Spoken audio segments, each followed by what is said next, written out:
choosing this masterclass in the very cold room.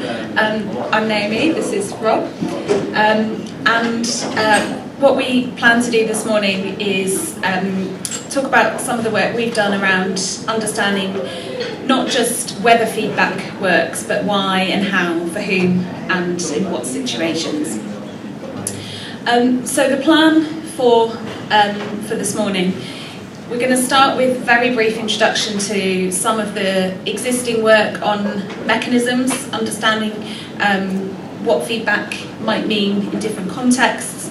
And then the main part of the session will be focused on thinking about the kinds of methods that we can use in both teaching and in research projects that start to uncover some of these mechanisms, different measures that we might use in research, different approaches that we might use in practice to try and trace the route from the input of feedback to some kind of meaningful output. So there'll be a practical element to the masterclass. We'll get you thinking about a problem in feedback and working through some of these mechanisms that might support its impact. So I'm sure many people have seen or heard this particular quote from John Hattie. John Hattie's work is very well known because of the large-scale synthesis of research that he's done, pulling together thousands of studies with thousands of effect sizes. And this quote is often used in papers. It's definitely used in classroom practice as a justification for why feedback matters. Because when we look at these large-scale syntheses of studies, lots of factors that might influence outcomes for learners, the effect sizes for feedback tend to be larger than those for many other factors that might influence outcomes. Feedback being more powerful as an influence on learning than a child's prior level of attainment, than the quality of teaching they receive, for example. And the same is often used within higher education research. It's a justification for the resource that goes into to the work that teachers do in feedback. But even if we have a very strong indication that feedback has this very powerful effect, what we don't know is why or how those effects are happening. And as we'll argue in a minute, there are some really important implications if we don't know why feedback is having this effect in terms of what we might design for our learners, even the research studies that we design as well.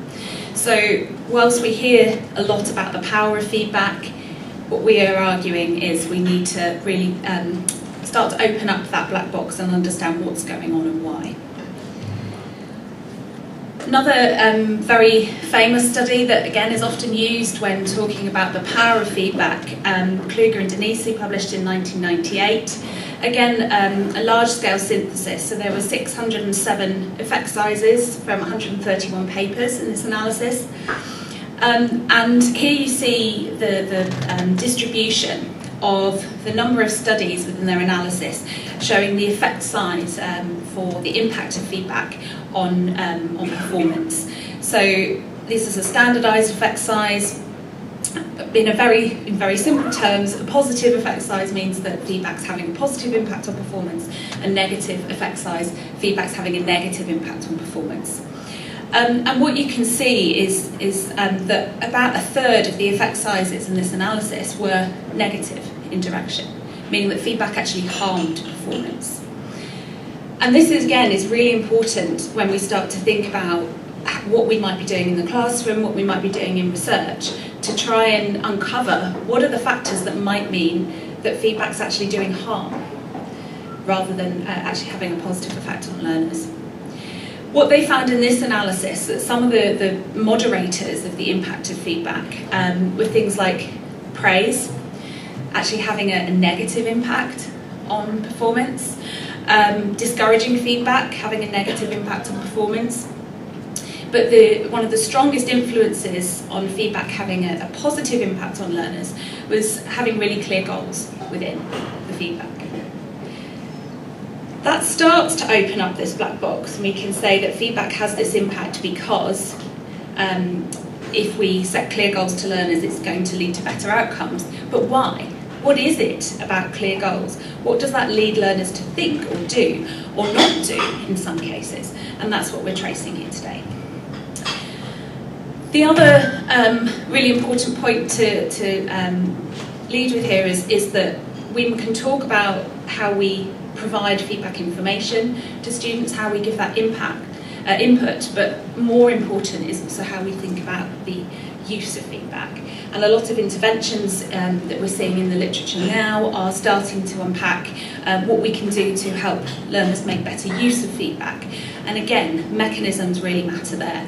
Why does a particular workshop, portfolio, reflection, intervention actually lead to better outcomes? What's it actually doing in terms of the impact on learners?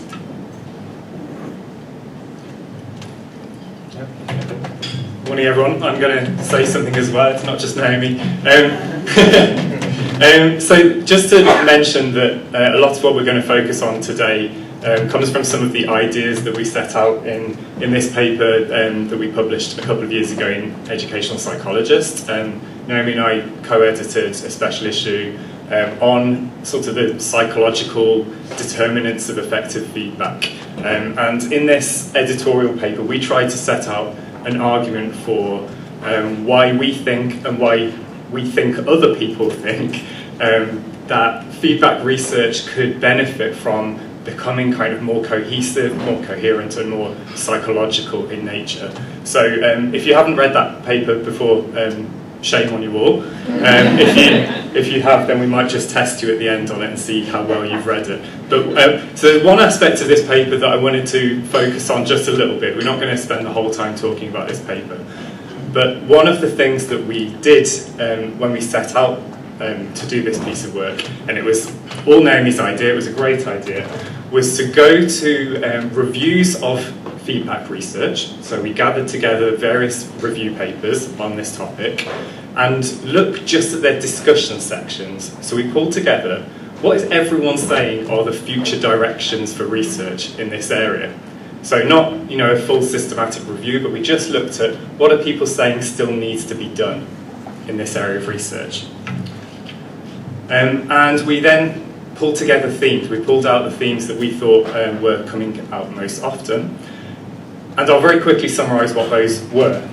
So they were theory. There was a big consensus that this whole research literature needs to be more theoretical and needs to have more theoretically driven hypotheses and claims.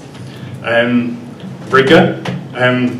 There was a bit of a consensus that there's a lot of non-rigorous, let's say, research that exists out there alongside the excellent research, of course. Better outcome measures. So really looking at what are we actually measuring to know that feedback is effective, and how could we measure that more creatively and thoughtfully. Related to that, focus on behaviour. So there was a real recognition that a lot of the literature focuses on what people think is effective feedback and what people like as feedback, but not necessarily what is actually changing people's behaviour. How many studies out there actually look at a behavioural measure at the end after feedback has been given. A real need to be able to make more causal claims about the effectiveness of feedback, so not just, perhaps pre and post kinds of studies, but room for more randomised controlled trials and real kind of careful and rigorous causal studies. Better ability to generalise from our findings. Do these findings replicate in another class or in another culture, for example? Lots of researchers saying that really needs to be something that should be a focus for us. Likewise, more focus on the longevity of effects that occurred. This might have a benefit 10 minutes after I've given the feedback, but is it still beneficial a day later or a month later or a year later? And does it transfer to a different class? If I'm giving feedback today that's really powerful, is someone going to benefit from that feedback in a completely different module or course? And last but not least, a focus on mechanisms. So as Naomi alluded to before, we need to ask more questions about how feedback works, not just whether it works. And this is what we are going to mainly focus on today. So we kind of pulling all these themes together came to the conclusion that there's something really, for us, clear that unifies all of these themes. And it seemed to be that the literature is saying that the literature needs to be more scientific. Right? All of these are kind of characteristics of really rigorous scientific approaches to a topic. And we concluded from this that feedback researchers are telling us we want our field to be more scientific. So, just taking a little step back from that, a few years ago, many of you will be familiar with this paper. Naomi and I and colleagues published a systematic review on the topic of how we get students to engage with feedback.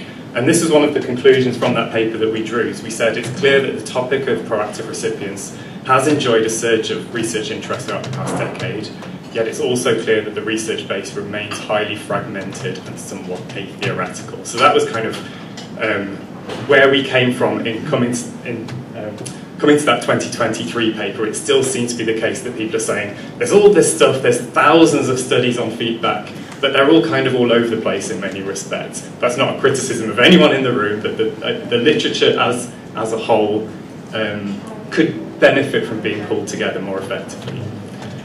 So again, to reiterate that question, we want to ask this question: if we're seeing something that is effective, how is it effective? Why is it effective? And then by inference from that, when is it going to be effective and for whom is it going to be effective? Okay, so we've talked quite a bit now, and it's about time that you did something. So, we wanted to start with an example. This is very creepy. I'm really sorry if that's picking up on the microphone. We wanted to start with an example to get you thinking, and we'll start with some real basics here.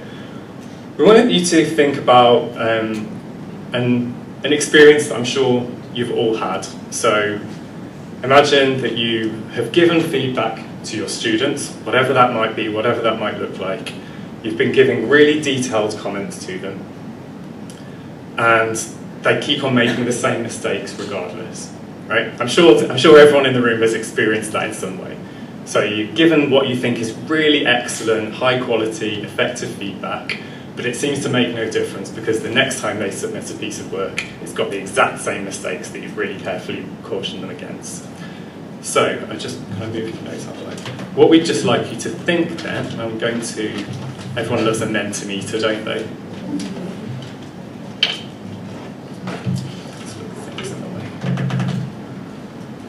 If I could get you to go to the Mentimeter using the QR code. Oh, it's not showing on here. How do we get there? Oh, maybe I need to exit that. How's that? Yes, there we go. So I want you to think about that experience. Maybe try and think of a concrete example of when you've had that problem. And then we want to ask you, why? Why did this happen? Now, just to be really clear, I'm not asking you to give us a detailed academic theoretical account of your experience. We're not asking you to write a paper for us or anything like that. We want you to just focus on like single word or single short sentence answers about what might be the thing that is happening or that isn't happening for those students that should be happening in order for them to be able to use the feedback. Oh, is it not showing? It's still... You can't see it. Let's try that. Is that better? So, I'll leave it a really open question at the moment because you might have various different ideas, but the question is, why might this be happening? What might be missing? What might they be not doing? You do. I'm just waiting for everyone to get the QR. That's fine. Wonderful. And we've already got some good answers coming through here. So we'll give you a few minutes to submit as many as you like, and we'll talk through a few of these.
Still a few trickling through. Keep them coming. If you've got other ideas that you haven't submitted yet, you can submit as many as you like.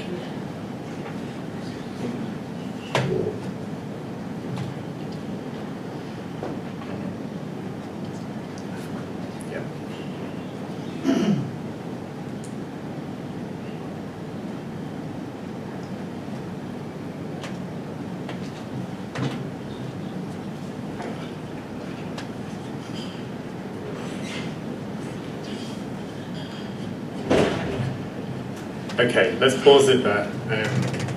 So we'll just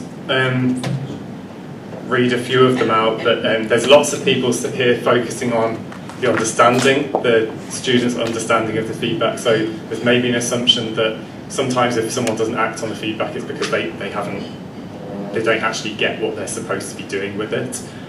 Not engaging, so that might be pointing to some motivational factors perhaps, or maybe even someone who is highly motivated might still not be able to engage for other personal reasons. Because they don't read the feedback. Okay, so that's a really important one. So it might be, if we really take it down to basics, what is the thing that's not happening? That feedback is not going into their brain in the first place would be a really good example of that. Not a nice example, but a good example.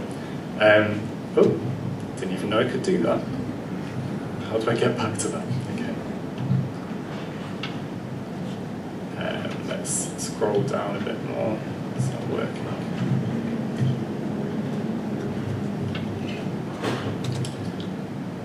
There's no consequence to not doing anything, so I guess that might be again pointing to motivational factors.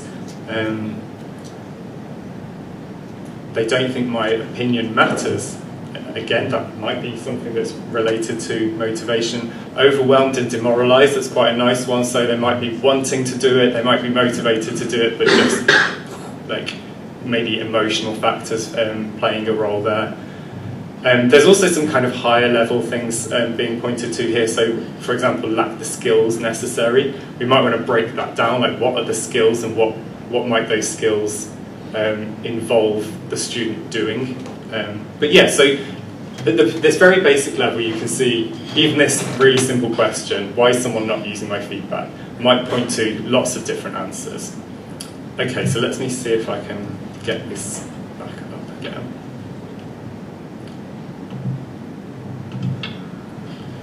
Okay, so we want to now ask you a similar question, but a slightly more complicated question, and it relates to this study. Maybe you've seen it before, maybe you haven't seen it before. Don't worry if you haven't.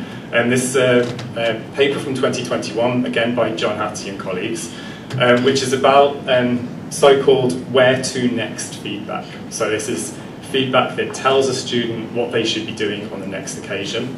And in this study, Hattie and colleagues Hattie himself worked with a bunch of colleagues from Turnitin.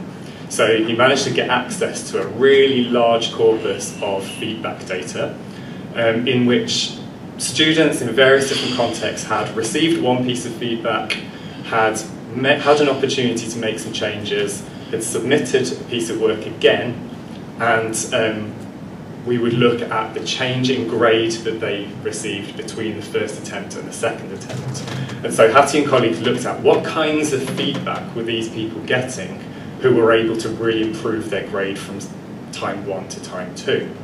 And what they concluded from this paper, I'll say, I don't know how strongly I would conclude the same things, but that's irrelevant for today, was that when people were receiving frequently this kind of where to next feedback, those were the people who tended to make the biggest gains in grades. So they made the argument that this therefore means where to feedback is the kind of feedback we should be giving and focusing our efforts upon. Okay, so hopefully that description is clear enough, even if you don't know this paper, to get a sense of how you might answer the next question, which is, like I asked you before, why? Why might it be the case, if we believe it to be true, that we find that where to next feedback is associated with grade improvement? I want you to all have a think for yourself. Think about as many explanations for that finding as you can come up with, and I'll try and get us back onto the Menti. Here we go. let's try again. So we've got a new Menti here now. Be as creative as you like, be as reviewer to as you like.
If you've submitted answers, submit more.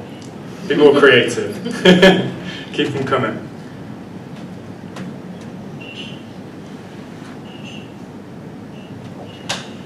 Yeah. Channel your critical friend vibes.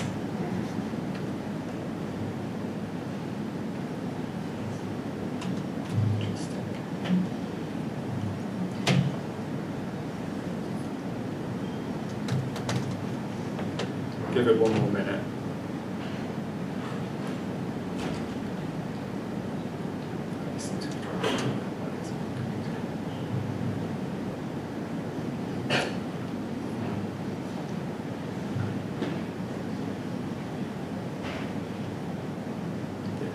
Here they come.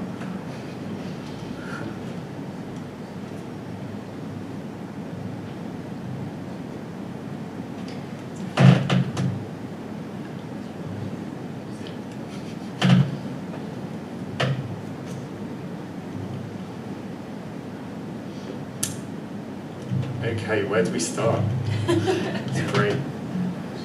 Okay, so I mean, I'm sure you've been able to see a lot of them on the screen yourself, but again, we'll just talk through some of the examples. So I guess the question we're asking here is like, feedback goes in, effect comes out, but what's happening in the middle that causes the effect that you're hoping to see? So lots of you are focused on that actionability. So where to next feedback might be valuable purely because it gives someone something that's actionable. It gives them a concrete step, right? So lots of the comments I think here have focused on that. And maybe the more cynical amongst you have focused on things like this. Not just it's giving someone something actionable, it's telling them exactly what to do, so of course they're doing it. And that might be sort of hinting towards this point that where to next feedback is maybe easier than other kinds of feedback to do something with. So maybe it's about ease. We've got, let's see, so more concrete, I guess that's partly implied in more actionable, but it could be that we're actually talking about the language here. So maybe where to next feedback uses more concrete language. Maybe that's the thing. It's positive. Maybe we're talking about emotion here. Some kinds of feedback might create in the receiver certain kinds of emotions that are helpful for causing them to do something. There was some down the bottom here, weren't there, that we wanted to focus on.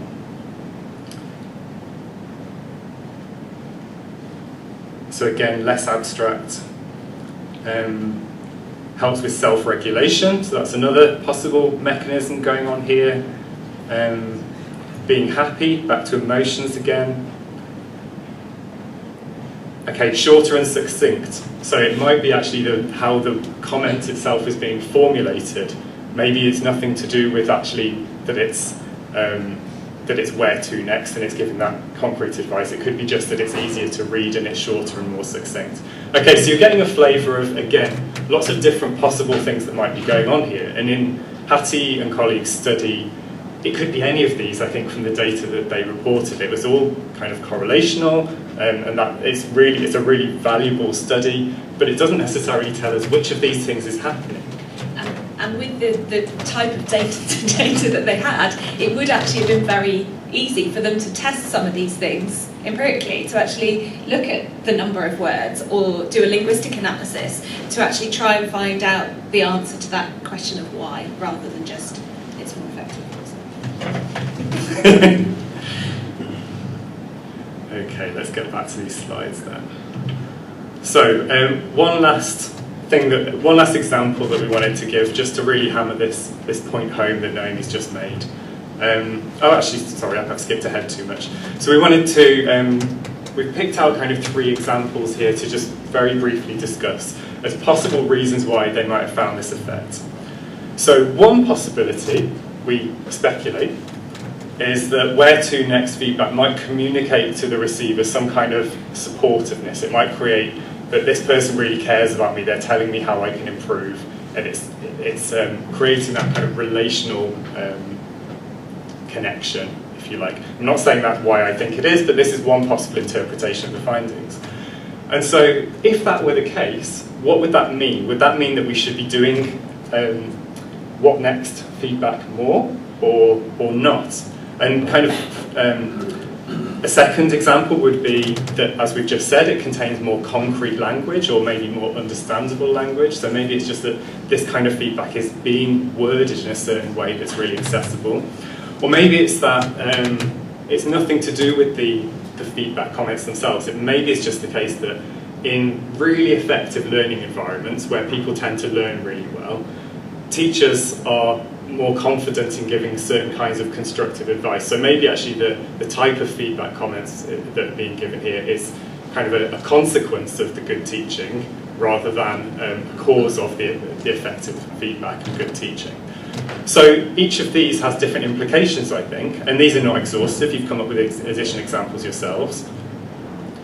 So when we ask ourselves, should we be giving more where to next feedback?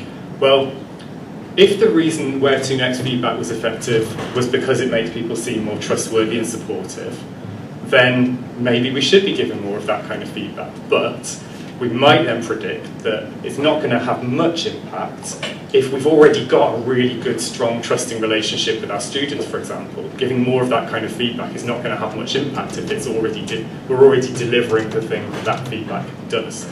Or in certain contexts, maybe even cultural contexts, where actually trust is not as important as perhaps the authority of the feedback giver, then again we might predict that it's not going to make as much difference in that kind of context. So knowing this mechanism helps us to make predictions about when this kind of feedback is worth investing in. So likewise, if it's to do with the concrete and understandable language, or maybe we should be giving more where to next feedback, or maybe we should just be making our feedback accessible in terms of the language we're using. Maybe we don't need to be really throwing everything at giving a certain kind of feedback, when actually what we really want to be talking about is how do we get our feedback understandable to students. Likewise, if it's this kind of reverse relationship where being in a really good supportive learning environment both helps students to learn and it helps teachers to be really kind of confident in the feedback that they're giving, then there's no reason to think that giving more of a certain kind of feedback would make any difference whatsoever if the causality is in that direction. So again, just really underscoring this point, knowing this mechanism, knowing this answer to the question why, helps us to understand what we should be doing with these kinds of data, with these kinds of results. So as I mentioned, there's one more example before we get you doing a little bit more that we wanted to give, which just to make this point again. Suppose you decided, as I'm sure many of you have at some point, that you wanted to roll out video feedback. So rather than giving written feedback, you wanted to record a little message to each of your students and send it out to them. And rather than having, students accessing your virtual learning environments and going and finding the feedback there. Instead, you're going to email them a little link to your video that's about their work, and they're going to receive the feedback that way. And as you can probably imagine, especially if you've done it, this might be potentially quite resource and cost intensive to do this kind of feedback. But it might also be hugely powerful. Students might absolutely love it. You might see all of the gains that you'd hope and dream to be able to see. And so you might then conclude, we've got to do more of this. We've got to be doing feedback in this way. It's worth it. It's worth it. But what if actually it's not the video feedback that makes any difference? It's the fact that you've emailed them the link to it. And so they just can find that feedback more easily than if they were having to go through all the connections and links in their virtual learning environment. What you're actually doing there, and this is obviously hypothetical, I'm not saying anything about video feedback, is you're throwing a huge amount of time and resource at something that isn't effective at all, when actually what you've really got is a problem to solve, which is the written feedback was inaccessible, technically, technologically, whatever I might mean there.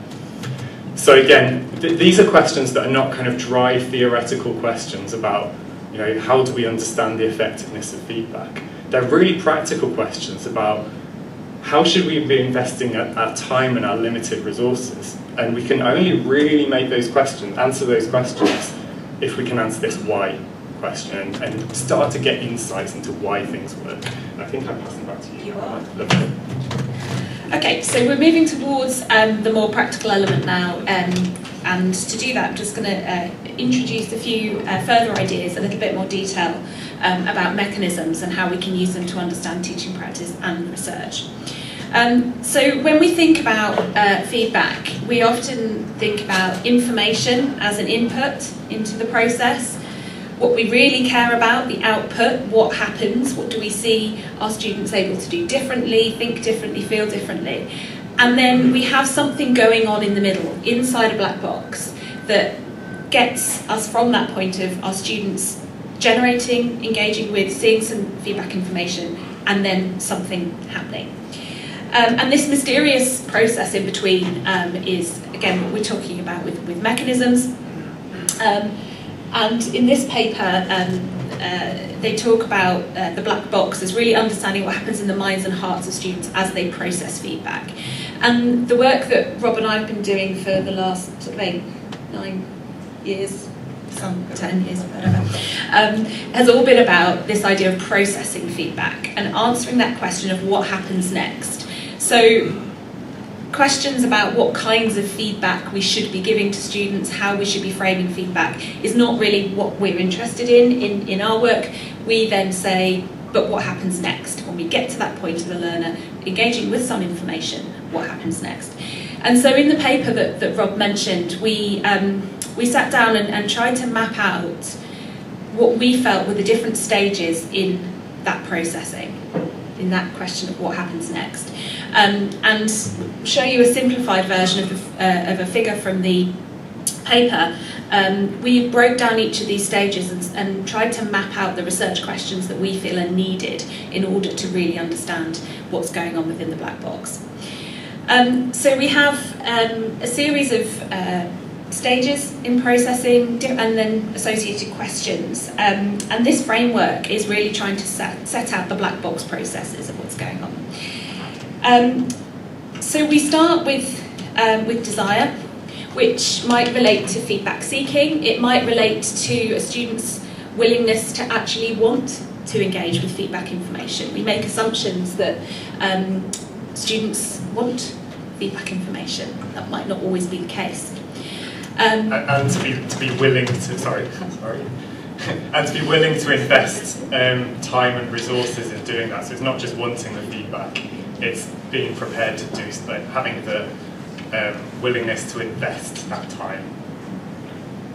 Continue. Thank you. Attention. So now we get to the point where the learner has some information. What do they take in from that? And here we could be thinking about things like attention, short-term memory, even immediate emotional or physiological responses. Now when we get to something like this, it starts to give us an indication of not just what kinds of questions we might want to ask in research, but what kind of measures we might want to add into research studies. So if we want to understand this process of attention, one of the things we've done in some of our work is used eye tracking to try and break down that process and see what's happening, even using physiological measures. So this framework can help us not only to think about questions, but what kind of additional measures we might want to add into research studies. We have appraisal. So what does the learner actually think about the feedback, and particularly in the current context, the feedback giver? And we're seeing a lot of research studies coming out at the moment about generative AI, generated feedback, and a lot of those studies are asking these kinds of questions about credibility, about epistemic trust in feedback that's generated by an artificial intelligence. Elaborate. So to what extent does the learner actually engage in deeper cognitive processing of the feedback information? What are they starting to connect it to? How are they perhaps transferring some of that information into their long-term memory and connecting it with goals, for example? Revisit. This is one that we think is particularly interesting and has not really been covered that much within the literature, is when do learners go back to previous feedback episodes? Do they ever connect the dots together and look at how actions they took in response to some previous feedback information had an impact on performance or skills, for example? And when they're working on a new task, do they think, yeah, I've got some information from maybe even a year ago that might be relevant to help me here? And that could be sort of physical re-engagement with feedback, actually going back and finding it, or it could be more cognitive. It could be remembering some advice that we might have been given. And I think it's worth really underscoring for this audience, for this conference, like we really do think this is a massive hole in the literature right now, that we need to be spending more time thinking about what's actually happening to this feedback in the longer term. So are people ever, they've had lovely feedback, they liked it, they thought it was useful, but does it come back to their mind when they actually have an opportunity at a later time to implement it? We really don't think there's a huge amount of literature that speaks to that question, so there's one for the audience here. And finally, adjust. So this is sort of the outcome of the black box, really. What can we see in learners' work? What can we see in their motivation, their thinking, even attitudes and so on? So what's the actual thing that happens as a result of engaging with feedback information? And there are again some really simple measures in some elements of the literature. In a lot of the second language learning literature, they have a common outcome measure called the repair rate, the extent to which people actually make changes that you can track from one piece of writing to the next. That's much easier to quantify than other elements of work where we might find it harder to actually see what that impact has been. But it doesn't have to be changes in their work. It could be changes in, as I said, confidence, skills, interaction with others. There are many, many different ways in which we could try and understand what actually changes as a result of feedback. Okay. It's still me. Right, so we're going to stop talking now and give you the chance to think through a problem using some of these mechanisms, some of these ideas that we've talked about. So what we'll ask you to do first is 2 steps. To think about a problem or a challenge with feedback. Now this could be a research problem, it could be a problem in practice. So we've given you a few examples already. The case of I'm giving feedback information and I'm seeing the same mistakes coming up over and over again. That's what we mean by a problem or a challenge. Or it could be something about we're doing a lot of work to develop students' understanding of rubrics and we're not seeing an increase in their evaluative judgment. And then we want you to think about, oh, I told you were going to do that. It sounded worse than it was. Very hollow. Not a medic. Then think about something that you might do in practice or in research to try and address that problem. So again, it could be some kind of intervention practice. That might help with that, sorry. I'll let you talk about doing the change. We're not there, we're starting there. Okay, we're starting there. I think I've been left to do this now. I've got traumatic brain injury right here. So yeah, hopefully you've got a handout, at least a handout between two people or something like that. We just want you to start on page 1, don't worry about the remaining pages. Just for now, think about this problem that you've experienced in terms of feedback in your teaching and outline what that problem is and make some notes about something that you might do, just intuitively. It doesn't need to be the most grand teaching idea you've ever come up with, just something that you might try as an intervention. We'll give you a few minutes to make some notes. Ideally, if you want to work in 2s or 3s, that would be perfect so that you can have some conversations about these rather than working in silence. So if you're not sitting next to a partner, you might like to get up and move.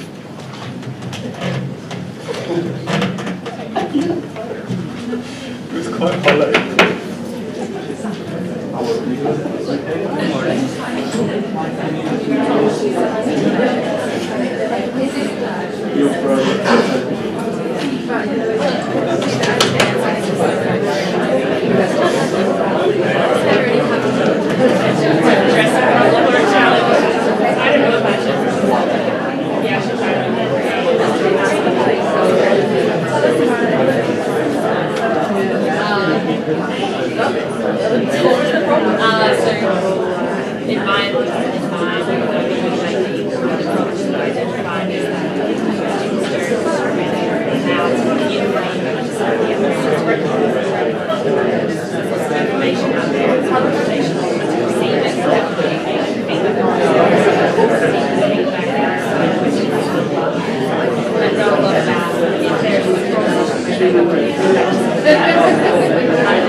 So I think it's also, so I managed to inspire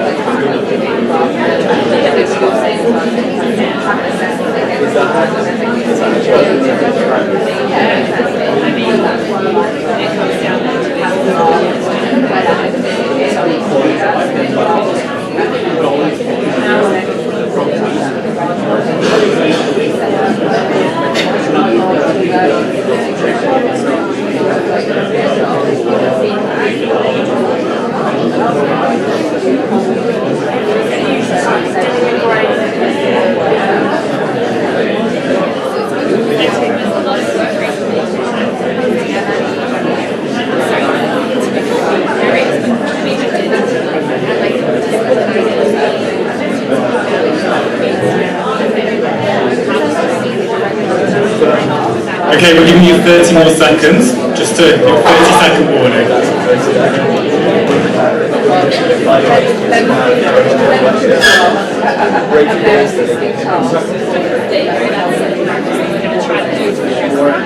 When they do live with never expected. I do think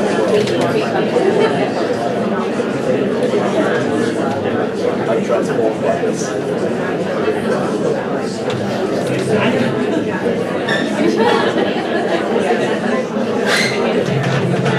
Okay, so you've hopefully come up with the most exciting and innovative and creative teaching methods you've ever imagined. All you needed was 5 minutes of thinking time. So we want to bring you forward, if you've looked ahead in the little booklet already, you'll have seen this.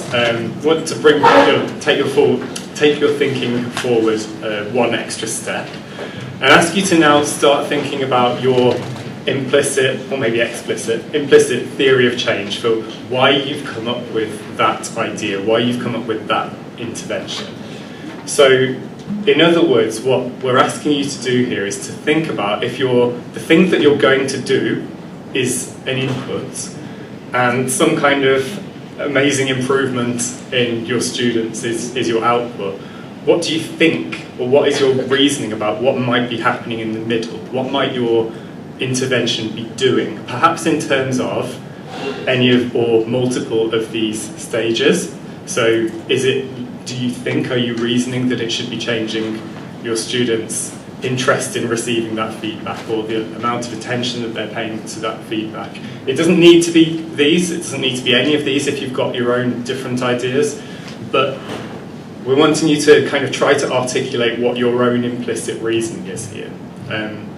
And so just to give you a model of, or at least a generic model of what that might look like, that might be something really, really simple. It might literally just be something goes in, something good comes out, and something happens in the middle. If it's as simple as that, then great. But it might also be a little bit more complicated than that. So you might be saying, well, my intervention involves like all of these different elements, I'll be doing all of these things, and this one ought to have this effect, and this one ought to have that effect, and they'll feed into each other, and we've got 3 different desirable outcomes that we're hoping will happen. Great if you've got that kind of thing, I'd love to hear about that. But you know, whatever it might be, we're interested in you being able to think about and articulate your reasoning for why you're planning the thing you're planning. So again, we'll leave you to that. That's on the second page. We want you to draw loads of arrows all over that page, make loads of scribbly notes, but importantly, discuss it with each other. If you've got different ideas, then try to justify it to the person next to you, or if you're working on an idea together, have a really good argument so that we can watch. Okay? We'll give you a few more minutes for that.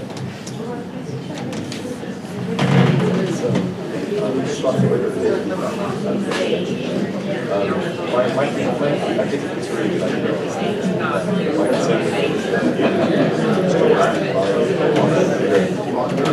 don't think anything really transmitted, especially to maintain my own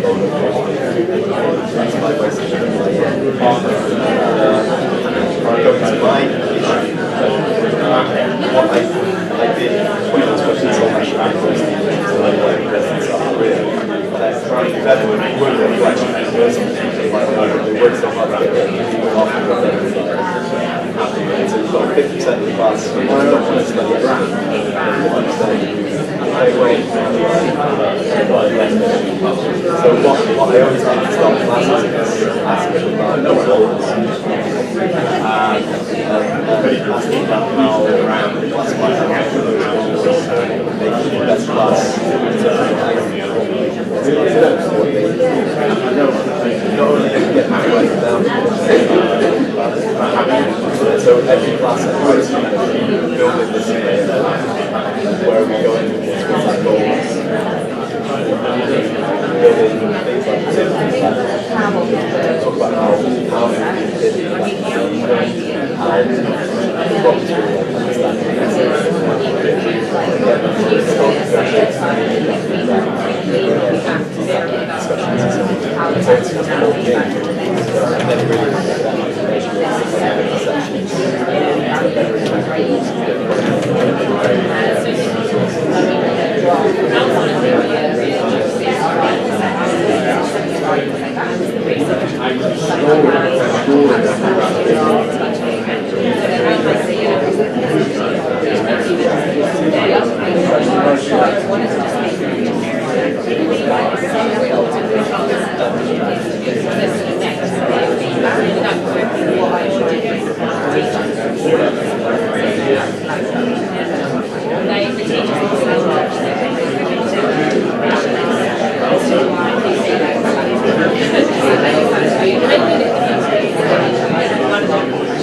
How do you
helping them understand the feedback and the way they're going to a lot of times the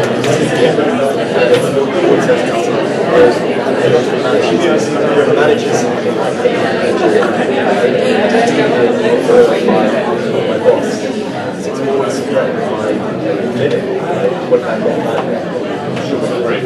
probably okay because they can't so like encouraging students to develop those relationships with their peers and doing that later in the professions like because otherwise they don't see the point because it's just really Okay, so hopefully you've managed to do that and had some disagreements and resolved them.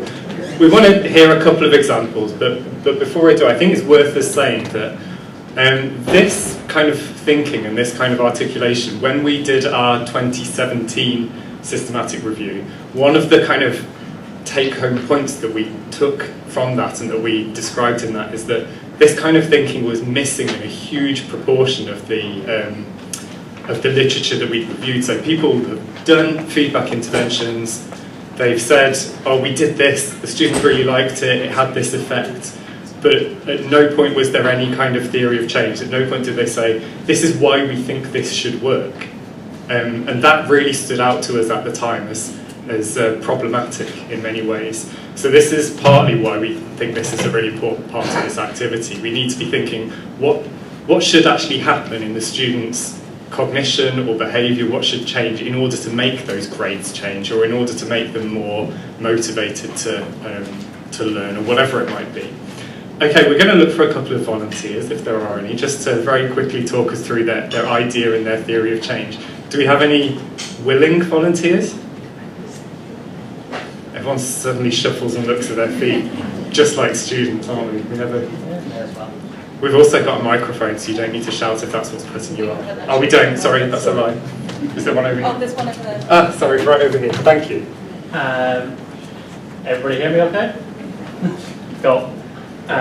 So essentially, the input for our setup, or so it's the one I'm hoping to pitch in the future, is upon submission of a formative bit of work, the student will get their grade, get their feedback.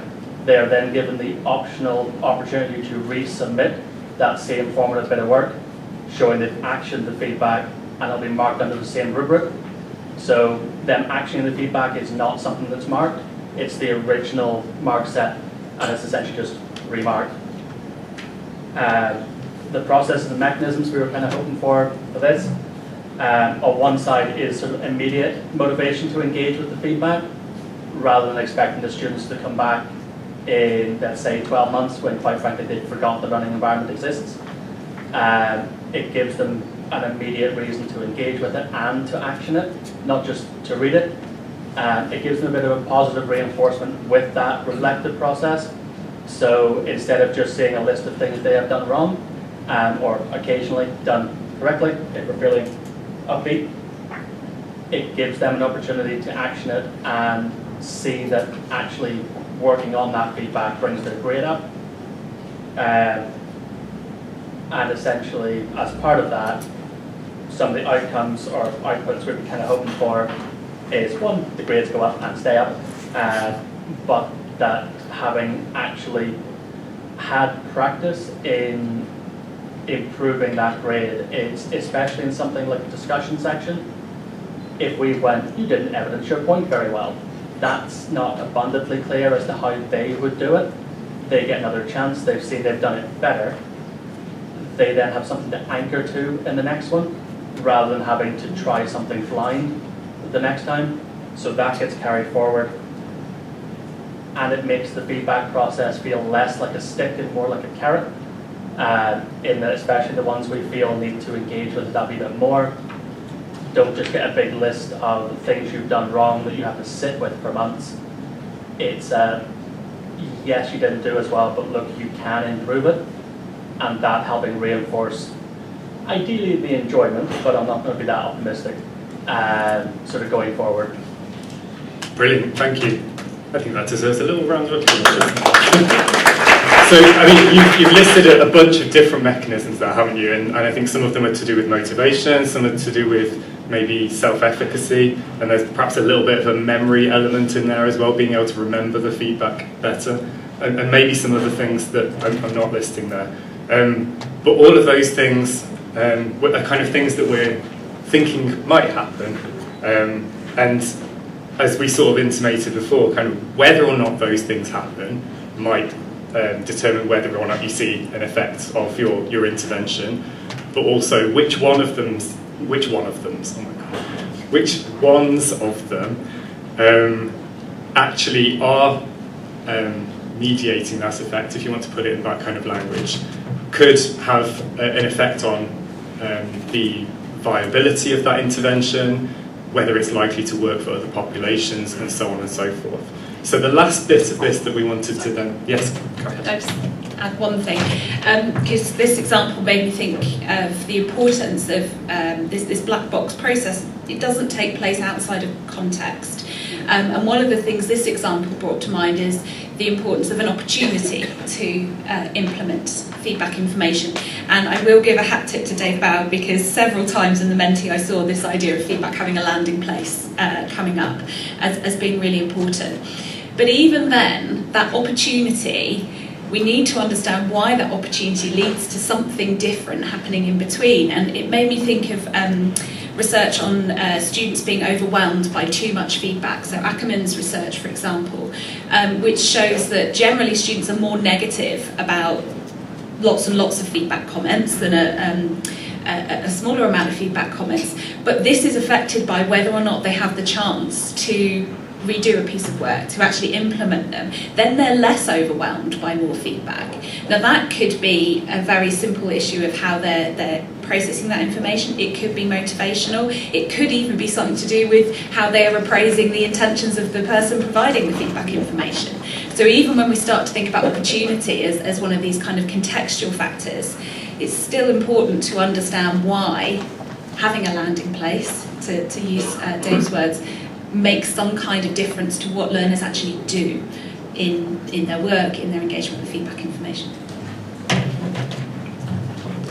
Great. So the last bit then is, if we think that these things are going to happen as a result of our intervention, and we think that those things are going to cause a lovely positive effect in our students, then presumably in some way it would be useful to know whether those things are happening in the middle.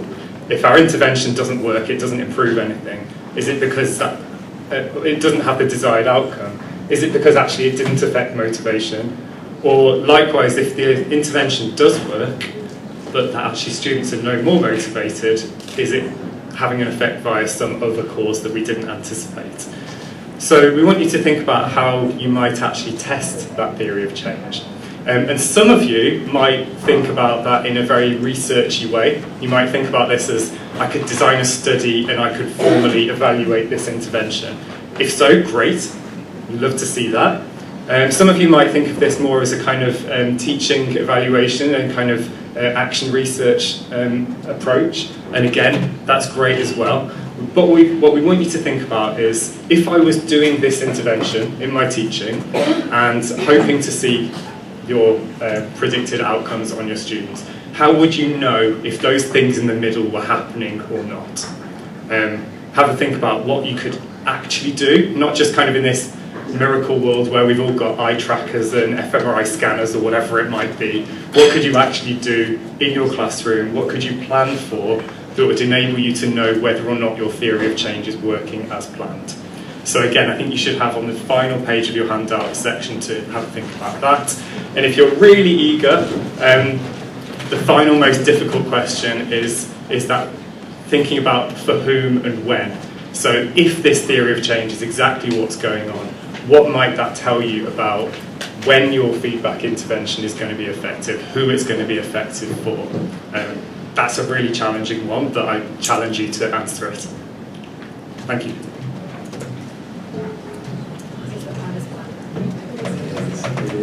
Especially when you look down emissions like quality. It's really pretty much no intervention is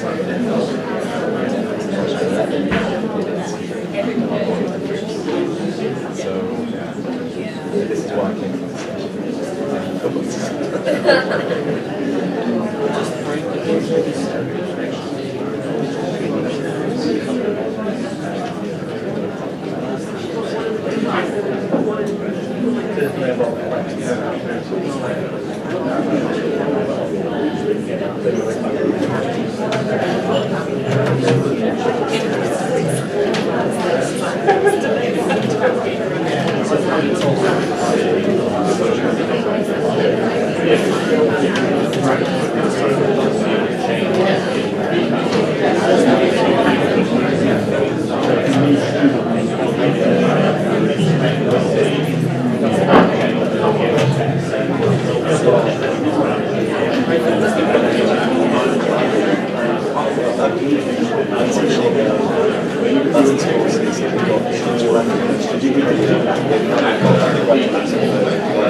Okay, 30-second warning.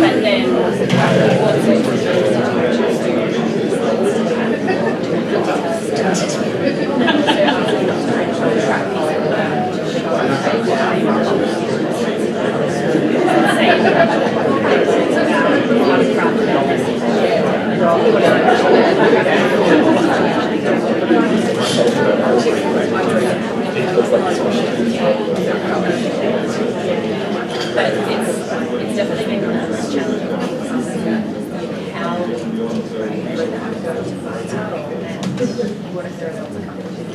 Okay, so we're moving into wrapping this up now, but before we do that, be keen to hear if anyone's willing to share an example of how you then extended that thinking into how would you actually test whether the mechanisms you think are driving this change are actually driving this change. What kind of measures or approaches might you use to be able to try and get that information of what's going on within the black box?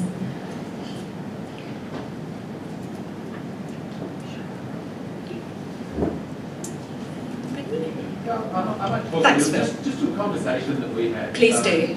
We are looking at international students coming over with their own rich cultures of feedback, encountering what happens in the context of London here, facing difficulties. We have intervention and all that. We then talk about how would we find out if this thing's working and all that. We came to a lovely sort of qualitative design. And then we said, but like they're also here in London for a year over the course of the thing and are encountering culture and learning and changing, and perhaps it's actually not this lovely intervention that we have. So then we ended up doing what they probably won't like and shifted over onto something much more like quantitative, and Dave's doing the quant work. It's okay. But yeah, it was a real difficult one, because when it came to actually doing this, how do we evidence the theory of change, that this is actually the thing leading to the change? Some of our qualitative ideas didn't suit the kind of causal thinking that you're looking at here. Yeah, and actually sometimes the first step is just to articulate what you think might be happening, even if it's really difficult to get to that, because it does then get us away from this approach to saying, well, let's try this and see what happens, without actually thinking about what it is we might be targeting. And I would encourage everybody to, when you're reviewing journal articles on this topic of feedback, or giving feedback to students or to colleagues, to really keep this idea of, yes, but why might this be a beneficial thing to do? There are obviously really important theoretical reasons for why we need to do this. I think there are ethical reasons for why this is important, so that we're not doing things that we haven't really thought through and that could potentially end up on the negative side if you think about effect sizes of the impact of feedback. But for us as educators, particularly in the current climate that we're all facing at the moment, where time is such a precious resource, if we don't really understand why something we're doing or something we're being told to do might be having a positive impact, we could be wasting time on something that could be working for a very different reason. Anybody else want to share an example?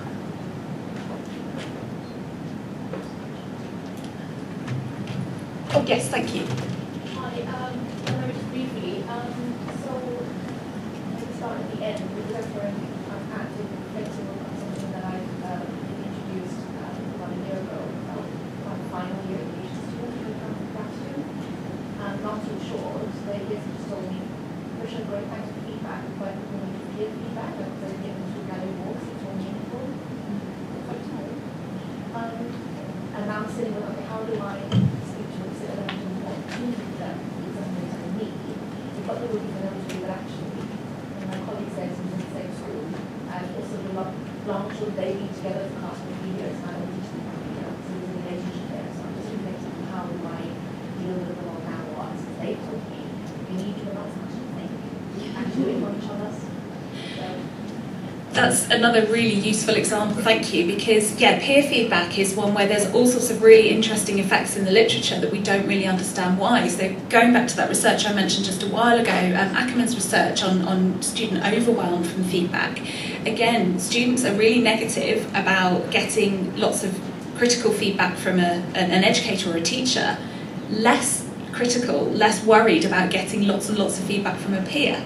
Now, there's obviously some really interesting effects going on there in terms of how they might perceive the feedback giver's intentions, how they feel able to take on board critique, how they feel about themselves and their own work maybe. So again, peer feedback I think is a really good example of where thinking through what might be influencing the outcomes of peer feedback is really useful. Thank you. Okay, so I'm going to wrap up now and say something to hopefully convince you, if you're not convinced already, as to why this is a valuable question to ask, this question of why. And Rob and I are not preaching from an ivory tower on this. We've made this mistake in our own research where we haven't adequately thought through mechanisms. And I'll give you an example. So in 2016, Rob and I published a toolkit, the Developing Engagement with Feedback toolkit, resources to support educators in working with their students to develop the skills they need to use feedback effectively. Just a quick plug, there is a new version coming later this year, hopefully, fully digital version. So yes, there'll be more on that in due course. There's been lots of studies, not just from us, but from research teams in lots of different countries who've used this resource. And there are studies showing positive effects of engaging with these resources, having a feedback workshop, for example, on students' attitudes towards feedback, their confidence in using feedback, the behaviours that they adopt, and even some research showing that these feedback workshops do actually lead to improvements in students' performance, which is great. But we have no idea why. And when we designed the toolkit, we designed it around the 4 recipients processes within our 2017 review, so self-appraisal, assessment literacy, goal setting, self-regulation, and engagement and motivation. We're assuming that these positive outcomes are happening because we have successfully enabled students to develop those particular skills that we designed into the intervention.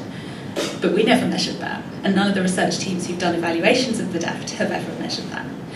And it could then mean that these workshops that are very time-consuming, resource-intensive, we could do something much simpler and get the same effects, but without really understanding what's changing by engaging in these workshops, we don't know. So if you are yet to be convinced of why we need to think about mechanisms and why we need to open up the black box, hopefully that is a motivation and also a bit of humility from us as well, that yeah, we need to do more of this too. Anything you want to add? No. Well, thank you very much for your participation, and yeah, really happy to have further conversations about this if anybody wants to come and chat.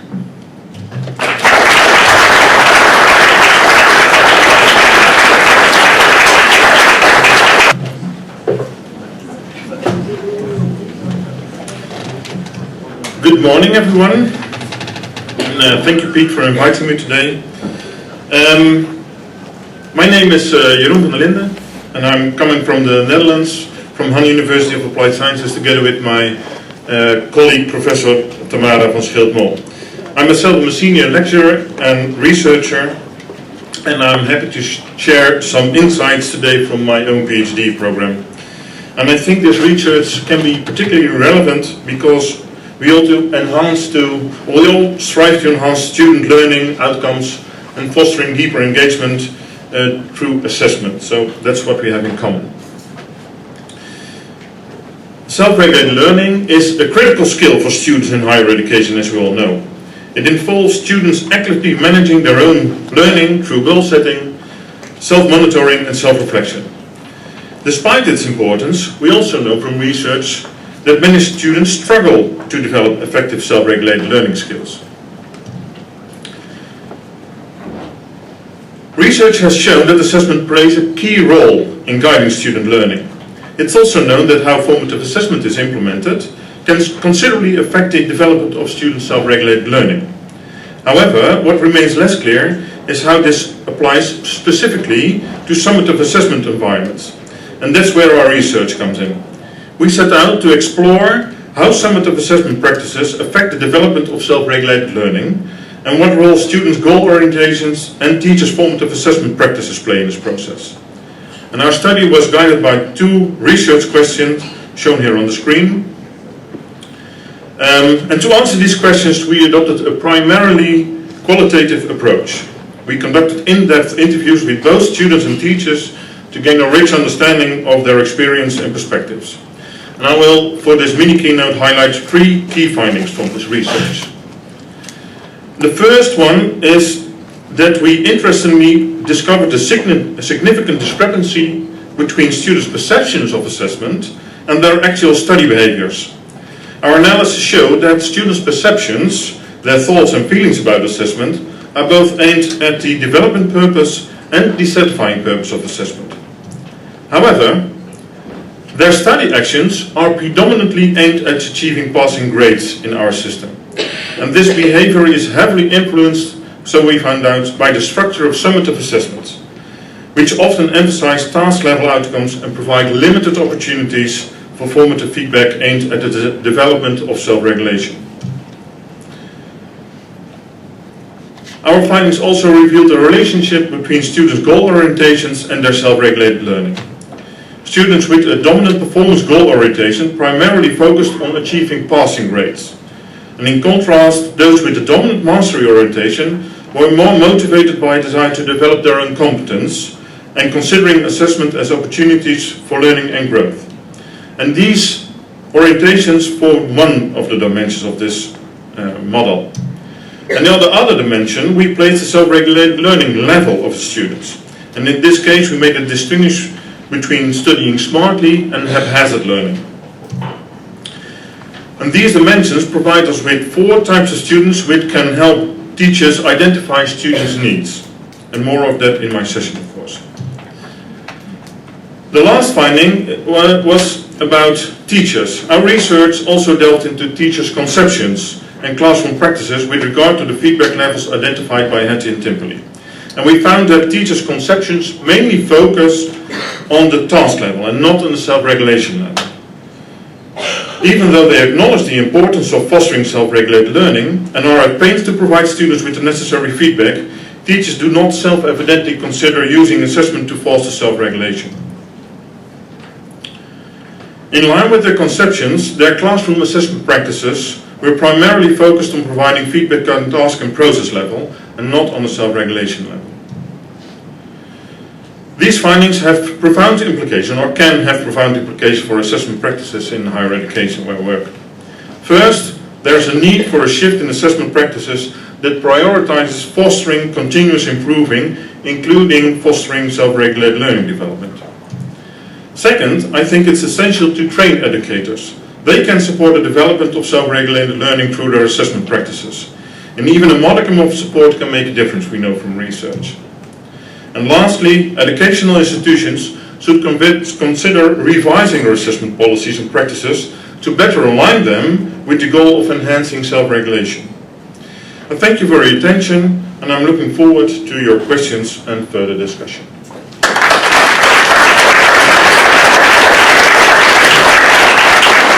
And hopefully within time.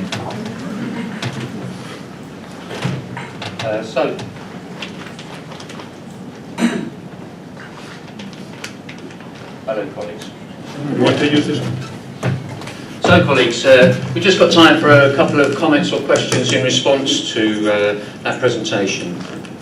Any hands up? Got one here. Is that working? I couldn't make it. I've got a question about the other. Waiting there.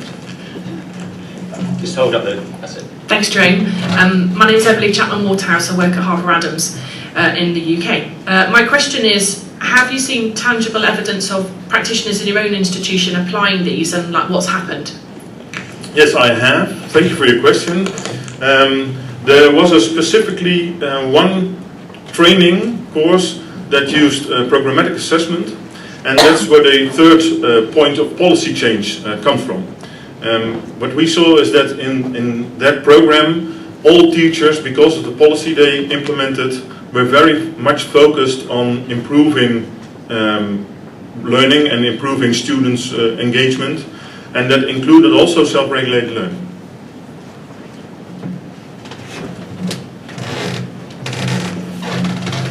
Hi, Janet Horrocks, I'm from Abertay University. If you had one top tip for staff designing assessments which would engender students to start developing skills in self-regulated learning, what would that be? Thank you. My one takeaway was that it's not self-evident to provide feedback on the self-regulation level. So that was the main takeaway for me. Most teachers tend to provide feedback on the task level. This, if you're doing well, you have to work a bit on that, but not the how part. Okay, and actually my question was about, were you saying then that grading might encourage performance goal setting, And so there's a sort of tension around grading. Very much so, yeah. For a concise answer, yes. That was a brilliant handling of questions, I think.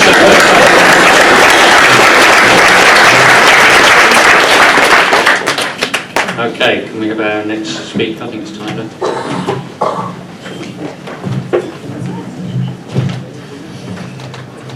Hello, my name is Tyler Warburton and this is Hazel Dickinson and we're from the University of Lancashire. It was Central Lancashire, we dropped the Central world domination.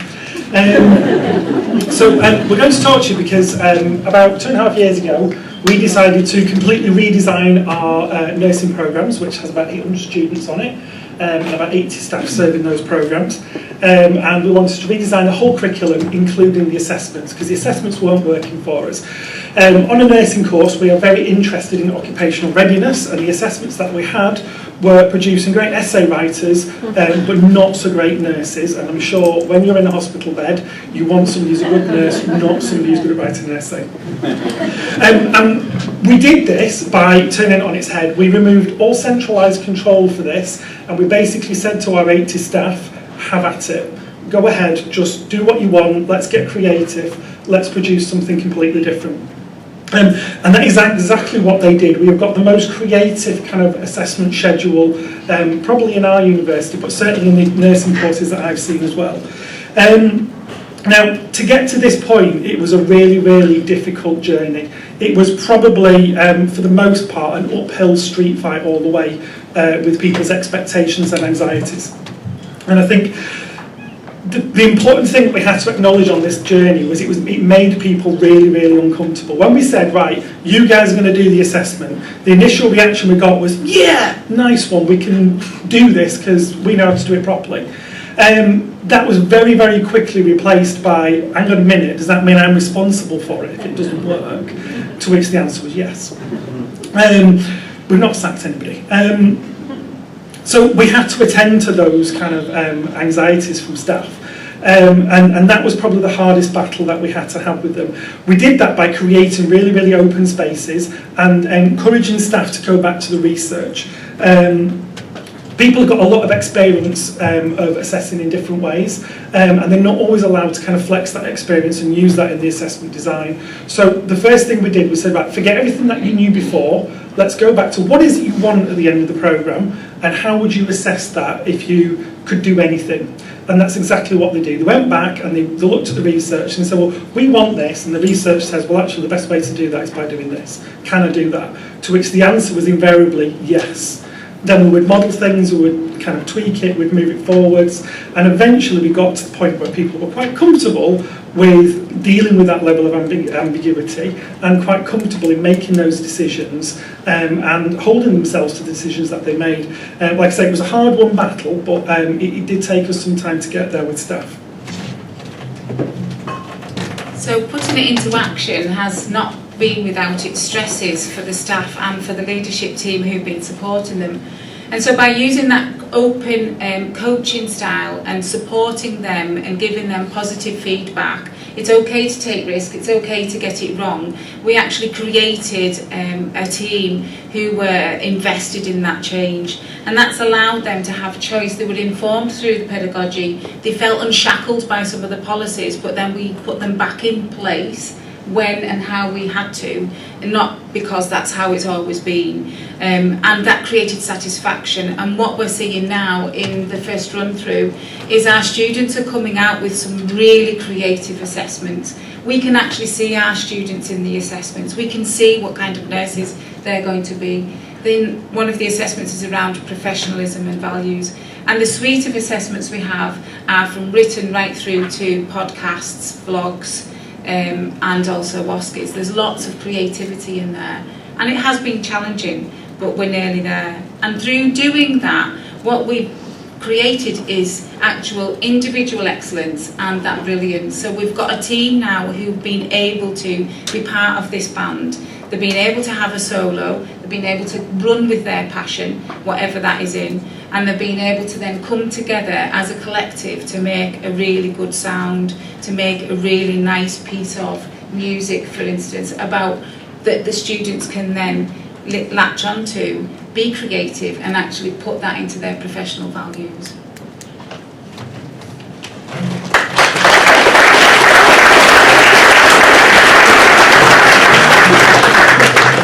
Well, thank you very much, colleagues. One of our themes at conference is about change management, so that's right on the case. Well done. Thank you. Hello, I'm Avril Montgomery from Edinburgh Napier University. Absolutely loved that. I was just wondering, in terms of the undergraduate NMC competencies, how much did that inform or did it restrict any of the creativity? That's a really good question. Our guidance to staff was to imagine they don't exist, and we'll worry about that afterwards. I think with the NMC has a reputation for being really, really strict. Their current standards are more relaxed than laissez-faire. They're really, really quite open. I think what we found was there was a lot of people had misconceptions about, 14 years ago the NMC said that, and it's like, well, they didn't, and they don't now, so ignore it. Thank you. Question over here. Thank you. I have a question around the, let me figure out the words, brain, coffee. Did you find that within that creativity there were any clashes between colleagues who might be working on the same module or concurrent modules, and how did you overcome those clashes within the team?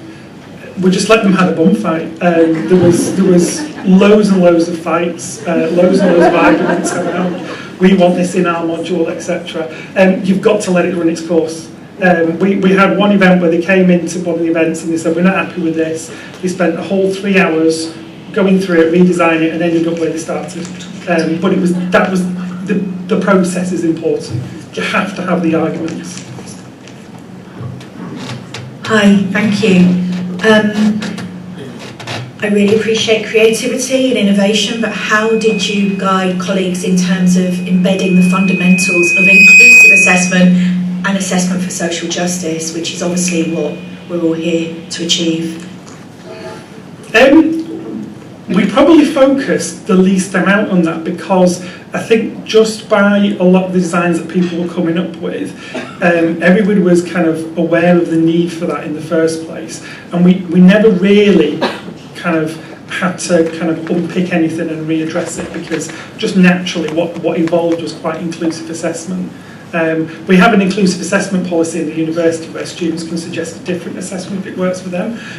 We're not getting that with the new curriculum, they're just accepting whatever we're asking them to do. Hi, I'm Paul Kleiman. I just wondered, how did you manage to persuade your quality assurance people that this would work?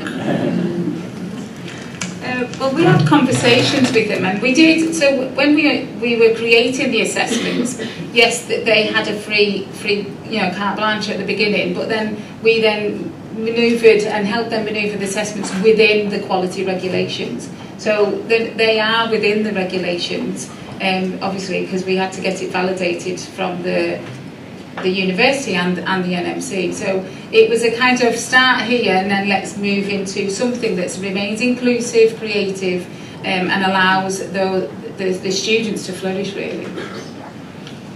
Got time for one more comment or question? Why don't I just say that was brilliant, colleagues. Thank you very much.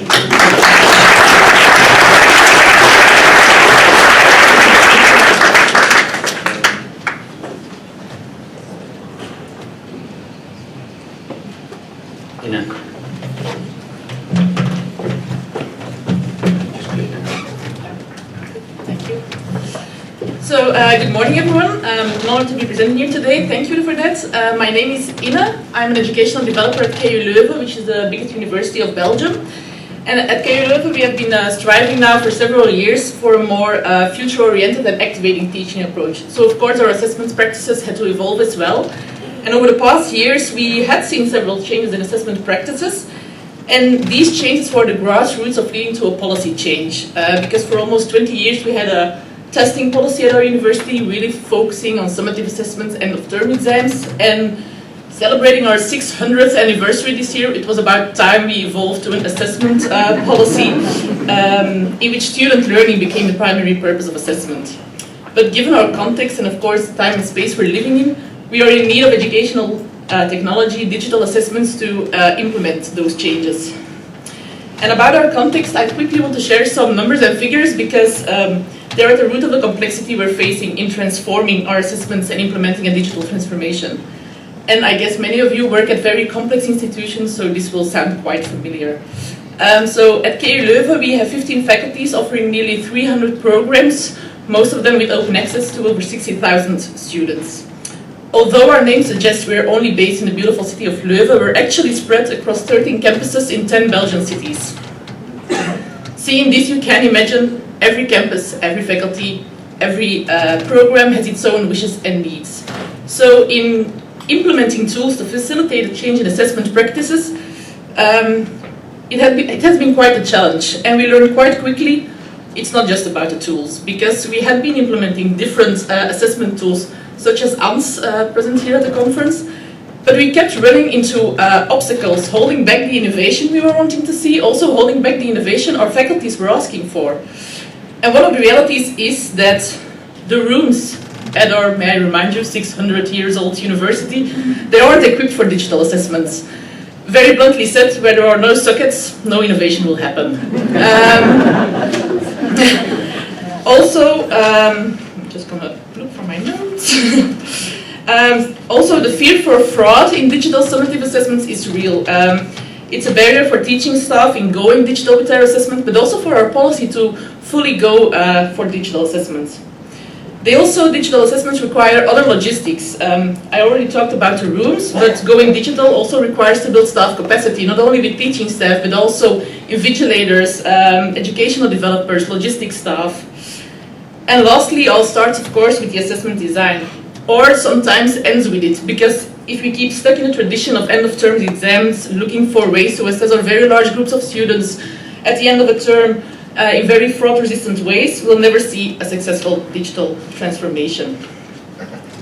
Bearing in mind all these radars at play, our policymakers of KU Leuven decided on 4 organizational modes for digital on-campus assessments, believing that those were the ones with which we could reach the full educational potential of our educational technology at hand, while keeping the organization manageable and ensuring sufficient fraud resistance. So these 4 carry the hope in them to keep things simple and to allow our energy and investments well focused instead of scattered. This decision of our policy, together with some very strict limitations, sparked significant resistance within our institution.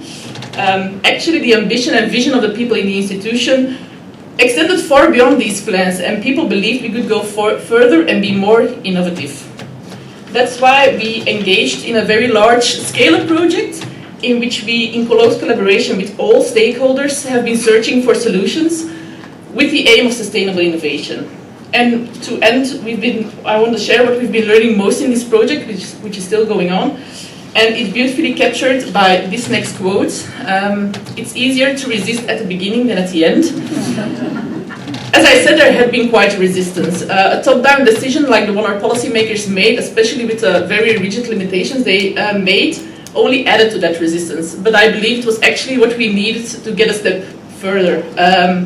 The scale-up project we've been running now will in the end not lead to all the solutions we need.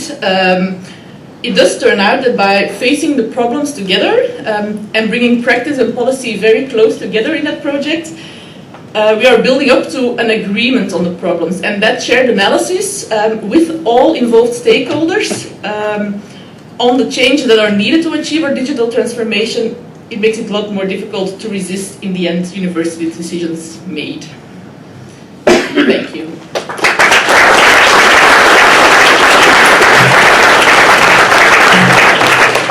Thank you so much, Ina. Any questions or comments? At this end of the room, I feel as though we're neglecting you. There's somebody, oh no, somebody just waving their arm at someone there.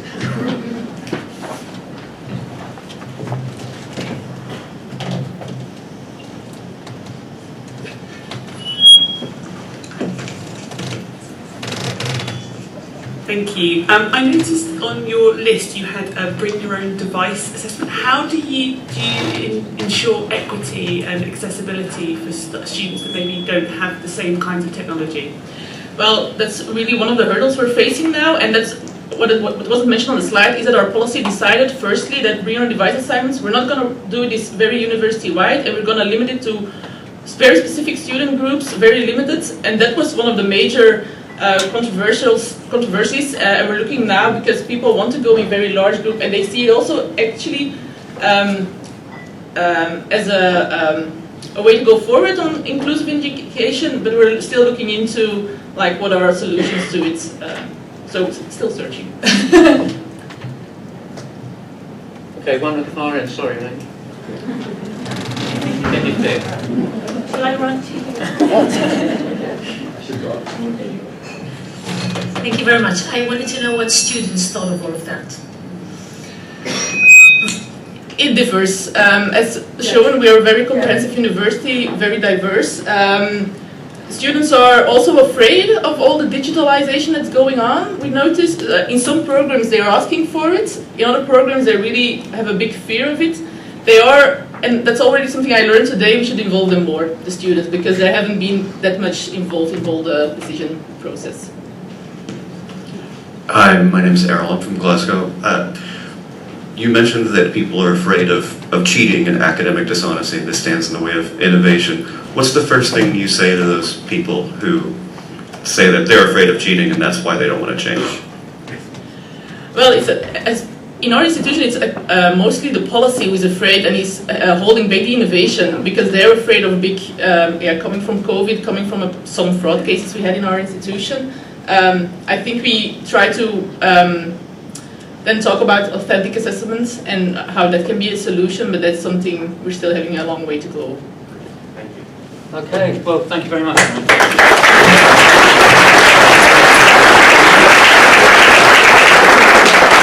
Andrew is next.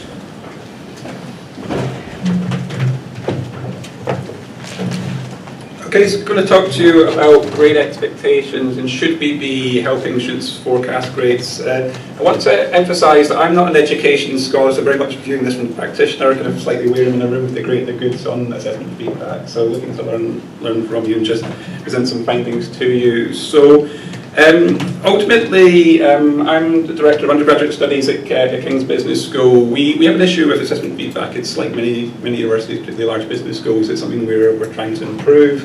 And what we are finding is that one of the ways we were trying to improve that is to focus on the modules that are perhaps underperforming, use our data, tell us where the students want us to improve. The issue is we notice quite a clear bias in our data. If modules release grades before module evaluations take place, they are negatively impacted, and roughly 12 times negatively impacted compared to grades. So simply the act of releasing grades damages module evaluations.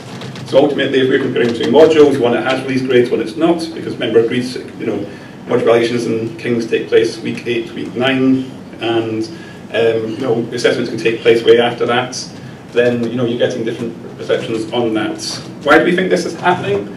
We're reasonably confident this is due to an overconfidence bias. This is relatively well known in the education research as I understand it. We use the psychology research to sort of support us on this. So psychologists have sort of three main ways to capture overconfidence. One is to ask students to place themselves against others, and they often overplace themselves. They think they're better than others. We then ask students to compare themselves against the actual grade they got. We also ask students to forecast their grade and put it within a range, and they often fall outside their range of expectations. We basically confirm they are overconfident. As I say, that's been discovered before. What we do that's maybe a bit different is we link it to student satisfaction. So we're seeing how that overconfidence, that expectation gap, is impacting the satisfaction of students. To do that, we do a survey 3 times. We ask them once before any assessments take place, so we can get nice clean data before, in a sense, the assessment starts to upset them.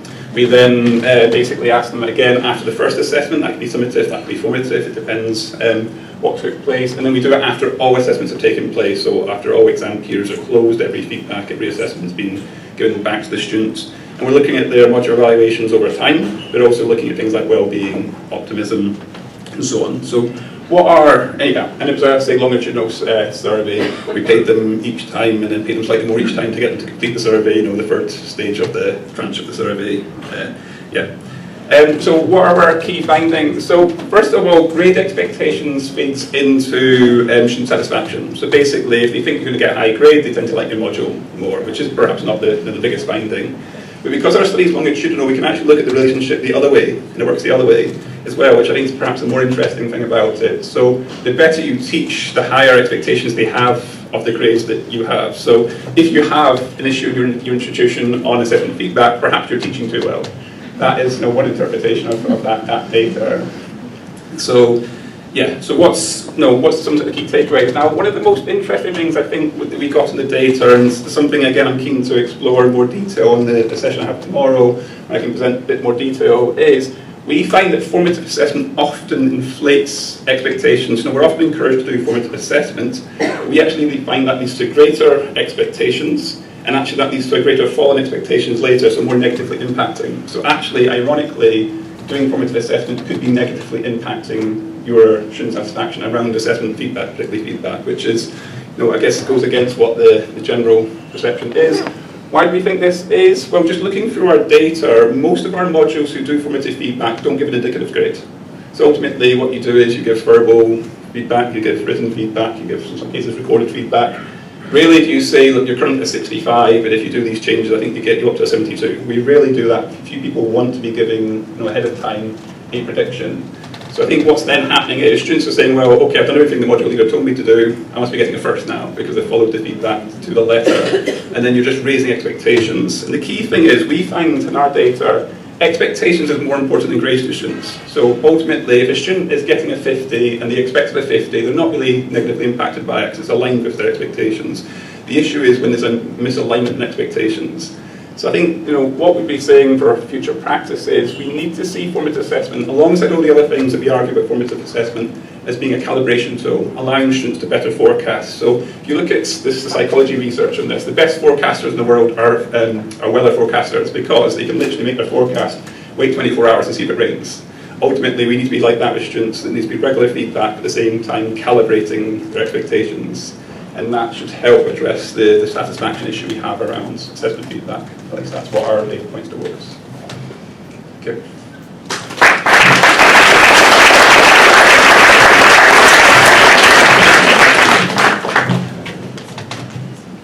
Questions or comments? There's one at the back there as well.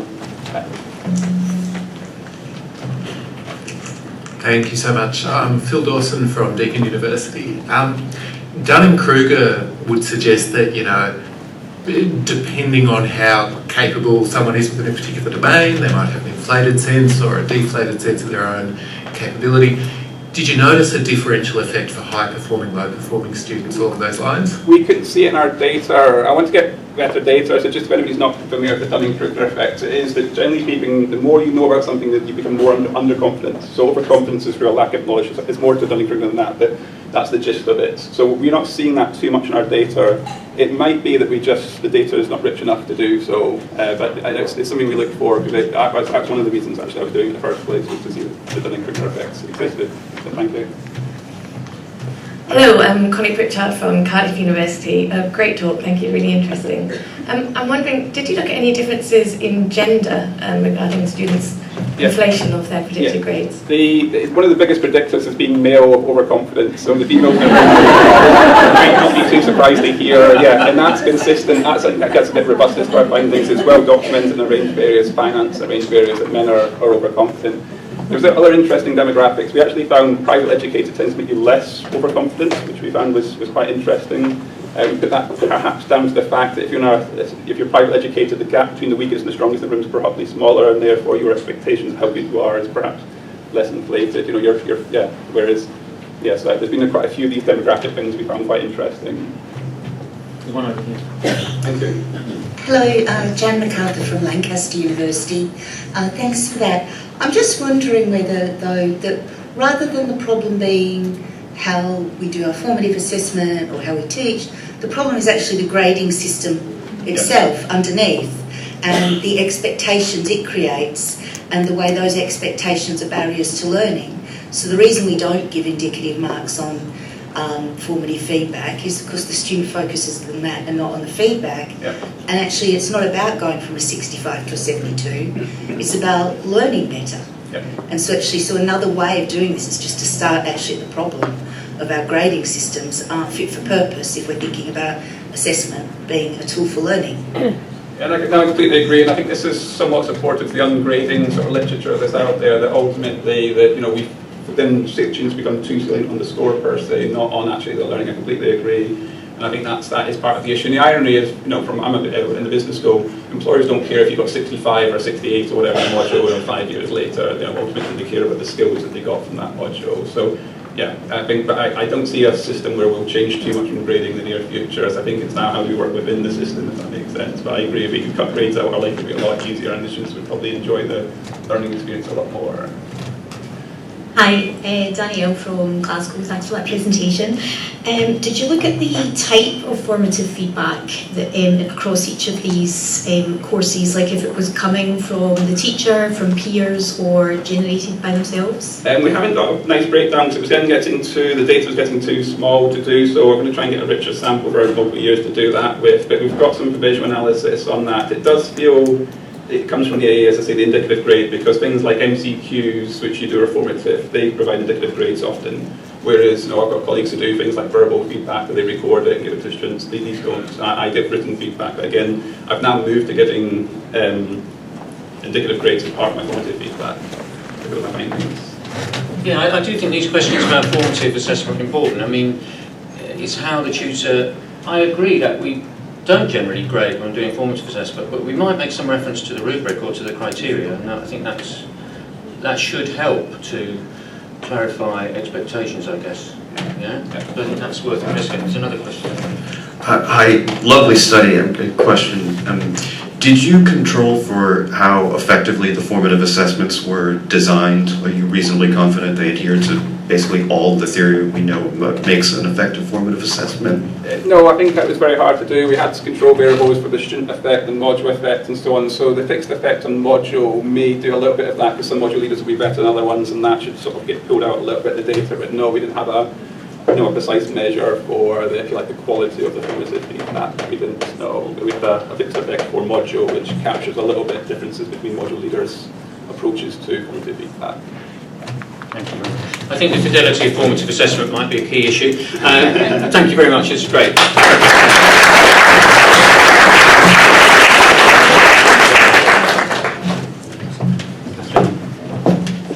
Hello, everyone. First of all, I am not Sue Tarrant, which is what your schedule says that I am. My name is Kathleen Quinlan. I am from the University of Kent. I'm also not talking about serious games, as Sue was going to, but I am going to introduce the notion of consequential feedback to you. We had hoped to have a symposium tomorrow morning that would elaborate this. Unfortunately, that's also not happening. So this is your moment, and you can catch me through the rest of the conference to learn more about this idea of consequential feedback. So I want you to imagine this. A business student who's managing a virtual company makes a poor decision, and it leads to a simulated bankruptcy. Across campus, over in the medical sciences, a medical student observes a treatment, adjusts a treatment in a patient simulation, and observes improvements in the patient's condition. When students practice in a simulated real-world environment, they have access to a rich set of feedback information, including what we're calling consequential feedback. Consequential feedback provides vital information about the consequences of a student's actions and decisions, whether that's a simulated bankruptcy or whether it's an improvement in a patient's condition. But when we think about feedback, we tend to think only about evaluative feedback. Evaluative feedback includes the critiques, the comments, the suggestions, maybe a mark that's given often by teachers, but also by automated tutoring systems, or even by peers, or even by one's own self. But this is only a fraction of the feedback information that's available to learners, whether those are students in higher education or whether those are practicing professionals. the consequences of an action, such as a bankruptcy as a result of changing a pricing strategy, or improvement in a patient's condition because of changing the way in which we treat them medically, this kind of feedback is abundant in everyday life and in professional practice, and is available simply by observing one's own or another's action and its consequences. So it's available from objects like the medical simulator machines that are used. It's available from systems such as business simulation packages. It's available from end users such as the patient themselves. It's available through interaction partners such as a comedian's audience who either laughs at the joke or doesn't laugh at the joke. So our intention with this concept is to broaden practitioners' and researchers' attention to include consequential feedback information, because it's been largely overlooked and treated, or it's simply treated as implicit. But we think it's vital to make this explicit, because after students graduate and they enter professional practice, guess what? They don't have educators standing over them, giving them critiques and suggestions and thorough feedback and comments. So instead, they need to learn how to learn independently from the consequential feedback that's available and abundant in those everyday practices. So these examples might make it seem rather simple and straightforward, but it's actually more complicated than it might appear.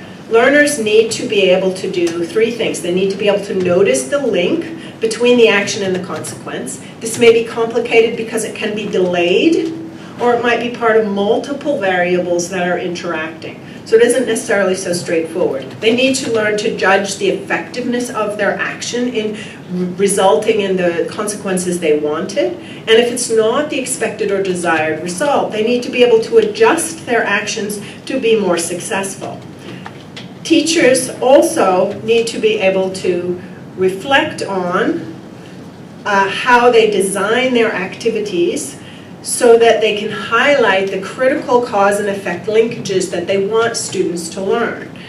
And they need to be able to guide students in this process of noticing, interpreting their effectiveness, and judging and complementing that with complementing students' own adjustments in action, sometimes with further corrective feedback as students are in the learning process.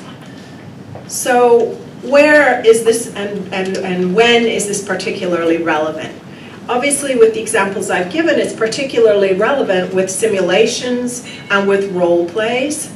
It's also really useful in the process of serious games. And in fact, maybe the critical element of a serious game to think about how you can enable students to experience those consequences of their actions. And it's also vital in professional practice itself. So any work-based learning situations. So if you want to find out more about it, I'm happy to talk with you during the conference. My colleague Ed Pitt is also here. Raise your hand, Ed, wherever you are. He's in the corner where I can't see him. There he is, way over at the bar. He'd also be happy to chat with you. Or you can have a look at our paper that was published in Assessment and Evaluation in Higher Education in December. Any questions?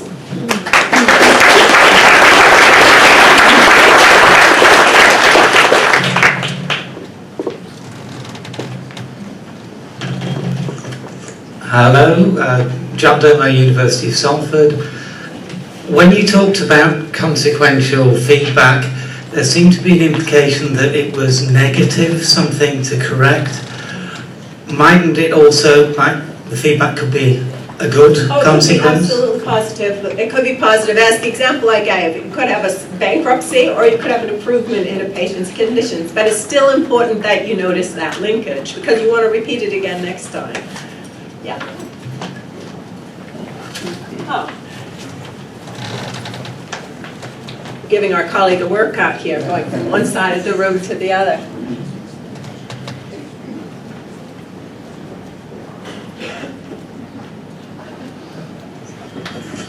Hi, Tilly from the Brighton and Sussex Medical School.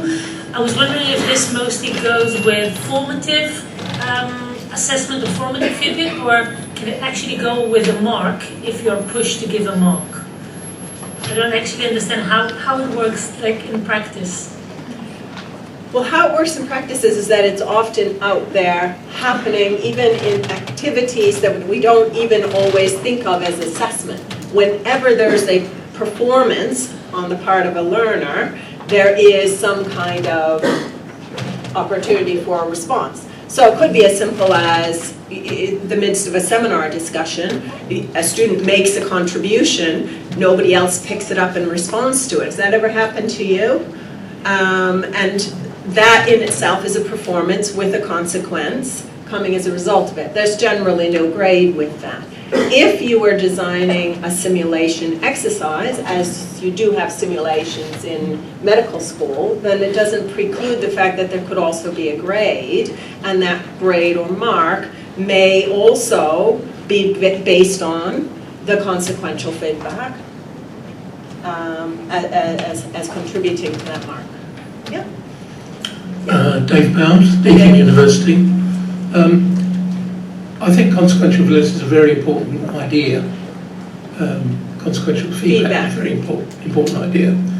You've indicated that it is applicable in vocational areas, and it's easy to imagine the kind of examples that you might come up with there. Can I push you a little further and say, well, what is the implications of this for non-vocational areas and parts of the curriculum that aren't that don't have an obvious counterpart in the real world? Yeah, actually I think there are ways in which one construct role plays that would enable it to be valuable even in subjects where it isn't typically considered a vocational subject. In fact, one of the examples that we highlight in the paper is in math education, and students needed to compute some mathematics in order to build a flying machine, I think it was, and the issue was whether the machine flew or whether it didn't fly. So it was about taking an abstract, what is often taught abstractly, and connecting it to a real world context. And there are lots of opportunities for that in subjects that aren't traditionally vocational subjects. Thanks. Hello, Jeroen from Han University. My question is about, in the first session from Robert and Naomi, I between the lines I was reading that for students it can be very difficult to interpret feedback from teachers who have been trained to provide feedback. What is your opinion about interpreting this kind of information from students? Does it require the extra set of skills, or are they... How do you see that? I think in some cases we think it's relative, it feels very natural. So if you touch a hot stove and you get burnt, you don't, even with small children, they don't necessarily need a teacher standing over them saying, see, that's why I told you shouldn't touch that stove because you'll get burned. But in the complex environments that we often find ourselves, I think that students often do need help and guidance to notice, to interpret, and adjust their actions. So just having educators aware of this as valuable feedback opportunity can help us to design those opportunities into our lessons, but also to help point that out. We can say, and what did you do, and what was the result? Is that the result you expected? Is that the result you anticipated? Well, what might you have done differently? What happened when somebody else tried this? What happened, and how is that different from what you did? So there are lots of prompts that we can be using as educators that help students notice, interpret, and adjust. One last question.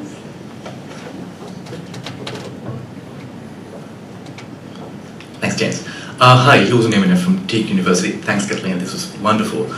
I was wondering, have you thought about using this concept of consequential feedback to unpack the current student behavior when it comes to feedback? For example, in some harmful cases, such as students are cramming for exams, not learning too much, but getting a very high mark. Maybe that could be seen as consequential feedback that actually feed certain behavior. That's a meta application. That's lovely. That's lovely. Well, actually, we have a postdoc that we're working with now who is examining the ways that students are learning from feedback that's received during role plays. That's, I think, a more complex situation than it is with a machine, let's say, because what you get when you have people who are interaction partners, as you do in role plays, is that people can provide both consequential feedback and evaluative feedback, and so sometimes separating them out is challenging. And I'm getting Thank you so much. No, that was a good question. Yes. Thank you very much, Catherine.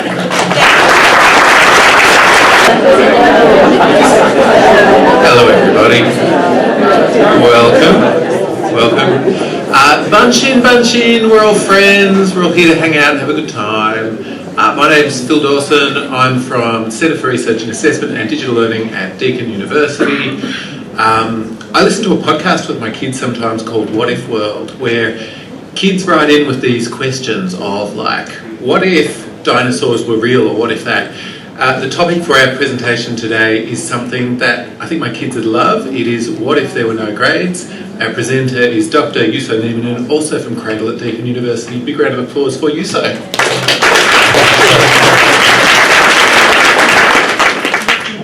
Good morning, afternoon everyone.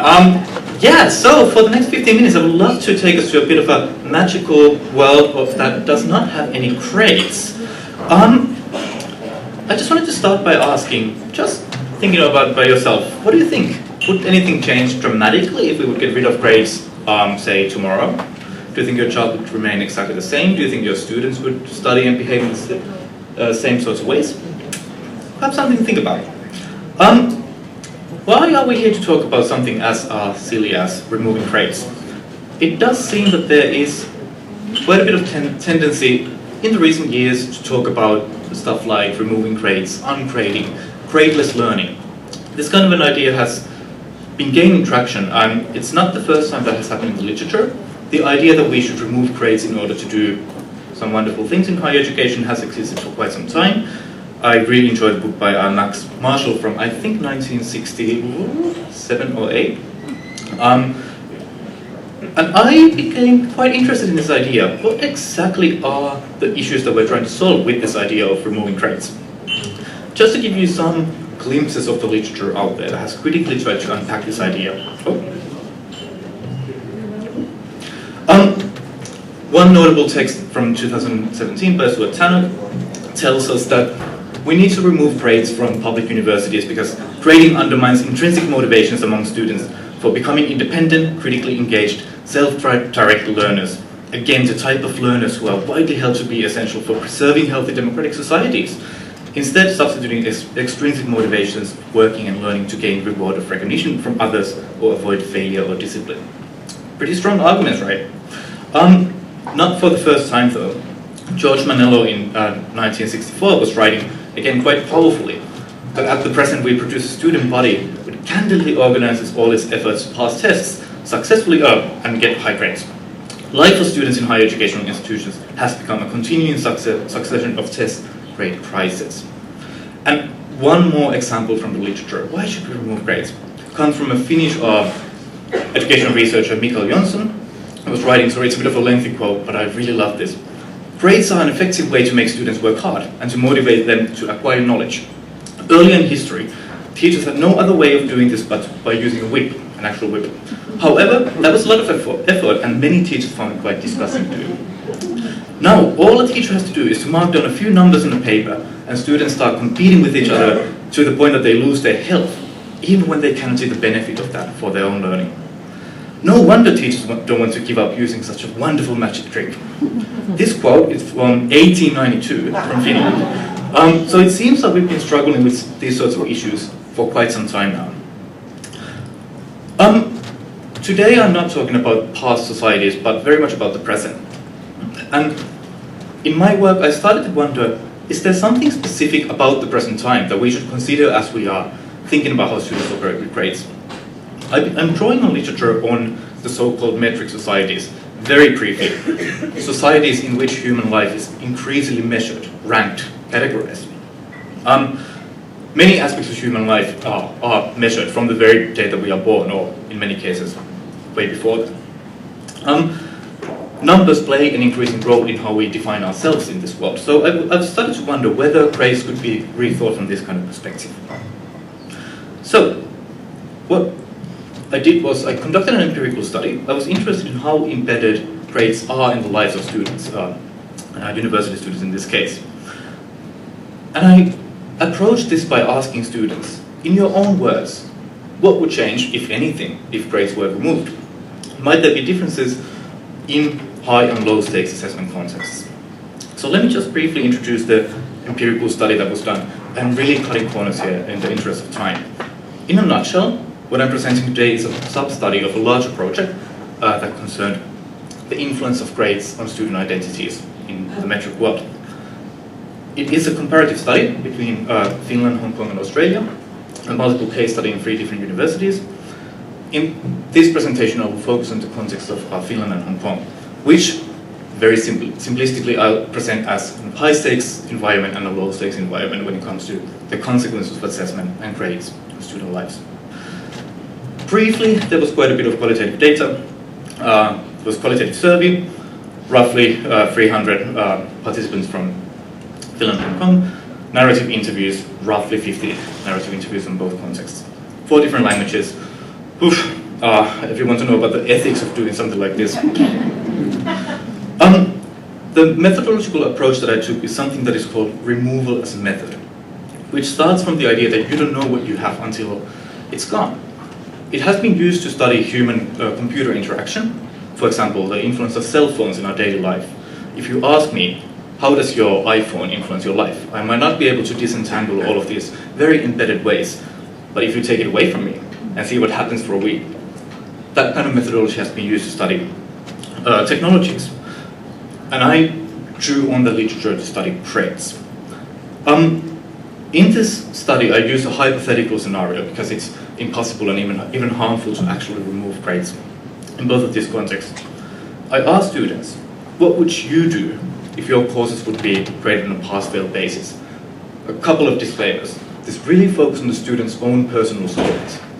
Not in general, what would happen in the society? What would you do? And I also used a particular example of pass-fail grading. Now I know that's not the only way of removing grades. Some might argue that that's not actually even removing grades. That was, however, an example that was that students knew in both Finland and Hong Kong, so it did make sense from a practical point of view in the study. All right, let's jump into the findings. A glimpse of the findings, and that's noted there's quite a bit of data, so I'm trying to make justice to that. Let's start from the qualitative survey. Some numbers. First of all, what do you think were the biggest differences between Finland and Hong Kong? One representing quite a high stakes assessment context and another one quite a low stakes assessment context. In Finland, in most disciplines, the grades do not actually matter that much. You can always redo your exams, the stakes are very low. Interestingly, the differences in these data sets between these two contexts were quite minimal. This was a bit surprising for me. However, only in the context of Hong Kong, quite unsurprisingly, we would get stories about the very high stakes of assessment, such as grades which potentially alter the course of my life. Very few students said that in the Finnish context. Grades are extremely important for me to stay in Hong Kong. If I don't get good grades, I will lose my scholarship and I will have to drop out. Finland does have a free higher education system for the EU citizens, so these sorts of stories were not found from that context. Let's start from the finding that nothing would change. So I was very careful in the study to portray these items in the survey and in the interview in the sense that I didn't assume that something would change in this situation. In the Finnish context, roughly 1/4 of the participants reported that, well, nothing would change. In the context of Hong Kong, only 7.2% of the survey participants noted this. For example, one Finnish participant wrote in the survey, I don't think that my way of studying would change significantly because I am such a conscientious person that I study carefully anyway. I have so much motivation and love towards my field that I don't need grades to motivate myself. Don't we love these kinds of students? Moving on to another topic, and here I'm going to use the order of how prevalent these topics were in the survey data. The biggest category theme in this dataset was the influence of removing grades from student motivation. This was a way for the students to narrate this potential hypothetical situation. More than half of the participants in both contexts started to talk about motivation. These responses in both Finland and Hong Kong were overwhelmingly negative in the sense that removing grades would remove something that would hinder my learning and study. Two examples here. One from Finland. A student reported, "I wouldn't invest in the courses in the same way. Grades motivate me to study, and I have noticed that in courses with pass or fail grading, I only do what is necessary and nothing extra. I can't get myself motivated just by thinking that I'm studying for myself." Another student reporting from the Hong Kong context. "I will become less motivated. Grades are my drive and goal. If the grading system is reduced to just pass or fail, I will lose my goal to strive for." Depressing, right? The students also described potential shifts in their learning processes. These accounts were quite ambivalent in terms of whether they were, say, positive or negative. And I'm using these words quite loosely in this presentation. One Finnish participant reported, "I would demonstrate deep learning and comprehension of important concepts rather than cramming and memorizing facts." One participant from Hong Kong, sorry, it's a bit of a lengthy quote, "Without the pressure of achieving specific grades, my focus would shift towards a more comprehensive understanding of the subject rather than aiming for certain numerical outcomes. I would prioritize deep learning, critical thinking, and practical application of knowledge rather than solely memorization for exams. This change would promote a more holistic approach to education, fostering a genuine passion for learning and encouraging a deep engagement with the material." A student actually wrote this in a survey. Some students related this kind of shift to emotions. Gradelessness was overwhelmingly connected with positive emotions. Again, using this word very loosely in this presentation. And there was quite an interesting tension. The students reported in some cases that their motivation would decrease, but emotion would increase. "I could imagine that the joy of learning would return to my life if there were no grades. Ever since I was a child, I have been a curious person who likes to learn new things. I would like that childlike genuine curiosity back instead of this constant chasing after high grades." I will now jump into this final finding from the survey. This was something that I did not anticipate. Many students refer to shifting identities, shifting ideas of what it means to be a student in higher education in this situation. You can take a photo and read the quotes in full. Just in the interest of time, let me just read the first one of these. One quote by a participant in Hong Kong. "I hope grades will not be the absolute standard for measuring a person in the future, measuring a person, who you are. When grades are viewed as a complete representation of a person's existence, the pressure intensifies, leading to a distorted self-perception and increased feelings of inadequacy. I hope there will be opportunities to adjust this hierarchical existence based solely on grades." Very briefly, let me dive deeper into the narrative interview data from both of these contexts. I was interested in, again, using this removal as a method approach to understanding what do grades do in the current world filled with numbers, rankings, metric indicators. First, using a kind of a metaphor analysis, I unpacked these student interviews by looking at how grades are seen as a kind of an engine. Grades themselves were given quite a lot of agency. Grades themselves do things. Grades are the gasoline that keeps me going. Here, these weird numbers, they have agency. Quite interesting. For me, grades act as an extrinsic, kind of like a motivator. I'm not sure what the right word is. Oh yeah, they act as a whip. Yes, the whip. The whip is here again. From 1892 to 2024. I would completely lose my goal of studying. What should I strive for in that case? Quite interesting ways of thinking about the, dare I say, kind of psycho-cognitive consequences that grades have for students' lives. There was an alternative metaphor that I constructed based on this data set. Rather than seeing grades themselves as something powerful, that these numbers would somehow have agency and make you do things, grades were also portrayed as being just a part of a bigger machine, just cogs in the machine. They themselves don't have any power, but they operate in a society that they're a necessary part of. One student from Hong Kong reported that this pass or fail grading needs to be tied to the job market and applications for postgraduate studies. Currently, not every graduate can secure a job. If there were no grade distinctions and everything was pass or fail, how would we determine who deserves to secure a satisfactory job? However, if someday in the future the job market ensures that every graduate has a job, then a pass-fail system might allow students to spend less time focusing entirely on academics. These sorts of ideas require the whole society to shift one way or another. So this sort of shifts in grading could be seen. Let me just wrap up. There was something new, something old in these sorts of findings. Many of these findings, I think, might have been found already by R. Johnson in 1892. However, as I was zooming into the student point of view, I do think there's something specific to our times in how grades are naturalized, made seem natural and uncontestable on two levels, on this individualistic psychological level and on a societal level. If grades are removed, that whip is removed, I can't operate.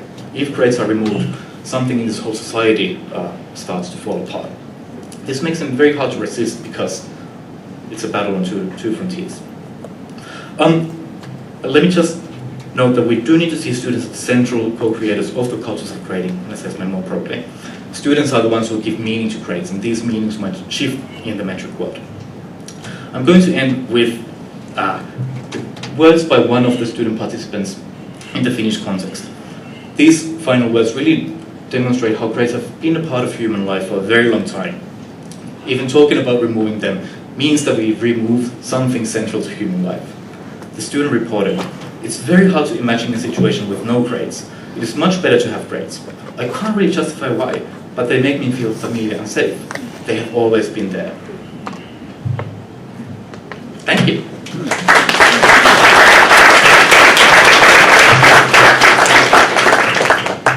In the spirit of what Yuso was presenting, I'd like to say it was satisfactory. So thanks for the satisfactory talk. B plus. Yeah, no B plus. Just satisfactory. It was excellent. But I wanted, before I throw over to your question, I want to ask you, so it seemed to me there was an implicit assumption in a lot of the data that grades were the thing that upheld standards, and to remove grades is to go to a lower standard. I wonder if you could comment on that. Well, yes and no, particularly in the interview data that provided a bit more agency to the students to elaborate on these issues. I also think that the students largely saw grades as something completely disattached from any sorts of standards or criteria. That stuff is important, but grades are needed for for different reasons. They are just one way of doing this thing in a way that needs to be done. We need to have a number somewhere. It doesn't really represent myself, what I can do. So, Thank you. Questions for Yuso? I think, Alex, it was you were first. Big voice and Yuso will repeat. Do I need a mic? No. Yes. yes, We have. is this working now? It should be. It should be on now. Does this work? No, this does not work. Right. That works. Okay. Thank you. Alex Buckley, Heriot-Watt University. It's really interesting. So my question is, so I like the metaphor of salary. So grades are like payment for employment. They're motivating, but they're not everything. But I guess what you've got had up there is making me think, so with salary, the value is transparent. Money, the value of the money is transparent. Whereas for grades, it's not quite so obvious what the reality of the value is. So you get all these perceptions. So then, do we have a problem in universities where we don't transparently discuss the value of grades? It's messy, but we might have a tendency to either say, look, grades don't matter, or grades are everything because of how we behave.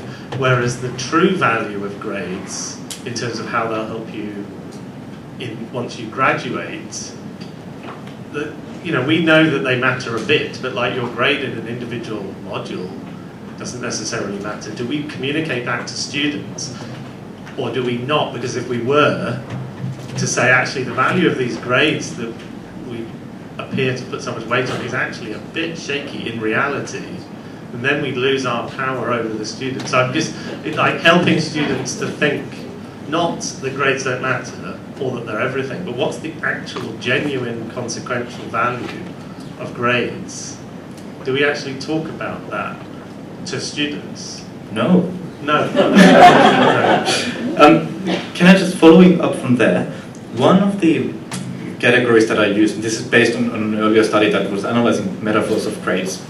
One of the categories that I used in the analysis was grades as compensation, which included this idea that grades are kind of like money, and I do something, I show effort, and then I get a higher grade. And that was actually a relatively minor topic in this data set, which means that when students were asked about what would change if grades were removed, that wasn't one of the first things that came to their mind in the situation. In the interviews that were about many other things beyond this hypothetical silly situation, there was more elaboration on that. But here, as a response to this particular question, the students were much more relating grades to psychological issues. There's some kind of a part of this psychological system that keeps them going and running, rather than talking about the kind of external value of them. Thanks, Luso. Paul Kleiman. I just wondered, what was your position versus grading, ungrading before the research and now after? Has it changed? Has it shifted at all? I thought I couldn't be more cynical. I did get a bit more cynical. I'm currently analyzing this data set. This is the very first part of this project that is quite complex and messy. I'm really in formation at the time. But it does feel like there's a cycle of writing about these issues, complaining about students, complaining about our own systems, ourselves, that keeps on going historically, and not much changes. And as a relatively early career researcher, that makes me more cynical than anything else. So the question that I have at this point is, how could we somehow not just repeat the earlier words, do what Johnson was doing in 1892, do something a bit different. But how to get there, how exactly to do that? Maybe next year in the conference I have some better ideas. Yeah. Thanks, Suso. It was really, really interesting. That point that you made about students as co-creators of this kind of system, it speaks a lot to the idea of structure and agency and that intersection, kind of how it works. So it's not just about assessment being performed on students, but actually students kind of sustaining those kind of things. And I guess as a kind of assessment change agents in the room, I think sometimes we don't realise how entrenched these things are in societal structures, like assessment is a social structure. I guess my question really is, how, and you kind of to follow up on what you just replied to Paul, like how do we work within this? Do we not bother? How does it kind of work in terms of given how massive these things are around structure and agency? Sorry, it's a big question. It is a big question, and I'm not going to answer it. So keep on chatting, and again, see you next year, and I'll have some further thoughts. With this work, I'm really not in a place to recommend solutions. Maybe before this, going back to Paul's earlier question, maybe before doing this, I was a bit more in the kind of uncreating camp. But just seeing these very concerned stories by students in let's say, an economical situation that makes them quite stressed about their future lives. We're talking about quite complex issues, and I would never ever recommend anything rather simplistic, such as let's just get rid of them and everything will be fine. Thank you, Yuso, for your wonderful talk. Jeroen van Lind from Han University. There were two quotes from students that really struck me. The first was on the 22nd slide. I'm not sure. I'll try to remember it. Thank you for feedback. The third one, I would completely lose my goal of studying. That strikes me because it seems to me that you had some students who you're very fond of because of their intrinsic motivation. We all like to have some those students, 30 in the class, it doesn't matter. And the second one was on the 15th slide. And I was a bit more confused about that, but I think it was the main conclusion there. I can't get myself motivated just by thinking that I'm studying for myself. So, to me it seems that the student is thinking, I do not have to be intrinsically motivated because we have grades. So, what's your opinion about it? Do we use a grading system as a substitute for intrinsic motivation? That's an interesting question. I think an even more interesting question is, why is it that this kind of a psycho-cognitive language of motivation is so dominant as we talk about these issues? And I think that's something quite interesting to myself. Here, more than half of the participants in both contexts first refer to these motivational issues. And that, I think, is something quite interesting when it comes to assessment. It does seem like that's the kind of a discourse that students and maybe even us educators use as we talk about assessment grades. And I think that sets the tone for many things that we do. And I'm not surprised within that context that students would then maybe, for example, think that they need some sort of an extrinsic motivator, such as grades. But yeah, I think many of the things that we write about students doing, thinking, behaving in the context of assessment, grades, feedback, I think stems from this idea that students rely on these psychological explanations of their own behavior.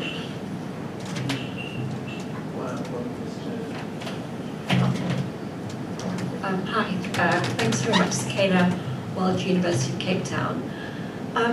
Sort of two-part question. First of all, the level of the students that you interviewed, were they kind of, first year, second year, or sort of more senior students? I just wonder whether that kind of impacts how the students feel about the value of the grades and where they are, because once you get to honours master's level, that matters less, right? Yeah. A very, very good question. They were from all over the place, from undergrad, postgrad. The interesting thing that I thought that might be a factor that I would need to consider in the analysis. Not really. Quite similar stories from all, not that I would have really compared very systematically between these levels. An interesting finding that I'm currently writing on, that was completely data-driven finding, is that many students refer to maturity as a kind of a mediator. The whole project is about students' perceptions of whether grades influence their sense of the self. A lot of students reported that, when I was younger that was the case, but not anymore because now I'm much more mature. These students might have been 45, they might have been 22, but this idea of maturity, that was something meaningful from the student point of view. So I'm digging into that. Okay, my brain is struggling to remember everyone that I've nodded to. I thought it was you. Thank you. Amanda Wilkinson from Acton Orient Institute. We have the advantage of being a tiny university, independent university of London, for psychotherapy. And we are looking at lots of discussions about all of our programs and what we do with them. An interesting discussion came up about if we create pass-fail psychotherapy, why would we grade it? Let's just make it pass-fail. However, are we then disadvantaging our students who want to go further study elsewhere? Because do they out from us looking like, back to your, is pass-fail less valuable, looking like they don't have the required entry requirements to fall into the system somewhere else? What's your thought about that? Because that creates this tension. Absolutely it doesn't. That was something that I saw in this data set. The students were concerned about that, even in this hypothetical situation. Some of them were quite emotional about it, again, even with this silly question that I had. But I do think that's a wonderful example of how grading, why we grade is not really about student learning, it's about many other things out there. And learning is quite low on the list of priorities. Hello, this is Berna Sayan from University of Salford. My question is about the confidence of students when they enter higher education. And the basis of my question is this. For example, in the UK, students are immediately separated into groups after primary school through SATs, and then they lead ways towards the secondary education, and like the lower stats, they think they are not intelligent enough, and if they can come into higher education, their confidence is already very low. So when we compare Finland and like Hong Kong's prior to higher education system, do you think the confidence of the students influence their answers to the grading questions? Does this question? Thank you. To be honest, I have no idea. That's not something that I would have really focused on. The earlier educational history with assessment for sure can be seen in the findings. Finland, for example, it doesn't have any final exams in the comprehensive education. If you go to high school, you might get your first high-stakes exam in your life when you're 18, and that really relates to the historical low-stakes situation, which is reflected in these findings. What I found interesting was that even within this drastic, very dramatic difference in terms of the socio-historical, political situation in these two contexts, some of the findings were relatively similar, and I'm not really sure why, but I'm digging deeper into that. But confidence, not sure. It was, yeah. All right, so we're going on to lightning round now. So lightning round is single sentence questions, 2 3-word answers, and we have lightning round is going to be Naomi, and then Jan. The last minute. Hello from behind the pillar, you say. Hey. I can't do this in a sentence. You brilliant talk. You made me think a lot about research assessment and the parallels in terms of research metrics. When the San Francisco Declaration on Research Assessment came out, it was intended to change behaviour. You can imagine this similar kind of question being asked: what would happen if we got rid of research metrics? The metrics are still there. More responsible use of them, maybe. So my question, sorry, I needed context, was, what happens, what grows in its place, what fills the cracks, and what does that mean for whether it's grades themselves are the problem or the way they're used? So, let's try and see. And then Jan, lightning round question. So hello, Jan MacArthur at Lancaster University. My takeaway is that if students value grades like this much, the takeaway is that we have to make sure we're grading well, because the worst thing is for them to be valuing those things that are illusionary and not robust and pretending to say things that they don't. What do you reckon? Yeah, sure. Fantastic. It's lunchtime, so everyone, huge round of applause for you, sir. Thank you. good afternoon.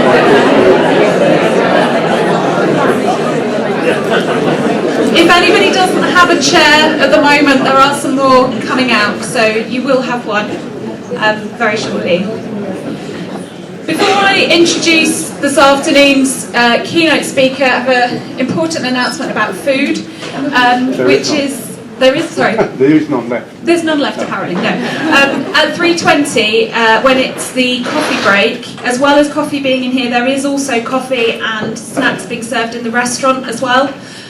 So that should ease the queuing time. So please do head back to the restaurant for coffee and cake this afternoon.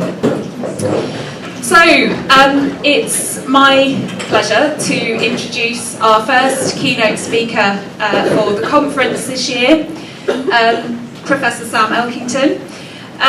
Sam is a professor at Teesside University, where he leads the university's learning and teaching enhancement portfolio.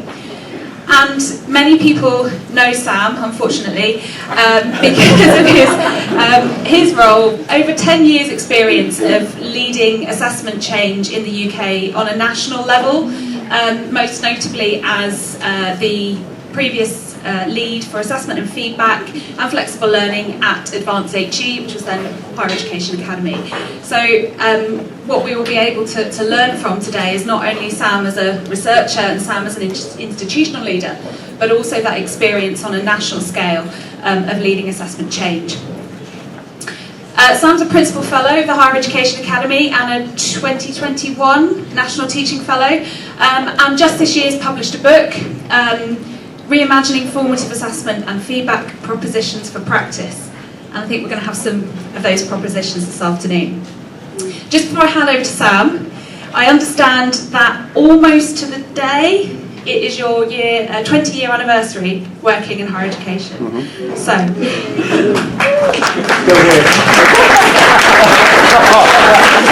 You want me to wear it? I do want you to wear it.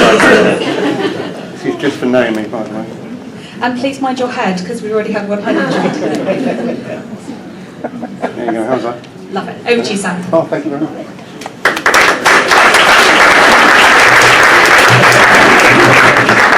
Yeah, Rob hit his head earlier on, and I'm 3 inches taller than him, so this is, I've never felt so self-conscious in my life.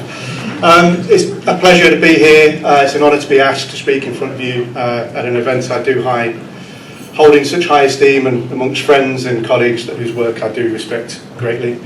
Now, I was told about 2 or 3 minutes ago that I had 35 minutes to talk. I only prepared 33. So if it's okay with everybody here, I'm just going to wait for 2. So I'm sure I can fill those 2 minutes. So it's been a year, folks, hasn't it? And I think in those 20 years, I don't think I've known a year like it. Lots and lots of change, lots of anxiety, lots and lots of work to be done. I've got a joke, I'm starting with a joke. I'm following Phil Dawson, Comedy 101, start with a joke. So the current state of play reminds me of that joke about the pessimist and the optimist. The pessimist says, everything's terrible, things can't get any worse. The optimist says, well, yes it can, just wait and see. Kind of sums my last 12 months up. Don't anybody with me on that one? It just seems to be one thing after another. But in all my experience, apparently I have more than 10 years experience, I would probably place myself as a pragmatist. In fact, I think we all have to be. But higher education has a habit of distorting what we mean by pragmatism. Now, assessment and teaching practices are being reshaped by short-term outcomes, managerial demands, and greater focus on productivity and efficiency. We know this, we feel we're living this, aren't we? And being pragmatic in how we approach our learning and teaching and assessment practice, making the best decisions with the limited resources we have available, is not nothing. Not nothing. It's not nothing to be sniffed at. After all, we work in a time of reductive workload models. I can say this, I'm not at work. Short life task and finish groups, and an almost incessant need to optimise our roles and time. Put another way, we're all having to do more with less.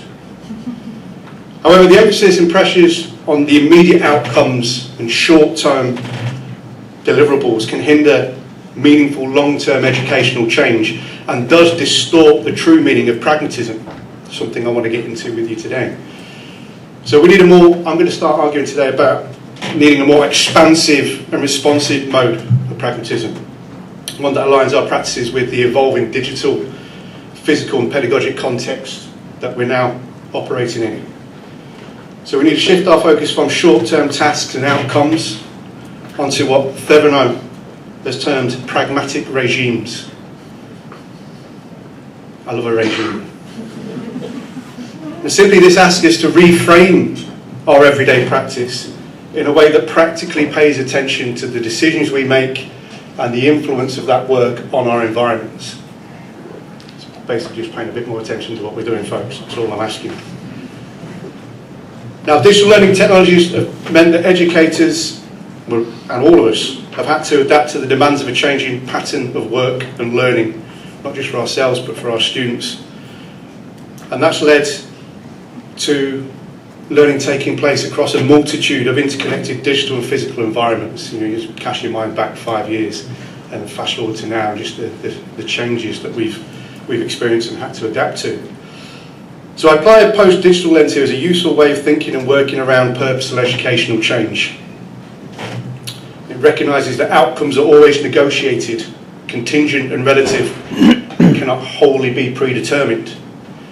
And when we consider this in the more defined area of assessment and feedback, it becomes clear there's considerable work still to be done to fully grasp and understand the wide-ranging pedagogic affordances that are available in our digital environments and through our digital technologies and assessment design. Universities have had to rethink and continue to rethink how the significant resources of assessment are given over to reconfiguring and rethinking and reimagining the different arrangements, policies and practices that are deployed.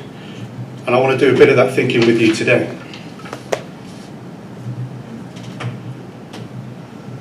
So this is what I call the higher education sector right now. Okay, so as Naomi says, I've spent a great deal of time thinking about assessment change. It's something I'm deeply interested in. We're all involved in assessment change. It's what we do. You know, we do whether we like it or not. And we know that assessment change is high stakes. It can often, and does often, lead to considerable resistance. We seek out relative safety and stability of our established approaches. Now we've all tried, and it's already been touched on today through the sessions that you've been involved in. That resistance to change, that resistance to doing things differently, is so deep rooted. It's cultural. Some of this motivation is legitimate. Integrity of university assessment is tied to professional accreditation, sector standards, and institutional reputation. Much is at stake when we seek to make a change, to risk something and rock the boat. But such reluctance and risk aversion is a byproduct of the model itself. Put another way, in my view, we don't necessarily have an assessment problem as much as we have a systems problem. Assessment must change, not because reactive concerns about students cheating or academic integrity, but because it's critical universities are preparing students to meet professional standards and skill requirements of a rapidly changing world.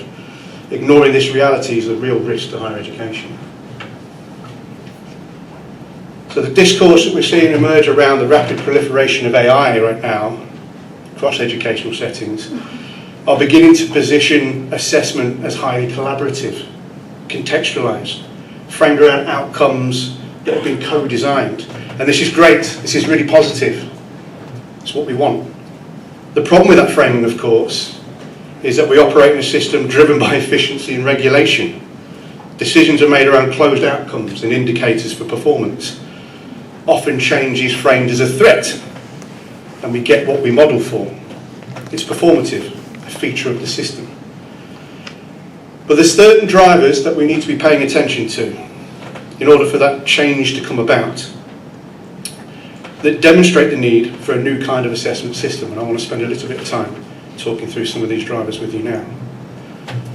The first one is thinking about how we might design our assessments for hybrid learning environments.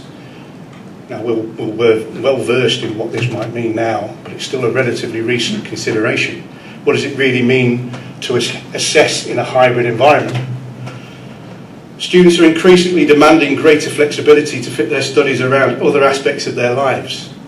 The boundaries between physical and virtual, informal and formal learning are becoming less clear and more permeable.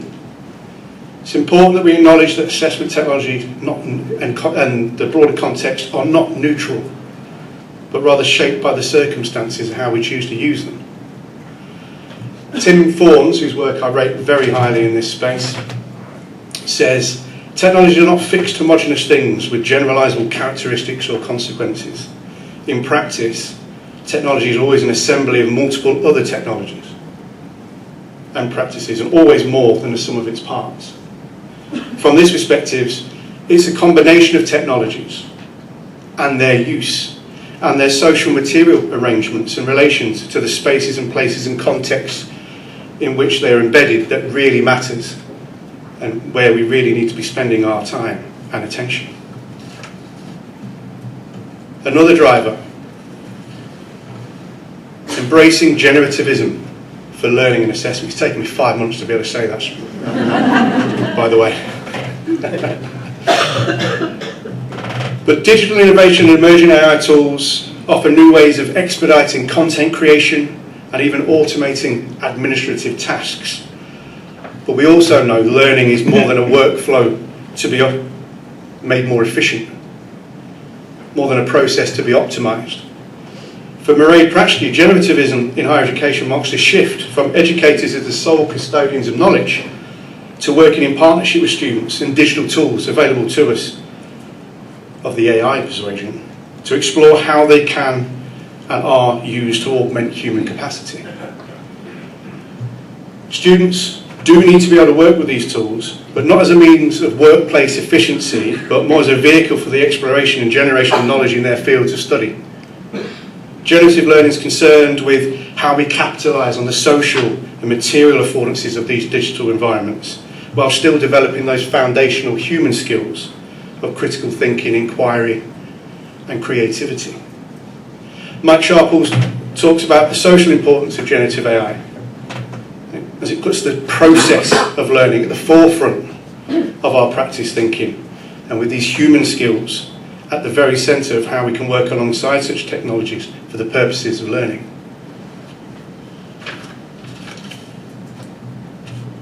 Moves me on to another driver.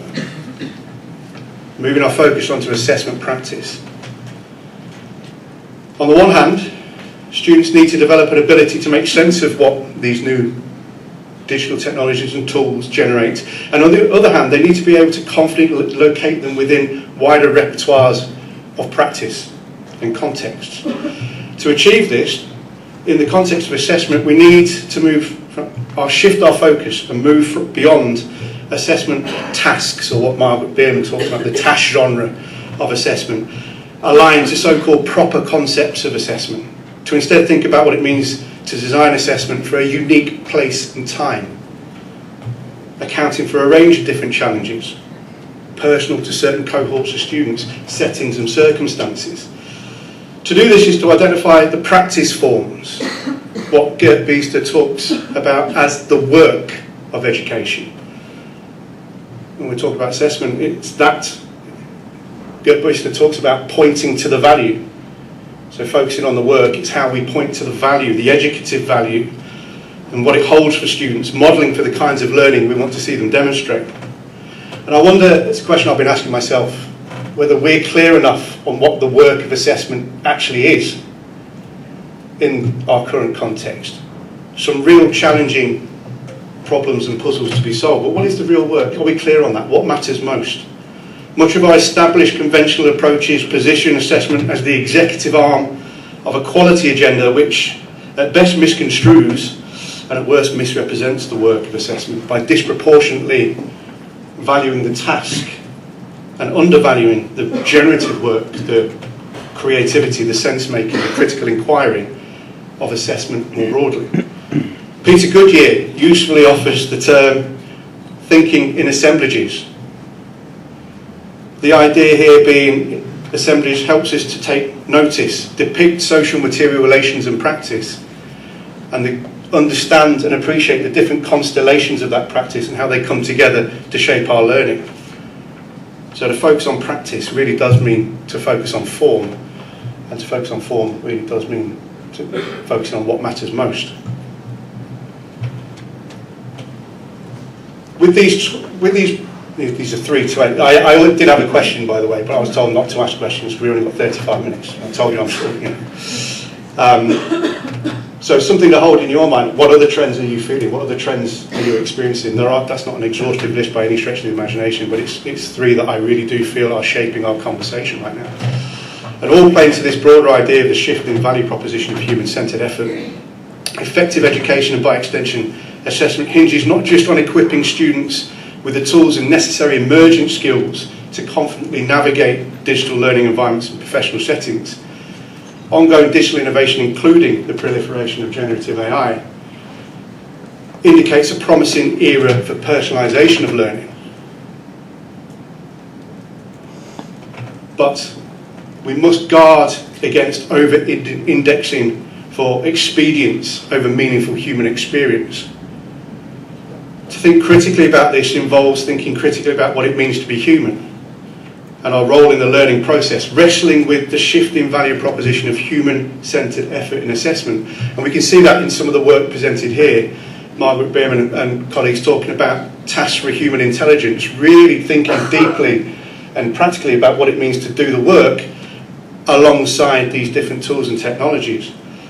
Cordina and colleagues talk about the synergistic partnership and how these tools can make space for broader human-centred activities like coaching, guidance, and the emotional support that we're able to give. And Ethan Mollett talks about the co-intelligence, nurturing co-intelligence, but also learning through that how to be the human in the loop. All of these things are on the table, and we need to consider these deeply. to the smallest podium I've ever seen. Okay, keeping me on my toes. Right, now to the good stuff, folks. We have a choice, or you have a choice. This is all wicked problem stuff. Every action we choose to take teaches us more about the complicated reality of higher education right now and how conflicted it is. Different stakeholder interests, opportunities, values, multiple crises. But one strategy when faced with wicked problems is taken from change theory, something I've really played around with quite a bit through my work. It's called exploring the adjacent possible. It involves pulling on one thread for a while, doing things that are of immediate value in themselves to that particular thread. Moves us in a general direction that we want to move in, but doesn't jump to conclusions or try to solve bigger problems that we can solve at that moment in time. For one thing is for certain, we can no longer slip into familiar, comfortable practice arrangements, which simply assume fit and a concerted action in a predetermined direction. We really need to think about what does matter most and what that looks like in terms of the work of assessment. So here are two threads for you folks.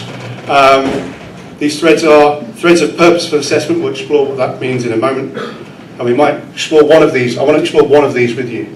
Now, I will go back to the title slide that all those eagle-eyed amongst you would have seen the QR code. This is yours. This is your resource. It's a resource for you. So if you scan that QR code, you can follow along, okay? Or you can, we'll follow one thread. If you want to do the other in your spare time, crack on. Or, just something to read on the train on the way home. But I love, this is something I've wanted to do for a while. So, and I've done this before many, many years ago. Sorry. It's modelled on a build your own adventure model.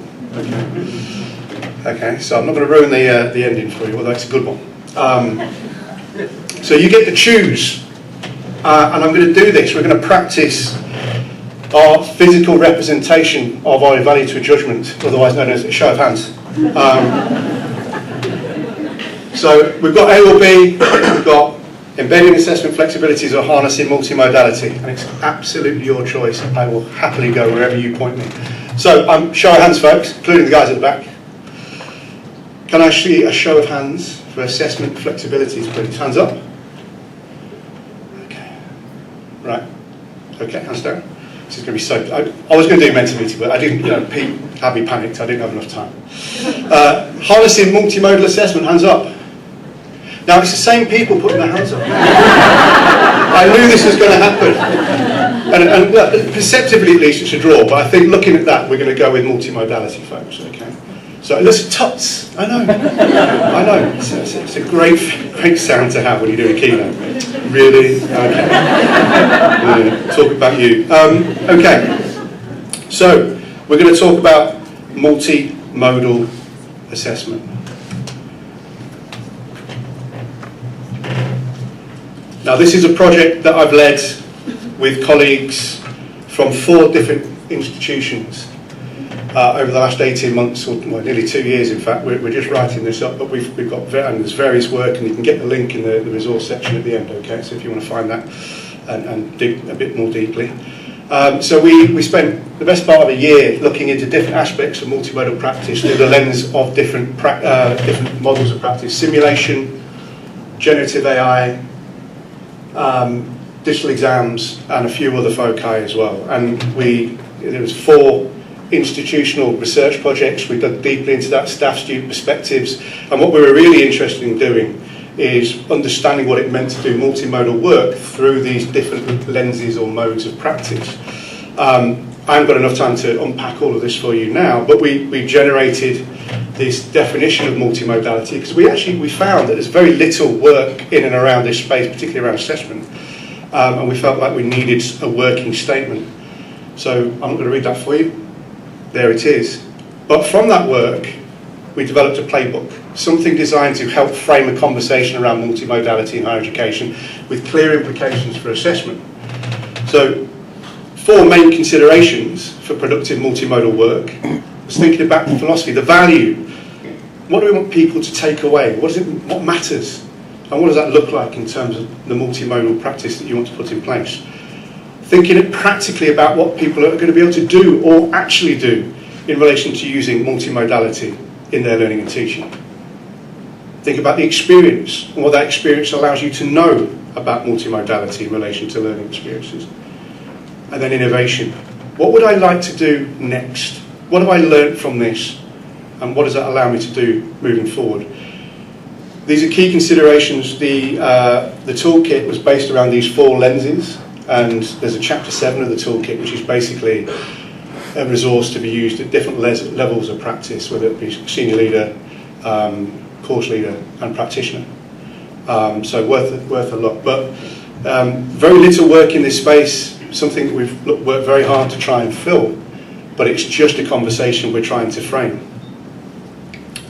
Fundamentally, multimodality asks what matters most.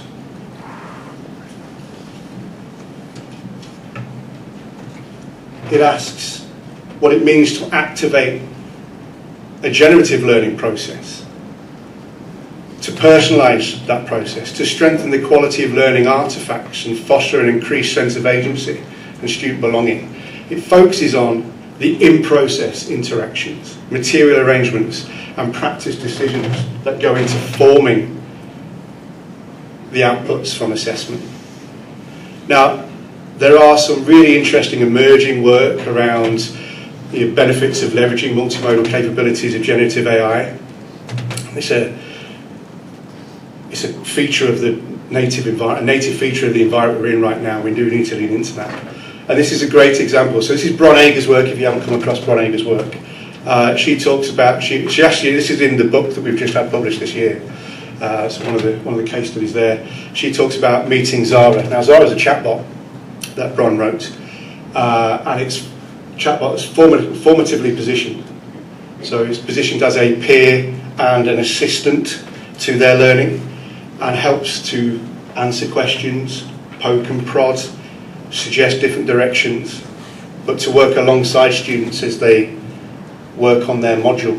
And these are fully distant students in this particular example, so it's a really interesting one to get your teeth into, and one I really do encourage you to have a look at. But what it does reveal is that there is still a lot of work to be done in this space. We need to understand what it means to develop students' multimodal assessment literacy. Very little, in fact, I would say the majority of what we do right now is not monomodal. There are multiple modes to the work that we do. There are multiple modes to the work that students do in and through their assessment. Are we clear on that work? Are we clear on what we're asking them to do in bringing that multimodal learning to the table? Jen Ross and colleagues have proposed an assessment framework for multimodal assessment. And this really does speak to that work component that I'm trying to exemplify here. So it focuses on the quality of composition, composition being a huge emphasis in multimodal work. It's not product focus, it's process focus, and the composition of that product. So it's a shift in that critical perspective. Fostering students' creative dispositions in agency. So putting a real emphasis on the creative process and being open-minded as to where that might lead. And to do that, we need to think of ways of holistically thinking about multimodal assignments. You're likely to get different outputs in different formats. If we're asking them to be creative and expressive through their work, we've got to be okay with that, and we've got to have ways of ultimately assessing that. Now, really focus on what we're asking students to do, the value through that work, and pay attention to that work. So I find this a really useful framing when we're thinking about multimodality. So we're talking about assessment literacy or feedback literacy, and we don't even know the literacy, right? But I think part of that literacy conversation needs to include a multimodal focus, because that, in effect, is the reality we work in. Now, I love that Simon Thompson, Professor Simon Thompson, a friend of mine at the University of Manchester, he has a wonderful term of conscious modality, and I really do feel this is something we need to be leaning into. So thinking purposefully about the modality of assessment and feedback, their contexts, the associated benefits and challenges for learning, but doing that in an intentional way. having a clear sense of the value and what we're trying to do, the work.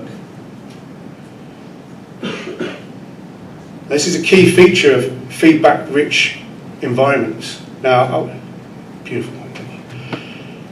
I'm going to lean into James's work here as a great example of what we can do in the multimodal space for feedback. So the audio, visual, textual feedback we give through things like screencasts. Not only is it clearly through the evidence more accessible, the students have positively responded to that, but also more engaging, personalised. It allows for more authentic feedback dialogues and ultimately artefacts. So again, there's models already there, but it does demand a realist view of feedback practices as well. And by that I mean I'm going to lean into Michael Henderson's recent paper, where he talks about student preferences for AI-generated feedback or tutor-generated feedback. If anybody read this, it's a fascinating read.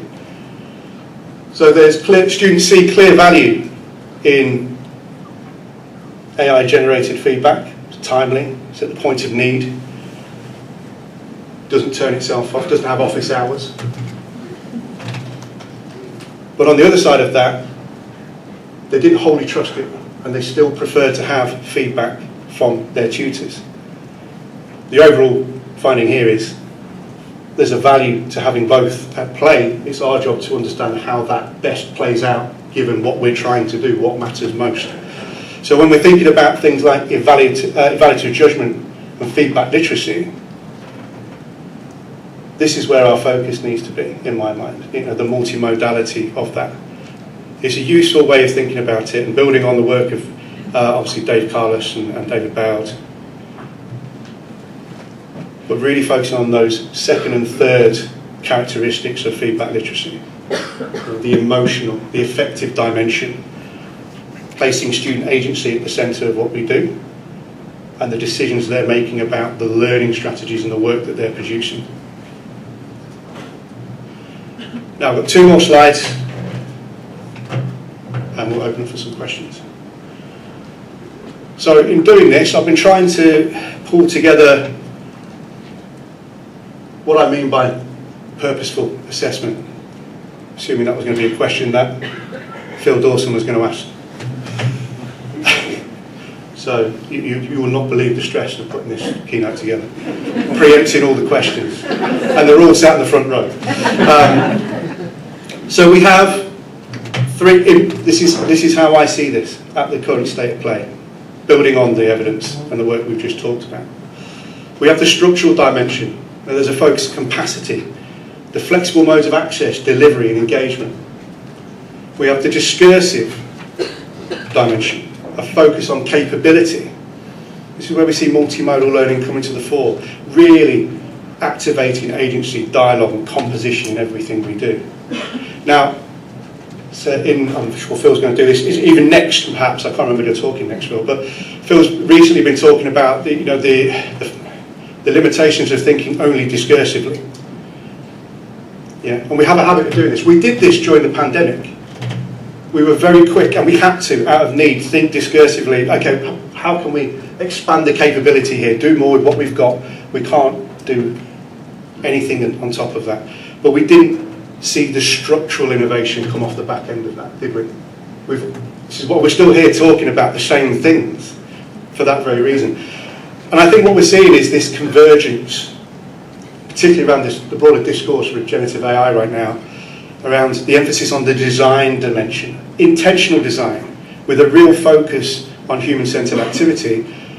And this means working with and paying attention to the affordances of our digital learning environments, what that means, what that looks like. And practically, it means leveraging what myself and Alistair Irons termed in the latest book, leveraging generative constraints. So that identifying those combinations of elements in practice, individuals, technologies, resources, activities, parts of the environment, that an educator can orchestrate, position, guide and capture to help shape student learning. So there's my 10 pence worth.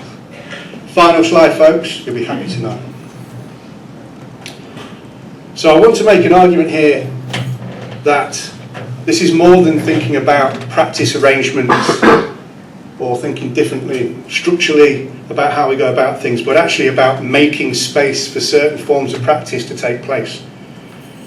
I do believe the purpose of assessment, if pursued in the way that we've been discussing, is a complex pedagogic space. We can't bracket this out and oversimplify things. We need to embrace that complexity.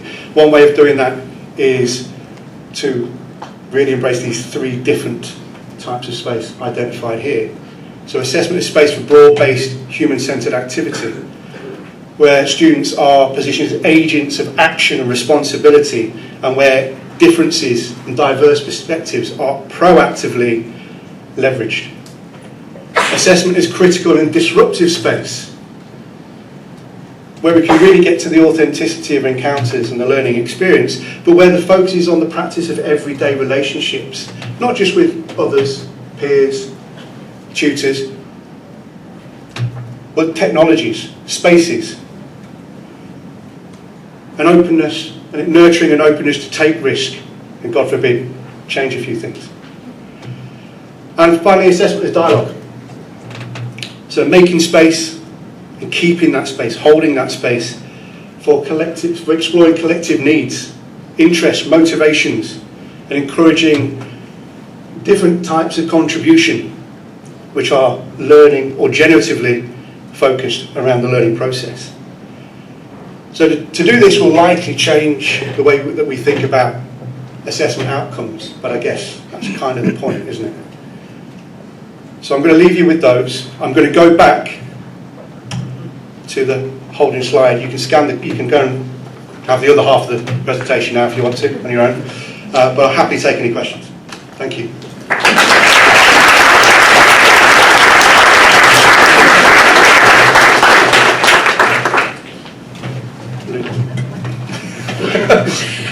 We have 2 microphones going around. We have about 20 minutes, so plenty of time to grill Sam further.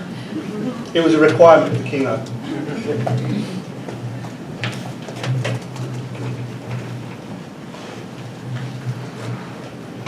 Thank you very much. Behind the pillar. That's good one. Yeah. Hua Hui Zhao from University of Leeds.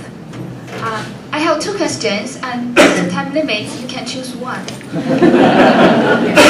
Question 1, and based on your work, what distinguishes human intelligence and artificial intelligence? And question 2, apart from multimodality assessment, you have talked a lot, how we should reimagine assessment in higher education to develop distinctive human intelligence. Thank you. 2 really small questions. Appreciate the. Well, I'll try. So I'm going to do a USO here. Read the book. No, 2 really good questions, and I do generally think this is what we're grappling with. There's a lot of this. You know, this what is human-centered effort in the context of learning and teaching right now? Because that is the value proposition. You know, it has been forever, but really stark reality now. I think it boils down to value, validity, really understanding what matters, what that looks like in practice, how that shapes the work, and then we start to get some idea of what that looks like. But I honestly don't think, because I work across our institution, I've worked across many institutions, certainly in the last kind of 12 to 18 months, and these kinds of conversations really are coming up all the time. We're all grappling with it, but it really does boil down to value. It is building what we do around what is valued and what matters most, having a clear and intentional sense of what that looks like and means. And then you've got the problem of how we design that into our courses or programs. So I will say this, you know, at Teesside we really have doubled down on course-wide, or not quite programmatic assessment, because there's all kinds of problems to do true programmatic assessment, but course-wide. So when we're having those conversations with course teams and academic members of staff, we're getting them to think about these design decisions in the round, how they all join up, not at a module level. Because we've got to remember, we're talking about complex learning. We don't get at complex learning just by taking a modular approach, which we'll never get there. We've got to take a wide-angle view. So there's a couple of answers in there. Hopefully one of them's at least shot by the question there. Thank you. Hi, Sam. Alex Buckley, here at Watt University. I've got sort of a follow-on question about the human intelligence. Yeah. You had a line there about thinking critically about thinking critically about what it means to be human. Yeah. And I just wanted to get your thoughts about what our role is in that. Because I sort of veer, on the one hand it seems incredibly grandiose to think that we, in universities or designing our assessments, can determine what the point of a human being is. Like, that's a big question. Is that not why we're here? Right. But on the other hand, it doesn't feel like we can avoid it, but it feels very odd to be thinking like, that's not our job. No. Is it? No. But we can't really avoid it, so I don't know. Yeah, and I don't have the answer. Nobody, I'm saying I love USO's strategy here. There's plenty of work out there, read this work. But I do think Ethan Mollick's work is some way of getting to some satisfactory way of thinking about it. So he talks about learning to be the human in the loop. And that's really about the human value, the contribution that we can make. And remembering that actually the goal here, folks, is learning, human learning. And so keeping those core considerations in mind and going back to that value piece. So there's a whole set of kind of considerations in the book there that's captured on the slide. But it's the second consideration that he really puts the emphasis on. It's that, what does it mean to be the human in this loop? So what value can we add? And it's that partnership model. So it's recognising that, because we're never going to be able to bracket this out. It's like, and now the machines are doing this, and the humans can come in later. And we're now in that generative state where we are co-generating value, but it's really spending time and trying to understand where the human is in that, and it's the learning, and that's where Ethan Mollick kind of sets his stall out. So I'd probably go there, but it's bigger than that. We talk about human intelligence. So I'm not an AI professor, but I am concerned in a positive and proactive way of how we best do this in the context of learning and teaching. I think we all have to be having that conversation. If you want the answer, listen to Alex's keynote at the end of the... That's not true.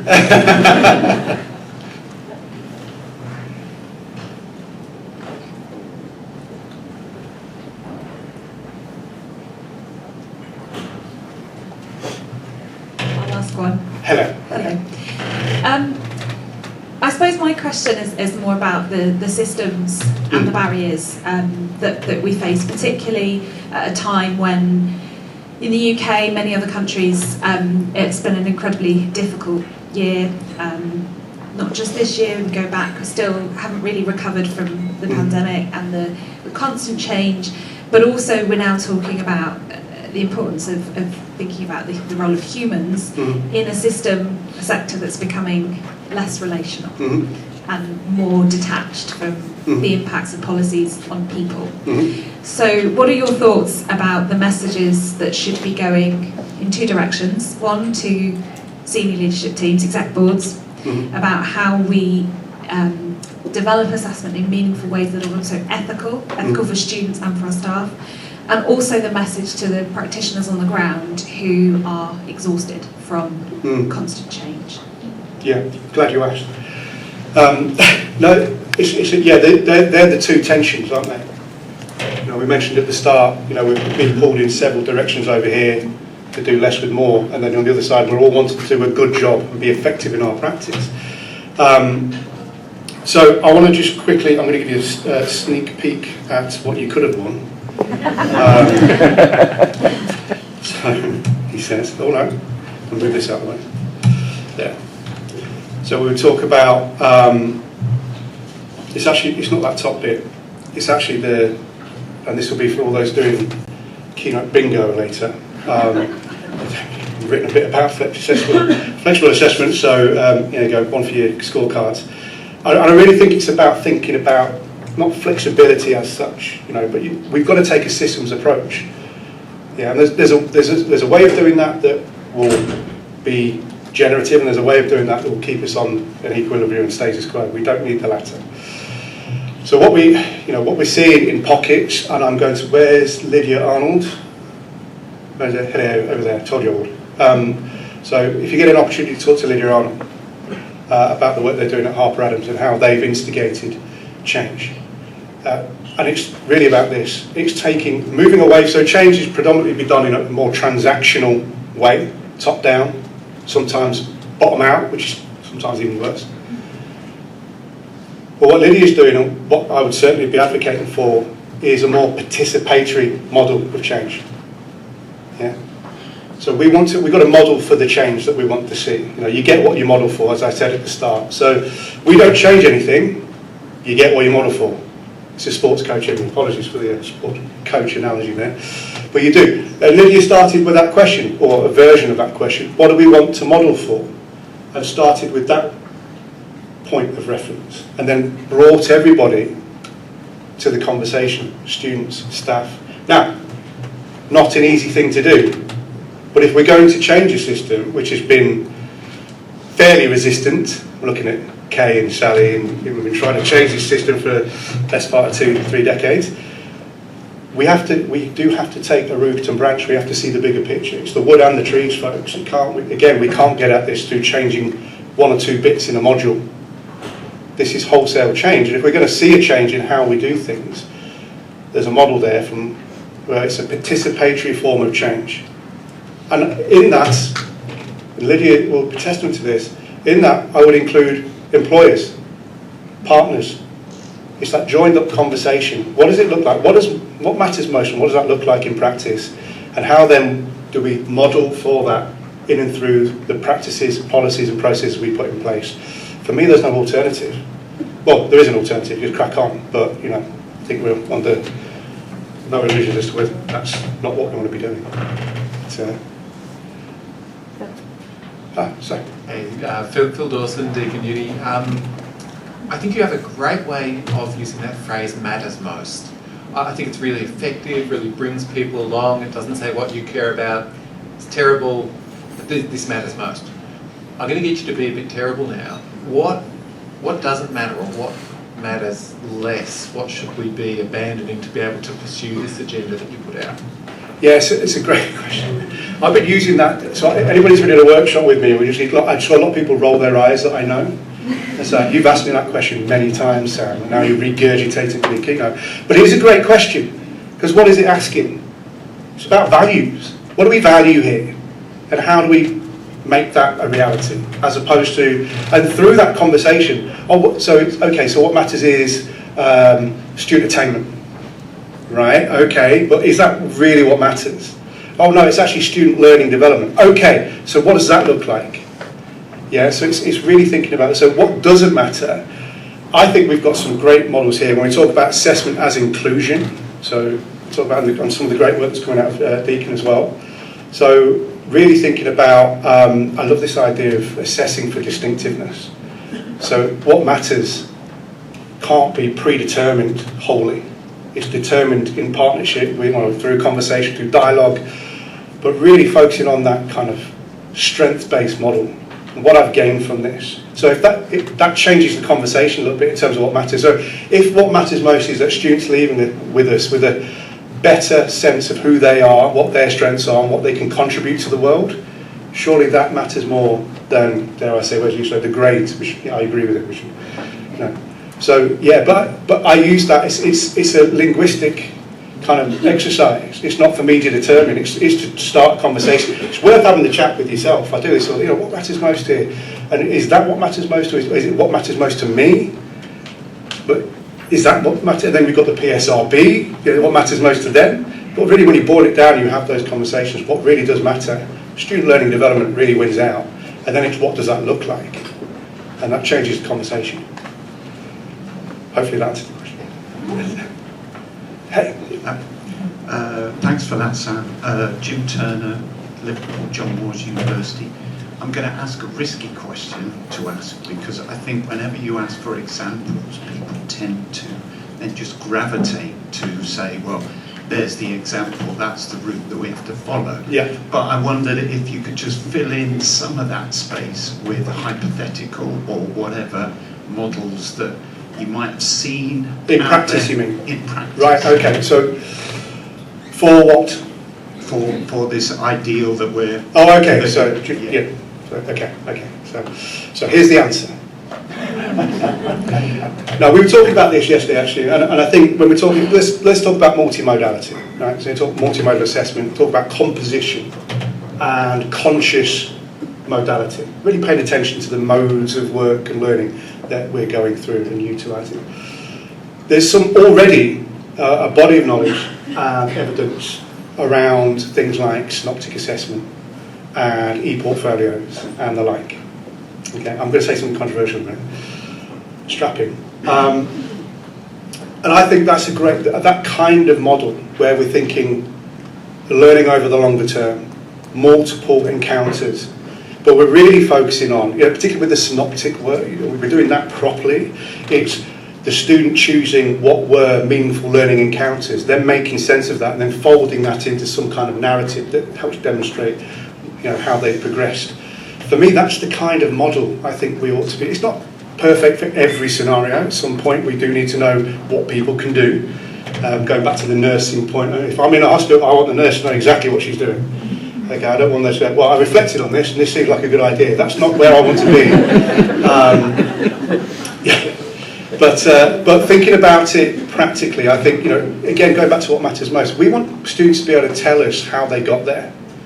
The journey over the destination. And if we're going to do how do we model for that? Well, we have to model for that in a certain way, I think. But I've done a lot of work with, and this is going to mean different things to different people in the room. So in the UK, we have gone all in on degree apprenticeships. And there's an assessment, there's a mode of assessment called the EPA, the endpoint assessment.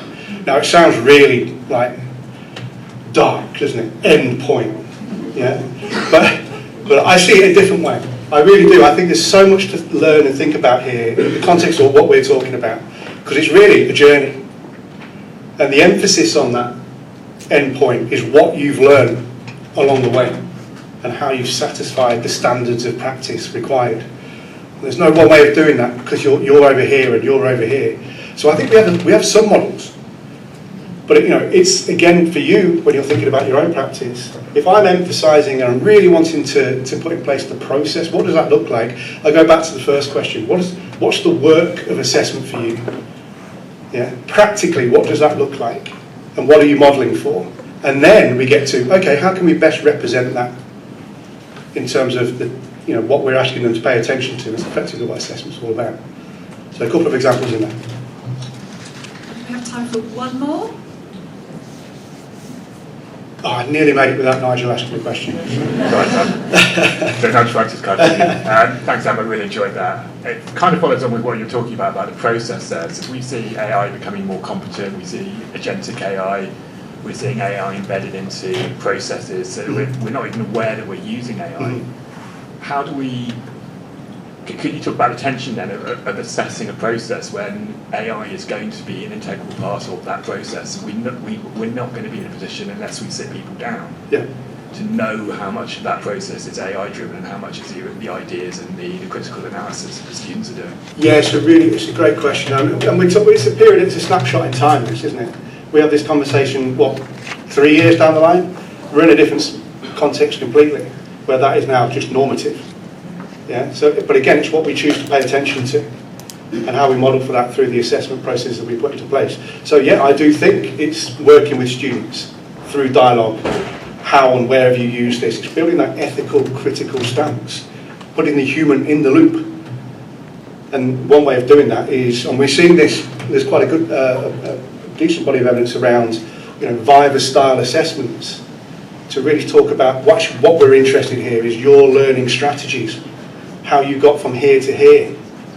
AI can't do that. It can track and monitor and spew out some stats or spew out some words that make some sense.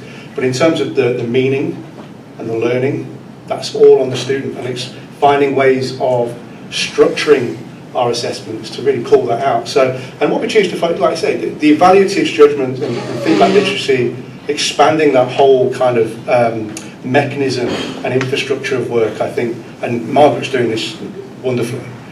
Really thinking about, okay, ethically, what does this mean to do this well, to do this right? And that changes depending on who we're talking to and about. There's no one way of doing this, and that's why it has to be a dialogue. So I don't, there's no easy answer, but it's almost certainly going to be putting the human in the loop and valuing that over artifact and linear progression. I think that's a good point to end on. Thank you, Sam. Could Thank you you very join much, me folks. in Appreciate thanking that. Sam once more?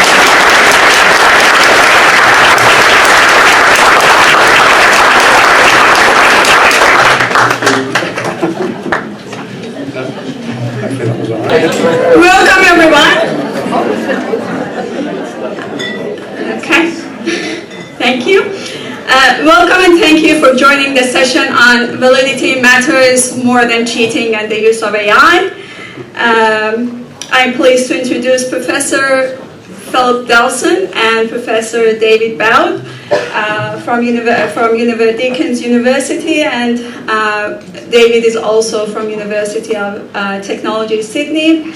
I would like to invite Phil and David to present their work with us. Thank you. Hello everyone, thanks so much for coming. Dave is only here to answer the really difficult questions. So, when the time comes, if you're like, what is construct validity, and you want like a technical definition, that's for Dave. Yeah, look, I'm here to talk about, I guess, this is a bit of a Sam sort of thing, from the previous session. I guess it's a mattering sort of presentation. The idea is that validity matters more than cheating. That the tail of cheating has come to wag the dog of assessment. We do a lot of things in the name of addressing cheating that have negative consequences for assessment. And I say this as the person who, like 5 years ago, was at this same place giving a keynote about you all should care more about cheating. Yeah. I know, yeah. I don't worry, it's been a journey. Okay. So, this presentation, I've got 4 things. Firstly, what is cheating and inappropriate AI use? I'll be honest, the inappropriate AI use was a ploy like the inclusion of Dave to get you to come into the room. Why is cheating wrong? What is validity? And I'll get the doors locked before we get to that. And then why it matters more than cheating. And this talk is really just like a talkie of the open access paper that's there with my wonderful colleagues, Margaret Beerman, Molly Dollinger and Dave. I will revisit that slide at the end, or if you just Google validity matters more than cheating, you'll find it. Okay. What is cheating? Kind of hard. Oxford English Dictionary, an act of deception resulting in unfair advantage or personal gain. Now that's a broad definition, not an educational one. You go to education, things actually get kind of tricky. You end up with sort of lists. So cheating is, well, here's the list of stuff that's cheating. Now I come to you as a cheater because for high school, from year 7 to year 12, I did not read any of the books they said as in English. I read study guides for those same books and graduated with pretty good English grades. Now, according to this McKibben and Birdsall paper, I'm a cheater because they did a survey study of all the different types of cheating that are out there, and not reading the book but reading a study guide makes you a cheater. So anyone who's done it here? No, yeah, you. I want it known, these are minuted, right? I want it known for the minutes. The person up the front, total cheater. But look, Barnard writes that if you go and look at the literature on cheating, if you go for a list-based definition of cheating, around 90% of students are cheating depending on what you put on the list, which makes it potentially not that useful a concept. We then get to sort of, when we try and define it, some of the definitions get to, well, cheating is what happens when the rules against cheating are broken. Of course, job's done. And this sort of requires a view of education as this game that we set up with rules, and you don't want to breach the rules and whatever. This doesn't sound particularly useful. But it's wrong, right? Cheating's wrong because it gives people an unfair advantage. It hurts student learning. Devalues peers' degrees, and it harms academic integrity. I put to you, there's a whole bunch of things that do those things as well, some or all of those, and we don't get a specialist team at the university to handle the fact that some students have a job or a partner or play video games. I played so much video games, and they definitely hurt student learning. They didn't give me an unfair advantage. Beauville talks about how the sort of cheating is a problem because it hurts student learning. It just doesn't hold up. There's so many things that students are engaged with that are not great for their learning. There's so many things that give some students an unfair advantage over others, that maybe this isn't the rationale for the wrongness of cheating. In the paper we go through all of this.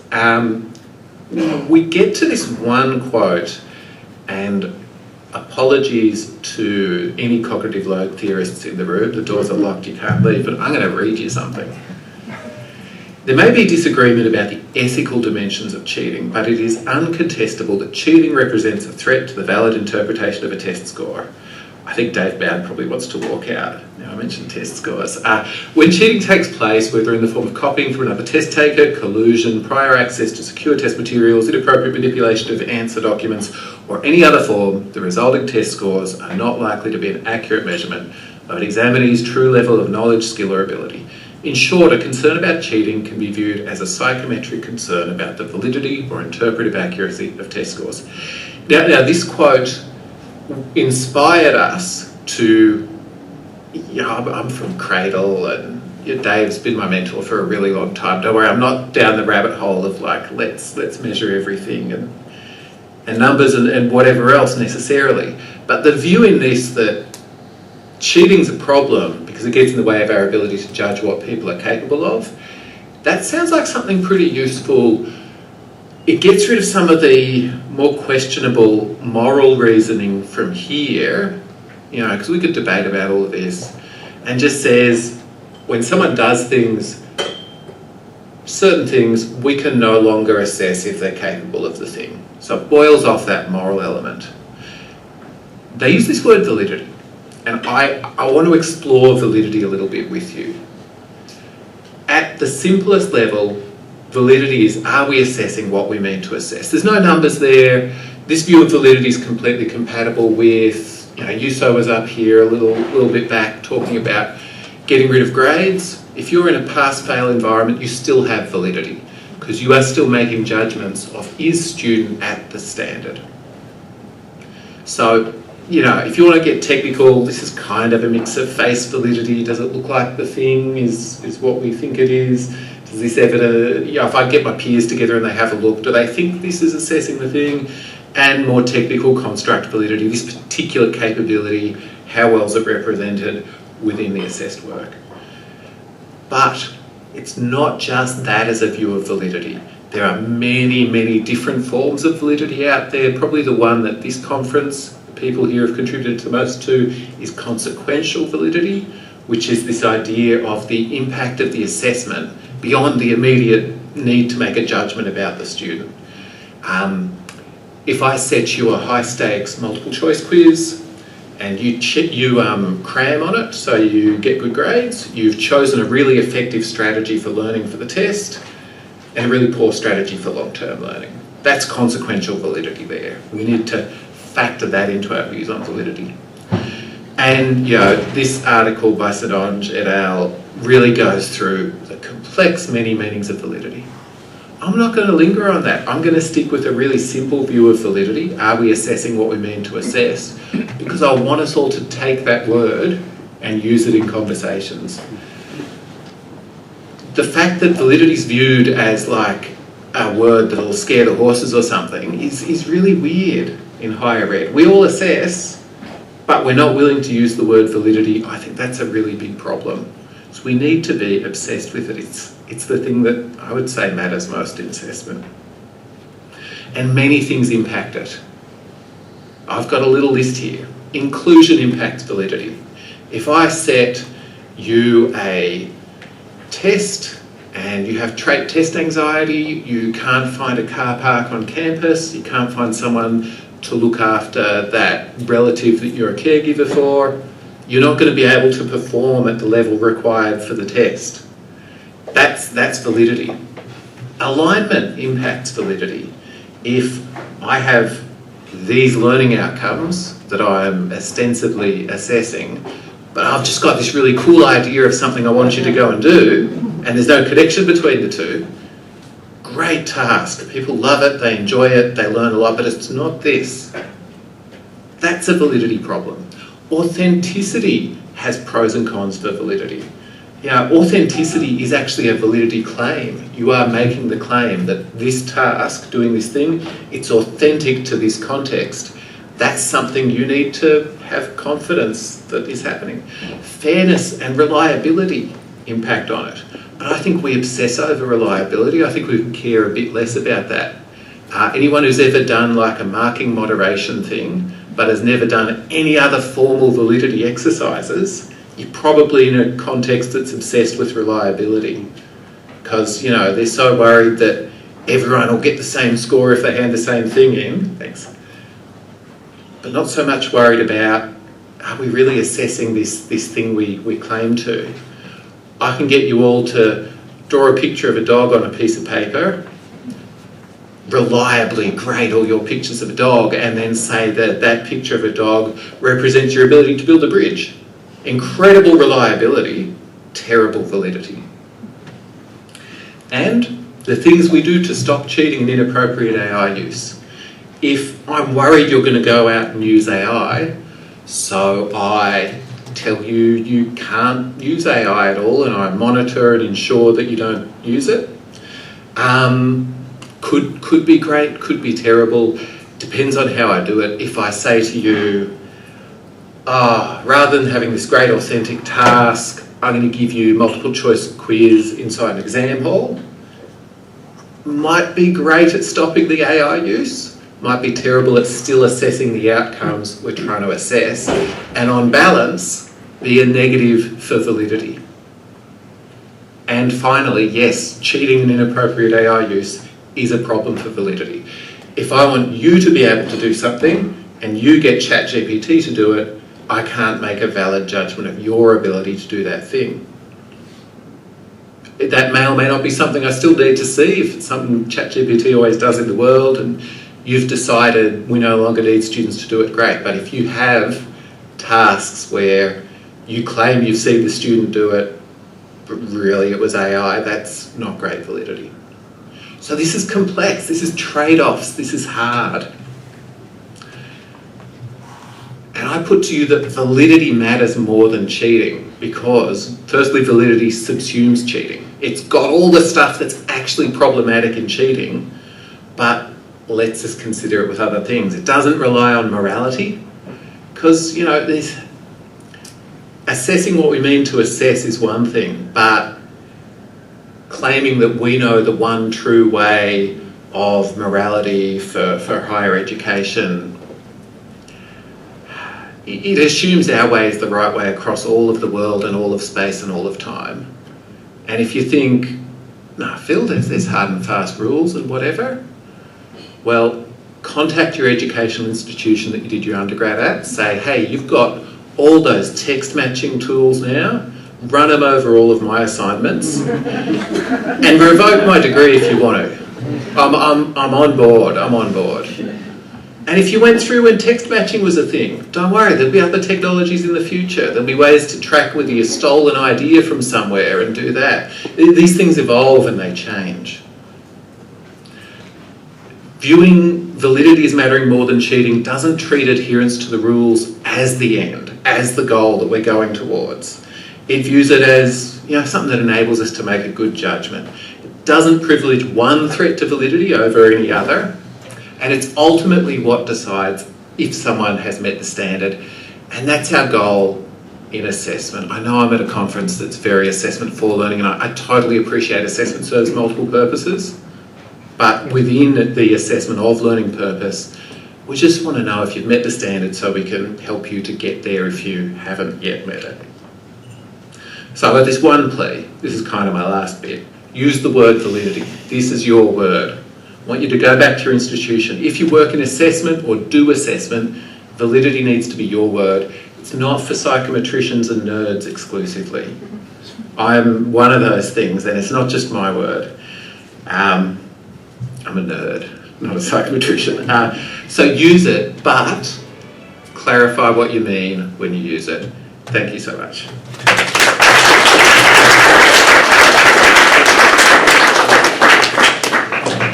Thank you very much, Phil, and we were just under 15 minutes, so thank you for that. You made it very easy. We have time for questions.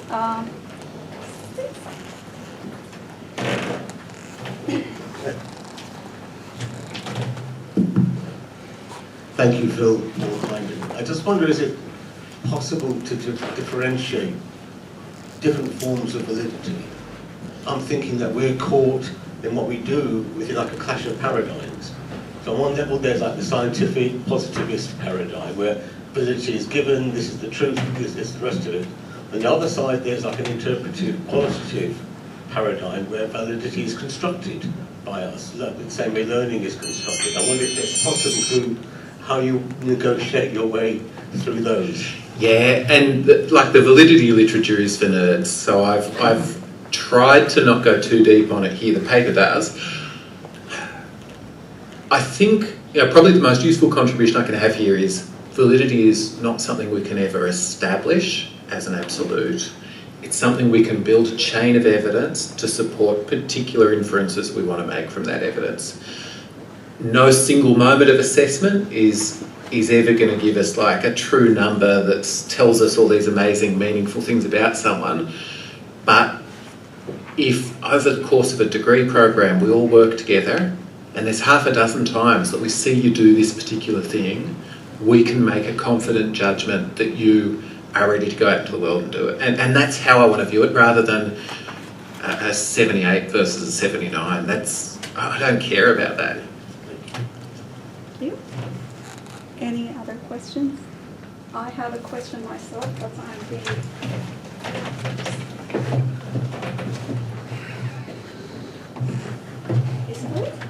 Jim Turner, John Moores University. So I'm always interested in how to take ideas from this conference and from papers that everybody's writing here back to practice, and to try and influence my institution to move in a better, more valid way, I expect. So a more meaningful way. So where do you see how I could change my institution to make validity more important than their ideas about cheating? Where might I start with that problem? I'm going to give you two places to start. The first one is the institutional conversation about cheating and academic integrity. Getting inside of that policy process. I mean, my ideal world, we actually almost delete the academic integrity policy, and we have an assessment policy that considers all of this stuff. I think that's potentially a bit too radical for some context, but getting into that conversation. So in the paper we talk about how validity is a God term. No one's anti-validity, very powerful. You can get into a conversation about, say, inclusion. So you've got someone who's like, well, assessment accommodations are cheating. And I've literally heard that. But you can get into that conversation and say, well, if our goal here is not really to care about all this cheating stuff, our goal is to have really good judgments about what students are capable of, well, assessment accommodations are actually just to ensure that we get that validity. So you're building that in. So that's one moment. The other moment is course review. Really getting in there into course review. There's often an obsession with alignment in course review, but not so much with the quality of the judgments about the outcomes. So we've got these tasks that align with these outcomes, tick. No, where do we actually show that the judgments made from these inform those outcomes well? So those would be my two places I'd target.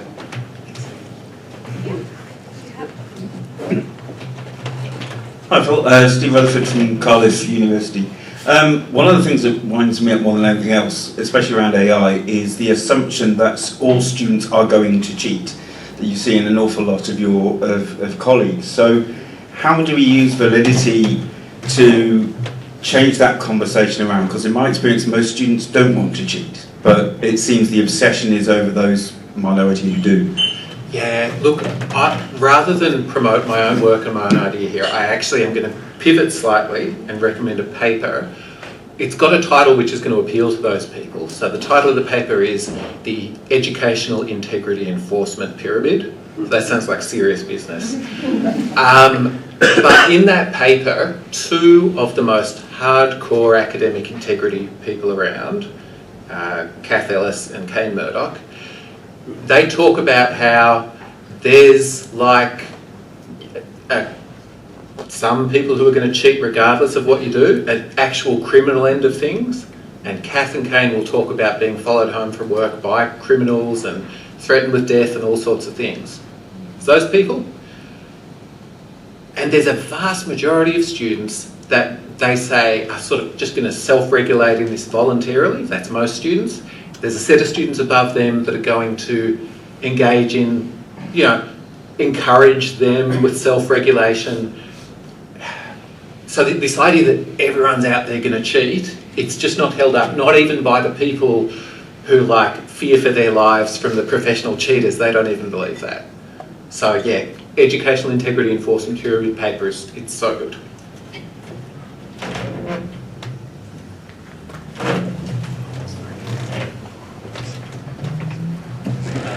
So you could sort of say that two lenses of looking at validity are both, are we measuring accurately? But then there's also the question around the construct.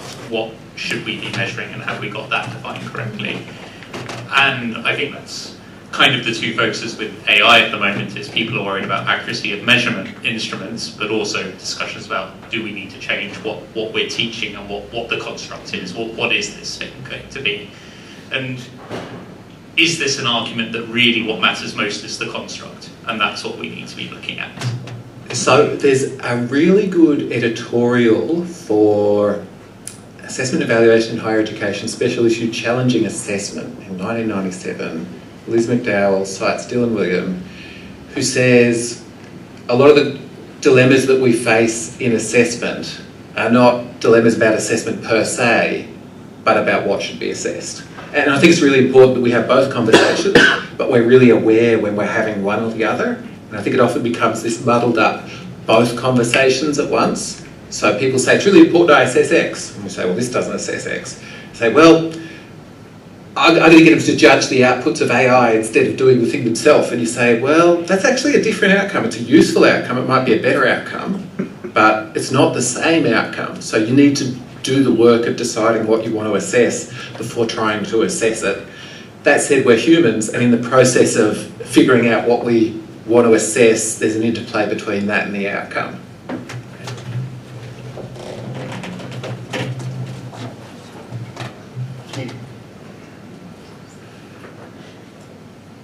Hello, I'm Helen Donoghue from Queen Margaret University, and I'm interested in asking you about how often do you think assessment designers evaluate their own assessments for validity? Because in my experience, this is often a missing final step. They do it a lot less than they look for cheating in student assignments. And, you know, I think that's a really significant problem, that I think there's a lot of people, and I'd even say a lot of people in this community, that want to set really worthwhile, valuable, meaningful tasks for students. And that's the primary thing. And I 100% support that. But I think we sometimes don't do the work of looking at the outcomes and saying, will this allow me to make really good inferences if someone's at the required standard for this outcome? So, you know, a thing I'd say is look at your PG Cert academic practice or equivalent. Does it say anything about assessment validity at all? And if it does it say it in impenetrable psychometric ways that the person running the course clicks through the slides really fast because they themselves don't get it? Or does it have a really important conversation about what's good enough and what's not good enough, and how can you know, and how do you know if that demonstrates the outcome? Because that's the conversation we need. We don't need like heaps of formulas. That's not what we want. There are one question. I have a question.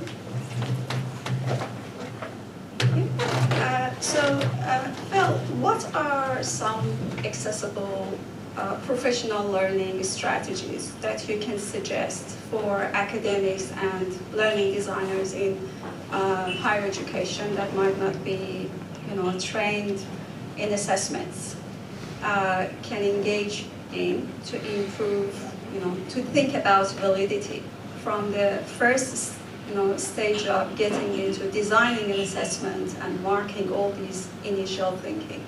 Any strategies you recommend? Yeah, and I wish I had some good stuff people can pick up and take, but I think at this stage I've got more of a challenge for people than a resource or a top tip or something. If I had to come up with something like that, it'd probably be, if you're at the institution, if you can find a way to get some vouchers for coffee for people, vouchers for coffee, and just a prompt of go and talk about the outcome and the assessment and the degree to which one enables you to see if someone's met the standard for the other. My co-author. Yes, I'm glad it's not a technical question that's been asked.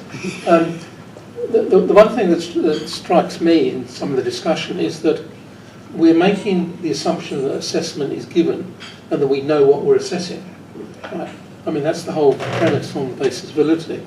But one of the things that we are absolutely terrible and hopeless on is actually specifying good learning outcomes. So I think one of the things we need to focus on is, yes, we need to do all the things that we've just been talking about here, but if they're based upon crappy learning outcomes, we will have crappy assessment, which will have no validity. Validity starts with what we want students to be able to do, and that is the kind of the foundation on which everything else follows. Yeah, I think we have a sort of, in Australia at least, an impoverished John Biggs constructive alignment model where there's this idea that we go away and we come up with the perfect learning outcomes and then we design the perfect teaching learning activities and the perfect assessment. And there's no interplay or change between them. But in my experience, one of the best ways to get to the learning outcomes with academics is to sit down and say, what would it look like to see someone do the thing? What's an example of the thing being done well? And from there, we go back to the learning outcomes rather than some idealised, I come up with the great ideas from the learning outcomes. Thank you. Any more questions? We have time for one more question.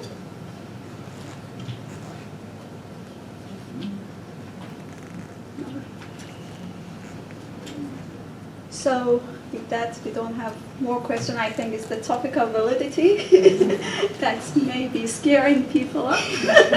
Don't be scared. Read the paper. It's really easy to read. It is. I agree. This is a very easy paper to read, and that's actually something that Phil, David, and their team are doing great. It's just the kind of making everything so easy to understand and to follow. So thank you for sharing that with us today, and thank you all for joining us.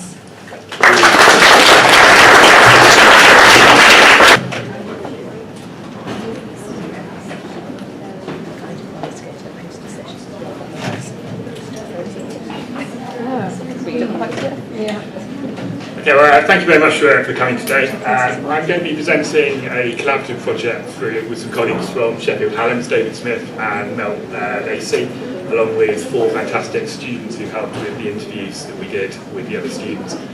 David was supposed to be here presenting with me, so if there are some of the more technical things that he would have answered, I apologise, I may not know the exact details of what he did. He decided to go to Paris to present the exact same thing at the exact same time, so he's currently in Paris presenting this very study at the moment. So, anyway. What we're talking about today really is embedding digital AI literacy into an MSc process. So we've got 3 stages to that: understanding the processes and principles around AI, talking about how we teach students to prompt and sort of like the products and the outputs of those AI tools, and then what we do about the problem of assessment in an MSc level cohort. Really where it came about was when we were thinking about designing this project. It's really an action learning research design, and so what we did here is using sort of like the overview of the London Tube map, is that the stations or the circles are the assessment points within a 3-semester MSc programme in the UK. So you can see there that we've got an assessment where they're doing research skills all the way through to their final capstone project right at the end in their 3rd semester. The tube line green essentially is where we're teaching those AI skills to those students that they're going to be needing for that assessment. So we start off by talking about the way that AI works, we then move on to how we think about the ethics of using AI, and then we use just-in-time teaching as we go through, so that we start teaching them about how to use those tools in a way that is going to be applicable to that assessment as they're about to do that assessment. In terms of how we evaluated what we were doing, we gave them a questionnaire right at the start to try and understand what their actual appreciation of AI was, what their perspective of using AI was. We then did an initial skills audit, which was a general skills audit, but we added an element of generative AI into that. We then did the same skills audit towards the end of the course to see how their proficiency had changed within those, and then we did some one-on-one interviews that the student interns led, so that the students felt that they could actually be quite honest about what they were talking about. They weren't biased by any of the staff from Sheffield Hallam actually doing that. The reason why we thought it was quite important to do this is actually 3 out of those 4 assessments are pretty susceptible to being AI'd. So there are ways that you can use AI to scaffold a literature review, you can get it to do a project plan if you're proficient, and you can use it to write the research project for you. So what we really wanted to try and do was to embed an ethical approach to using generative AI amongst these students and the cohort. So when we're thinking about the processes and the principles, really what we were trying to get the students to understand was how generative AI tools operate. I'm not going to go into any great detail about that today, that's way beyond the scope of a 15-minute presentation. But what's probably more important and more interesting is the attitudes of the students towards generative AI, and then linking that to an institutional policy if your institution has one. So to give you a little bit of context with this, this is a program level embedding of generative AI literacy into an MSc cohort. It's got about nearly 200 students on it each year. We're now in the 2nd year of running this as a study. It's very, very international. You can see all sorts of the countries that are predominantly down there. We've got very few students actually from the UK. Vast majority of the students are from overseas, so they come in with very different educational background as well, and there's certain challenges like language barriers, etc., that we need to be aware of when we're talking about AI. They come in and they do a collective skills module across all of the different MSCs that Hallam offers, whether that's biomedical sciences all the way through to cancer biology. They sit in this core skills module, which is on their learning environment. Perhaps the first take-home message is that, unsurprisingly, Gen AI usage is increasing, both at undergraduate level and at MSc level. So in the red there, we've got the 2025 data, the blue is the 2024 data, and you can see that both in the final year and in MSc, we're seeing a shift towards students who are using AI either always or most of the time for their work. So it's something that we're seeing, so like a trend of more and more students becoming more and more aware of AI tools and being more willing to use them. 2 years ago, you would have seen probably a 50-50 split of students saying, no, I don't use it, yes, I do use it. Now we're seeing this, like, this very heavy reliance on AI to some degrees. In terms of the attitudes of the cohort, we asked them whether they thought it was appropriate or not to use AI for various tasks. So the first one was whether or not they could use it to help understand content, and unsurprisingly, a vast majority of the students thought that was actually absolutely fine. We would say that is an ethical way that you can use AI. If it's helping you understand course content, core concept, absolutely go for it. Can you use it to help find research articles? Yes, absolutely. What you do with those research articles after you found them depends on whether it's the ethical use of AI or not. That became a little bit more contentious, but in terms of actually finding the articles themselves, they were very happy to do that. We got a bit of a Marmite moment when it came to, can we actually use it to edit what I've written? So about half of the students said, no, that's not appropriate. Half of them said, yes, that's fine. Again, I think it depends on the context that you are working in as to whether or not that is an appropriate use. I had a really interesting conversation over lunch with some English for foreign language teachers who said we cannot use AI to generate the original ideas because that's a fundamental thing that we need to get our students to do. But I really want them to use AI to help me write it. we would do the exact opposite. Don't want them to use it. We can use it for the ideas, but please don't write it, because that's the critical skills that as scientists we're trying to create and to embed and use. So very discipline dependent. And then fortunately only a very small number of students thought it was appropriate for the AI to actually write the entire assessment for them. So there were a handful that thought that was okay and stuff like that. So there is a tension there. Hallam actually has a policy for academic misconduct that specifically mentions artificial intelligence. And they're saying that the use of artificial intelligence tools will be deemed misconduct where the original author or source of the work is not correctly attributed. So they ask for the students to actually acknowledge when they have used AI and to tell them how they have used AI. And I'll come back to that in a little bit when we talk a bit more about process-orientated assessments. In terms of teaching them about the ethics and how to prompt and some of the products that you get from AI, we use the just-in-time teaching approach. We gave them examples within context of what they were learning at that point. So they would get videos on the learning environment just before they were doing an assessment or they were about to do some kind of a task with ways that AI could be used. They were taught how to do the prompts based on what was in those videos, and we also set out various workflows about how different AI tools could be used in an ethical way in order to help complete those tasks. So what they did was they embedded these Gen AI tips of the weeks within their virtual learning environment. So this is a module that all of those MSc students had access to as a skills module. And essentially it would be, in this example, it's how can you use consensus to find literature. So that was provided as a tip just before they were about to start their own literature review or the outline for their literature review.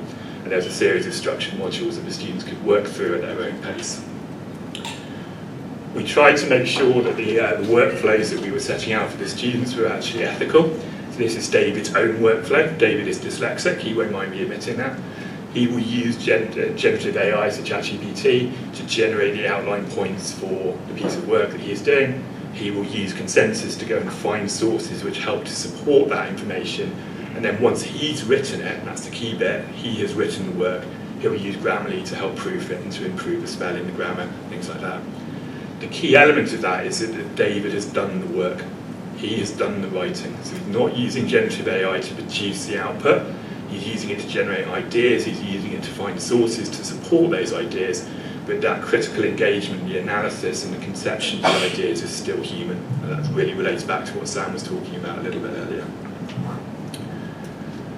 There are a number of different tools that are coming onto the market, so we're always playing catch up. So the students are always telling us about the latest and greatest tool that they have discovered. So they started telling us about connected papers, which creates this map of how papers interact with one another.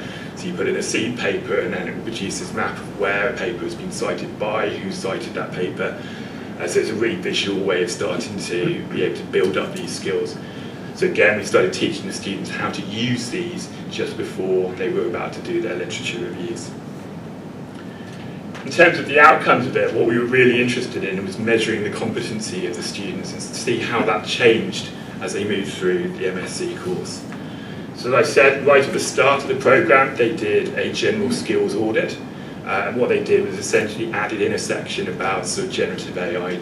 So they use a skills audit right at the start for a whole variety of academic skills. So it's not a specifically Gen AI thing, but when we added these Gen AI questions in, so we can actually see how these are changing over time.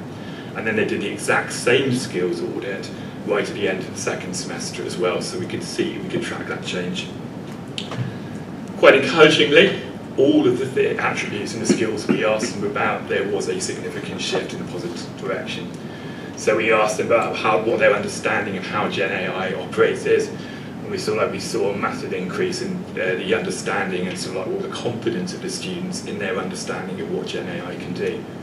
They became more proficient at writing prompts because we guided them through what makes a good prompt, sort of the core concepts of those prompts.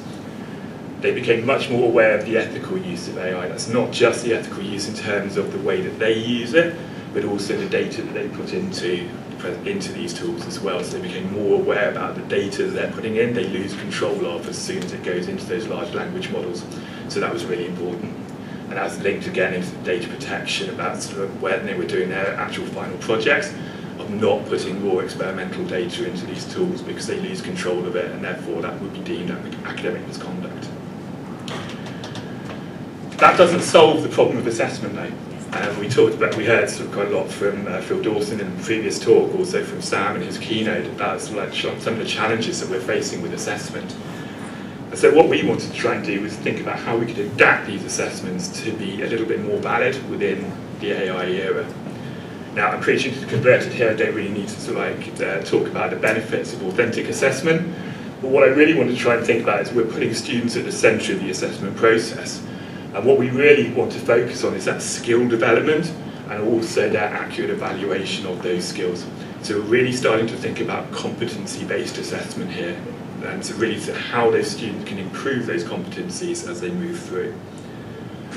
So thinking about a literature review as an example, which is the capstone project they do for this, what are the key competencies that we want our students to be able to do? And you can map this for all of the different assessments. So for this example, for a literature report, we want them to be able to evidence their research skills. So we want to be able to demonstrate how they have formulated a research question. We want to understand how they can gain that understanding of the subject matter. So how do they go and gain substantial knowledge? We're thinking about that critical thinking. How do they evaluate the sources that they find? How do they stitch all those together? How does that become a synergistic whole? How do they write the report? And then we do want to assess them on the writing skills. But this is where AI can be really beneficial for those students because it allows them to really use AI to polish the writing that they're doing and make it a more professional report. So what they settled on was a process-orientated assessment. So with process and the product, what they're allowing us to do is really have that continuous evaluation with an emphasis on the reflection and the improvement of that product. So they've got state points within that assessment where they can get feedback on drafts. They go away, they reflect on the feedback and they can improve it. They can use AI to get feedback on various elements of it as well. And we start really getting to this point where we have this process-driven assessment. They also embedded the use of AI, so they were very clear about the way that AIs could be used. David is more than happy to make any of these pro formas available as well. He's got them all as Google Drive sheets that he'll be able to share if you're interested. But they set out exactly how AI can be used within these different assessments, what was ethical, what was allowed, and by and large the students did buy into this. They also created a pro forma for the different assessments. So this is the one for the literature review, where you have to fill in all the details, the question that they were being asked. But then they actually started to ask more detailed questions about, so what database did you use? What papers did you find? How did you justify that you chose this paper rather than that paper? What was it about that paper that added value to your work? And then they did the same with AI. So they asked, what prompts did you use? What tools did you use? How did you use it? What did you do with those outputs? And then we were able to really track how those students were using AI to inform that final product and really be part of that process. We also started thinking about different types of assessment that are more resistant to being AI. I'm not going to say that any assessment is AI proof, I don't believe it is. But there's authentic assessments which have real world value or working world value to the students. If you show them where they have benefit, they're very much more likely to buy into those types of assessments. AI can't create physical artifacts. If you're asking them to create a lab book or a drawing or something like that in person, AI can't help them with that. They've got to be able to demonstrate those competencies. All examinations, AI can't sort of create you yet. That's probably coming in the next update of ChatGPT next week, but we'll see. I know these competency-based assessments where we're asking them to demonstrate a skill and a proficiency in that skill. And as much as I don't agree with them myself, in-person assessments, if you absolutely 100% have to guarantee that a student is doing the piece of work and it is their understanding, a secure online, secure in-person assessment could be the way to go. I don't think that's what we should be doing for a vast majority of our assessments, but it is an option. Just the last bit very quickly is the interviews that we did with the students one-on-one. We came out with these 4 major themes around utilisation of AI in academia, about the trust and the ethical concerns that students had about using these tools, and then learning adaptations and the support and the assistance that they needed. You can see there on the right-hand side some of the main concerns that were coming out from the students about whether AI can be used to paraphrase, whether it's used for rephrasing, more sort of tools whether it can be drafted for CVs or drafting emails, especially those students who don't have English as a first language. They were using this in ways to really help them to communicate. There were ethical concerns, so like some of the implications so really sort of regarding plagiarism and cheating. And then the language support for those non-English speaking students, they were really using it to help them to articulate what they wanted to say. So they had the ideas, but they didn't know how to express it. And to supplement learning as well, so serving as an on-spot tutor. Just in terms of the practical recommendations, we really think about we want to embrace AI, we don't want to see it as a threat. We actually want to embed it into the courses that we're using.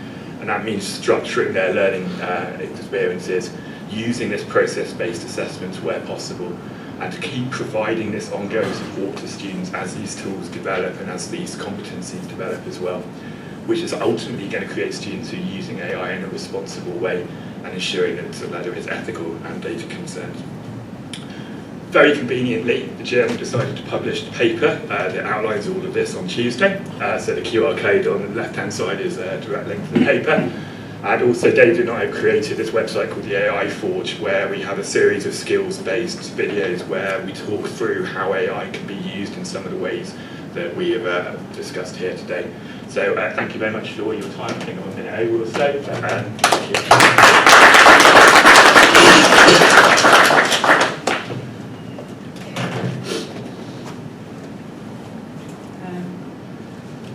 Sure of this, so I'll pay attention to the guys that we got this morning.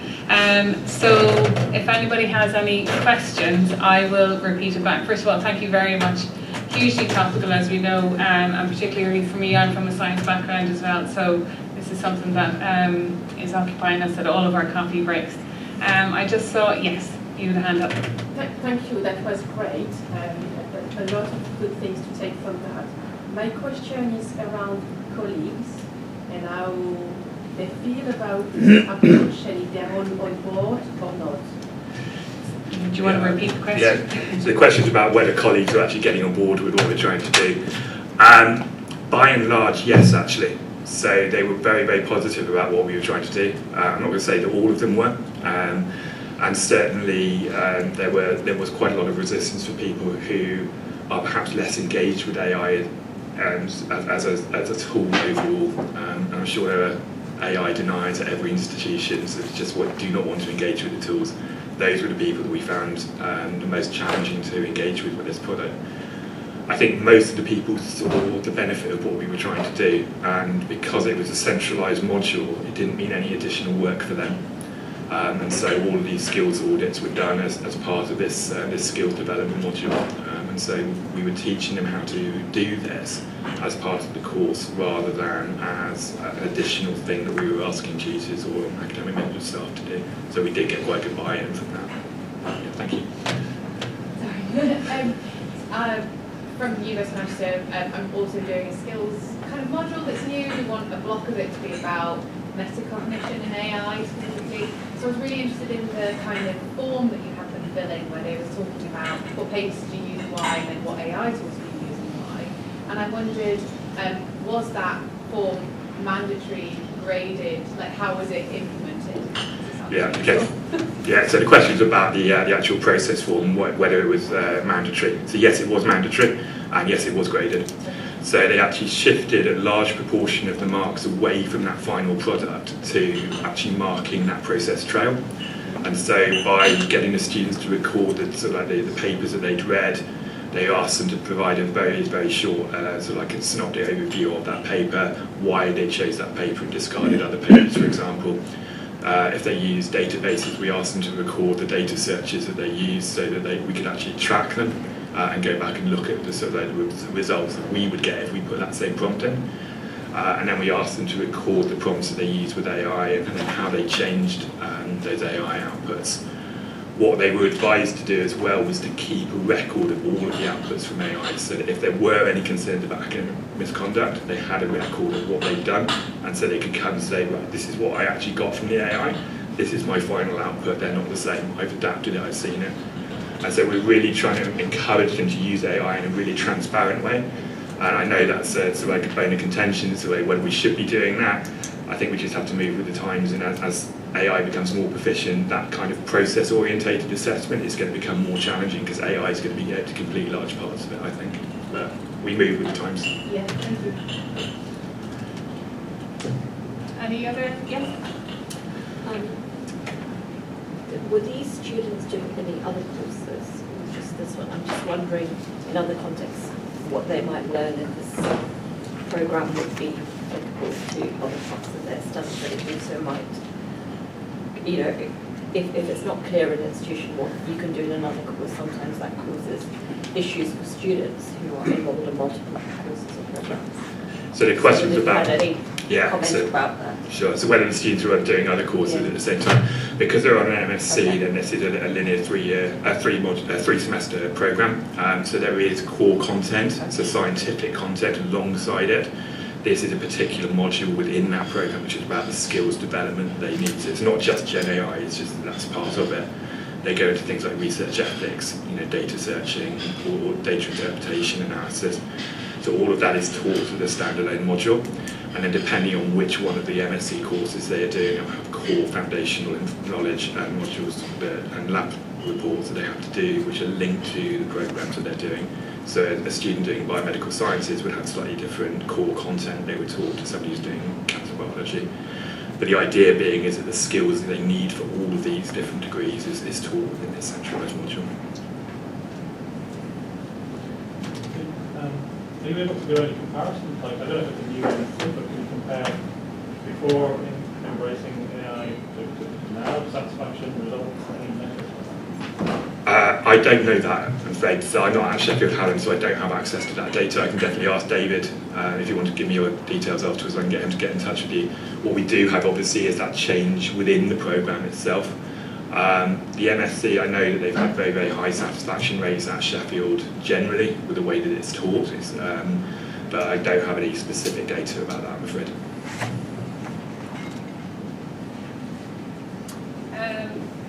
So I'll just come up with some, you can hear the question. This is just asking a question. So for us, the way we approached it was we took a disclosure statement and asked students to disclose. And some students really took this to heart and started to, they disclosed generative AI, but we asked them to disclose collaborations as well that they would have had. So there's a degree of mentorship that would happen in masters or even level 3 projects that we would run. And suddenly when you looked at it, it brought to mind questions about, yes, we use technology, but also there's the role of a supervisor and what they get students to do. So for example, if you're trying to develop statistics, how and whether the student runs the test or whether the supervisor shows and then runs the test as well. But this was all written into disclosure statements, and at one point then we had second markers saying, I'm not quite sure with the disclosure that the student has acknowledged how much actually is student effort and how much is done by generative AI and a supervisor help. And it's just questioning then the proportion of support that you can get from a different person and how that is reflected on a disclosure statement and how how outside of the written text can you be sure that a student has done the work themselves? That's a really good question. I don't think you can be 100% sure. So, Danny Liu from Sydney will talk about a 2-lane approach for assessment. You either have a red assessment where it's in-person and secure, or it's a green assessment where AI usage is encouraged and actually allowed. It's becoming more and more challenging to pick up AI-generated text as these models become more and more proficient. I think the one thing that Sheffield does have in its advantage is that a lot of these students are overseas students, international students, and so they are they seem to be more willing to undertake a lot of the training that they provided with, and they really start to buy into it. And I think there is a culture of respecting what the academics actually want. And so I think really where it comes down to it is that if you want to understand whether a student understands what they've written, you have to do a Viva, or you have to do some kind of an assessment where they're creating something or they're demonstrating competency. And those aren't the only assessments they do, so they do have exams as well in person. They do have a mini Viva at the end of it as well where they are actually quizzed on it. So even if they have used AI, then they're still having to actually evidence their proficiency in other ways as well. So it's not every single piece of coursework is written. So I think that's for any course to have an assessment diet. with different forms of assessment which allow students to demonstrate their understanding and their proficiencies in a way that suits them. And so, yeah, but it's going to be one of those things we're going to grapple with. Thank you. Have we any other questions?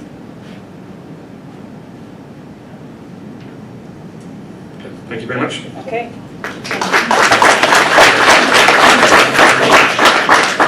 Wait a few minutes to find your places. Okay, fantastic. Okay, so it's my pleasure to open this session. So we've got Peter Hartley and Steve Rutherford that are going to talk about integrated programme assessment network in the UK, so the IPA Net UK.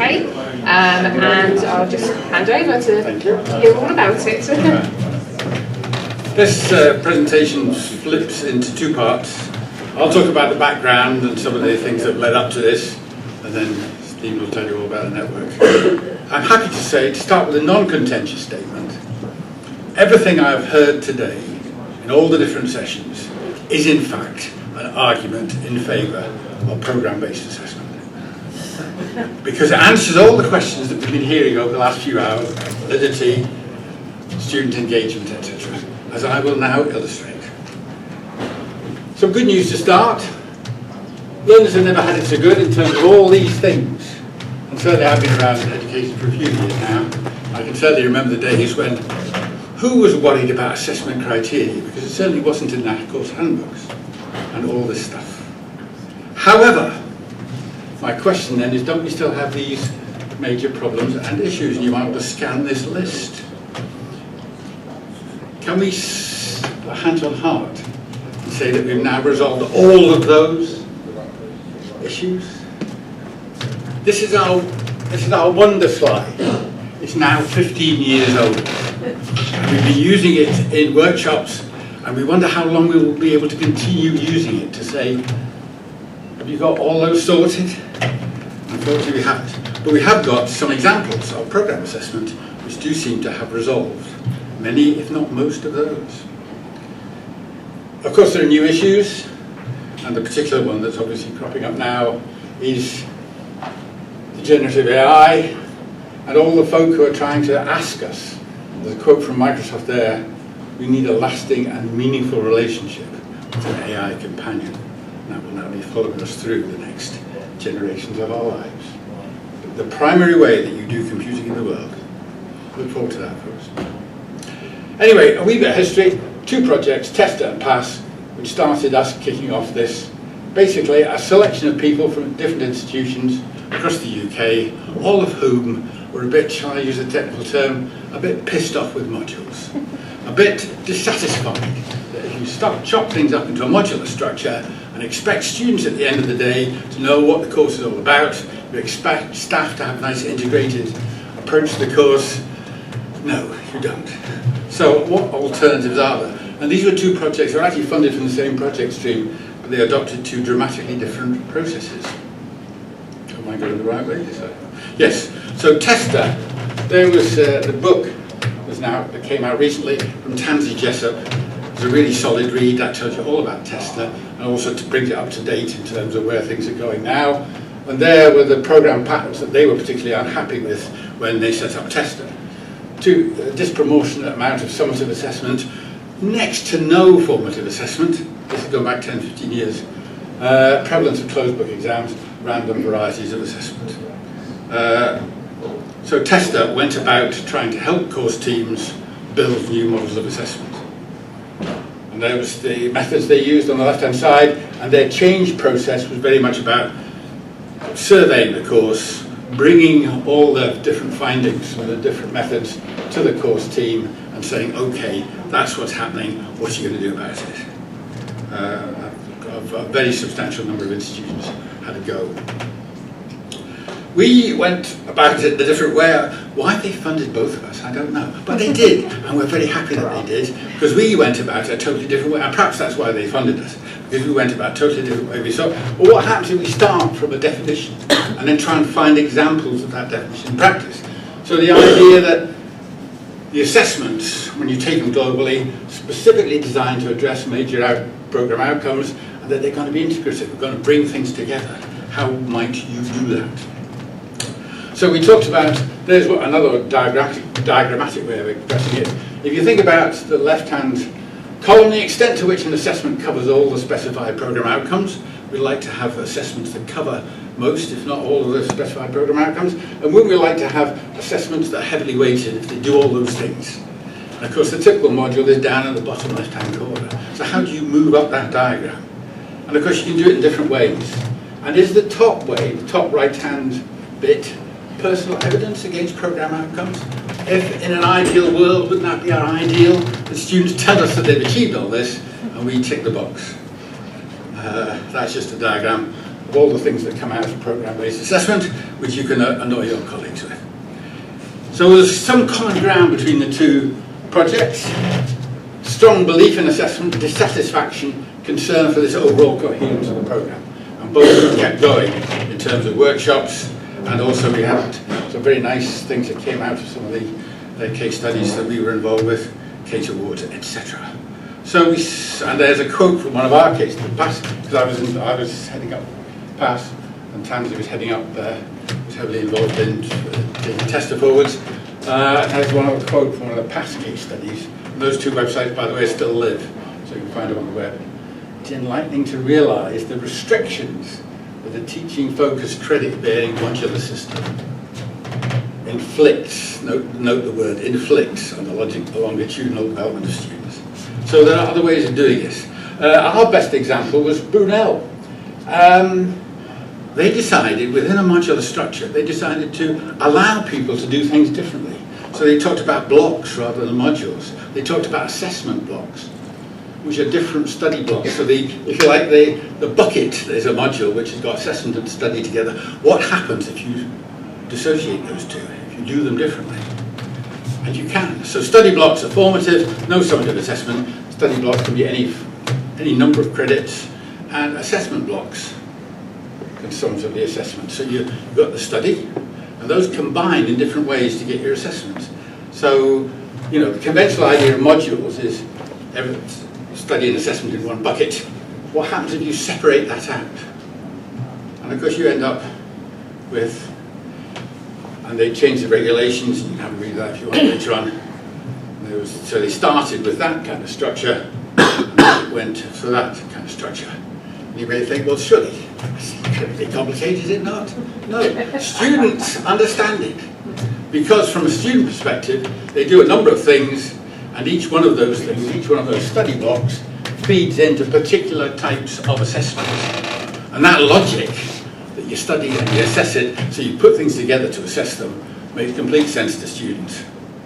Staff had a bit more difficulty with it. Particularly staff who weren't involved with the first year of the programme. They had to have a socialisation week, I think it was. But so it can be done, you can bring things together, and it works. And things like they reduce the summative assessment, the much more meaningful assessments. And there's the next few slides, I'll just skip through them, give you evidence of success. And the number of marked pieces of work per year that they had to do to cover all the assessment requirements shrank dramatically. The degree awards got better, the graduate level employment got better, students felt better prepared for employment, that got better. And then if you looked at, because that was possibly our best example of PASS, but we also talked to a whole lot of other institutions, and even if they didn't actually go the whole hog and say we'll do something that's really, it facilitated conversations in a way that course teams had not had before. And it also developed, it gave people a bit of freedom to think about other things. So for example, one example of that was team-based learning, which University of Bradford took on. So, this idea of, can we just take people to focus on the outcomes? Can we look for new models of curriculum design? And it gives you impact, and adopting PFA leads to other changes. So we're now looking for new examples of it that we can learn from. That's what's now happening at Leeds now. They're introducing synoptic approach in certain areas, a more programmatic approach in the sense that I've just talked about in physics, and visualizing programs, creating assessment maps. So one of the case studies, the sets of case studies that we're going to produce over the next year is going to be based on Leeds, based on that. And our conclusions is that it can be very successful. And those are the sort of things that helps. It's not a quick fix, but it does work. We have evidence to support that. And that's where I hand over to Stephen. Try not to break me leg. Thank you, Peter. So I just wanted to talk about a venture that Natalie Ford Leaves initiated. She's leaving us, she's leaving academia and going off to the NHS. We're in a bit of a hiatus in the project, but hopefully we'll be able to take it forward fairly soon under new management at University of South Wales. And it's to try and build a network within, initially within the UK, but also globally as much as possible, of people who are involved or interested in programmatic assessment, and to try and get some outputs and some guidance together to help drive this within the sector. So we've got some funding from the QAA to do this. We've had a few issues trying to work out the logistics and legality of that with the home institution, but that's pretty much sorted now. So we should be able to get going on this. Range of different things we wanted to do. First one is really building a collaborative network and trying to get people involved. So the QR code, which I should have explained at the beginning, which has been at the top of all the slides, is a link to join the GISC webmail list, which I know some people in this room are already members of. And we've already got 52 subscribers on that. There hasn't been much traffic on it yet, but we hopefully will build more traffic on that fairly soon. Want to organise some events, both virtual and face-to-face. The more inclusive nature of the virtual will be useful, but also we want to get as many people physically talking to each other as well. And we're trying to just foster that knowledge exchange, both in people who are experts in the area, but also people who are novices. We also want to develop some active resources for people to use, so an assessment mapping tool that helps people identify where different outcomes lie within a program, where different assessments can fit with each of those program learning outcomes. A readiness checklist to look at sort of self-audit type of a thing, so you can see what challenges there are, where you need to go, what you need to develop, where the barriers are, where the affordances are. And a resource guide that can give people examples of where this has been successful. And we're in particular looking for people to volunteer case studies, such as the ones that Peter was just talking about. And that QR code is just to a Microsoft form, just for you to leave your name, address, and email. And then we can contact you if you've got a case study around programmatic assessment that you felt worked and was really useful, then we'd love to hear from you to build that into that resource. And finally, an implementation roadmap, which is a step-by-step guide of how to do this in your institution, or how to support that within your institution. So we want to get as much examples and evidence of good practice from across the sector as possible. I'll put both of those QR codes up at the end. We also want to do a bit of primary research as well. I know a lot has been done in this area already, but trying to get some quantitative and qualitative data together, and part of the funding from the QAAs to do that and then disseminate it. But also to have some conferences, events. We had one in September last year. We also want to try and get more regional workshops going, but then also probably won't be in the summer of 2025, probably next year, an in-person conference as well, and a series of webinars. And finally, looking at some more general dissemination, trying to disseminate these good practices, trying to disseminate some of the research, and trying to influence policy change within the sector as well. So that's really just an idea of where we're hoping to be going with this as a project. So we'll hopefully report back in a future AHE as to how it's going. So the key things we want to try and do is establish a web presence with case studies, so that people can share ideas and share experiences, survey the sorts of programmatic assessment that's already being done and what the pros and cons of that, what the barriers are, where people have found support and buy-in. And some events to actually share good practice and disseminate those sorts of areas. So yes, we can demonstrate that programmatic assessment is useful and impactful and is going in a good direction for assessment practices. We know there are major barriers and issues, but what we need to do as a community is come together and share examples of how to get over those barriers from those people who've managed it. And it can be an antidote to a large number of the issues that are currently bubbling around within the sector, not least of which is the thing that Sam was talking about in his keynote of the requirement to do more with less. And programmatic assessment can potentially be support for that.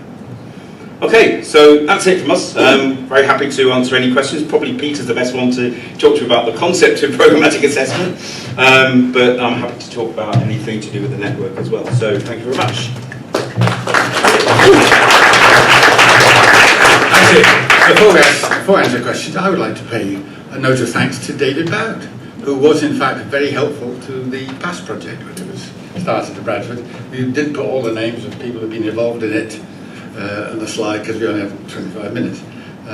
But PASS was run through from Bradford with folk from all over the sector, and Tester came the session initiative basically, and Tansy Jessup was the main person behind that, and you should read her book because it's excellent. Do you want, I don't know if this is working actually. Do you want to shout? We'll translate. We've been told to keep to the mic, so. It's not working. We need to take you both.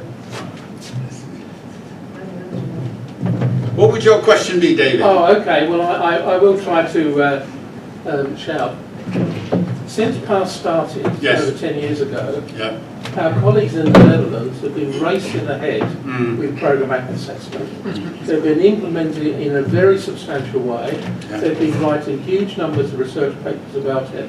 And in more recent times, they've been moving it away from the original areas in which it was established, that is medicine, into a whole range of other disciplines. What is it that we can learn from them, and why has the UK been standing still? I think it has been standing still, and I think one of the main issues that kept coming up time and time again when we started, because after the funding year finished, we went round and did workshops right all over the place in UK institutions, and the thing that kept coming up time and time again was the system. You know, the record system won't cope with it. And we tried to keep telling people to go to talk to Brunel because they've got exactly the same record system and virtually everybody else has, and they did. But it's there was a big QA block basically. I think, would be my impression, because we did do a lot of workshops. But we shall now, hopefully, given that the sort of program focus is now cropping up. I mean, Sam used a couple of these quotes from JISC, who are also kind of pursuing this. So I think there's now more of a will across the sector, and hopefully. Please cooperate with the Netherlands. We will do. There's a whole bunch of people out this conference doing this stuff. Hey, David. We're here. We will come and talk to you now. Yeah, thank you, David, for your kind words. I mean, we are those people from the Netherlands that you were talking about. So in the Netherlands, we do have indeed this network with Dutch universities who work on programmatic assessment. But I was wondering, you didn't really go deep into what you mean by programmatic assessment. So I would like to further discuss with you whether we understand the same, whether we, well, for us, for example, it could be a difference, but I'm not sure is that a key point in programmatic assessment would be that students collect what we call data points, so pieces of information about their development, which are being judged, or they gather feedback from multiple perspectives on their performances. But students do not have to pass a data point or an assessment information point. So they are collected in a portfolio and judged at a later time. They are assessed based on this multitude of perspectives. And I wasn't quite sure whether that's the same, whether what you call programmatic assessment is the same, without saying that either of them is right or wrong. That definition would fit, I think, what we're... I mean, basically, the fundamental thing that drew us all together at the start, from class side and tester side, was the fact that when we went for modules, I don't know why the UK went for modules, to be honest. But there was perhaps somebody would like to comment on that. But there was a sense that this was a real good answer to student development, etc. And all our experience was that it wasn't really. It just far too atomistic.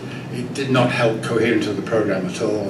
In fact, it dismantled coherence of the programme, both from the student's point of view and from the staff's point of view. So could we do something that counteracted that and built back the notion of some kind of course identity, some kind of programme identity, some kind of coherent set of overall outcomes? So the starting points are exactly the same yes. in the Netherlands. Yes.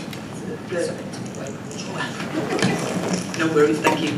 The thing, in the Netherlands we got some experience with programmatic assessment, and what worries me a bit is that some programs take up the idea of programmatic assessment, but what we see in practice might turn out into something that I'm not really happy with. So we got a kind of struggle, like the idea of programmatic assessment is gaining popularity, which makes me happy in general, but how do we keep discussing what the concept originally means? As I said, I see some examples that I think, ooh, this doesn't, if you look at why we started this doesn't work.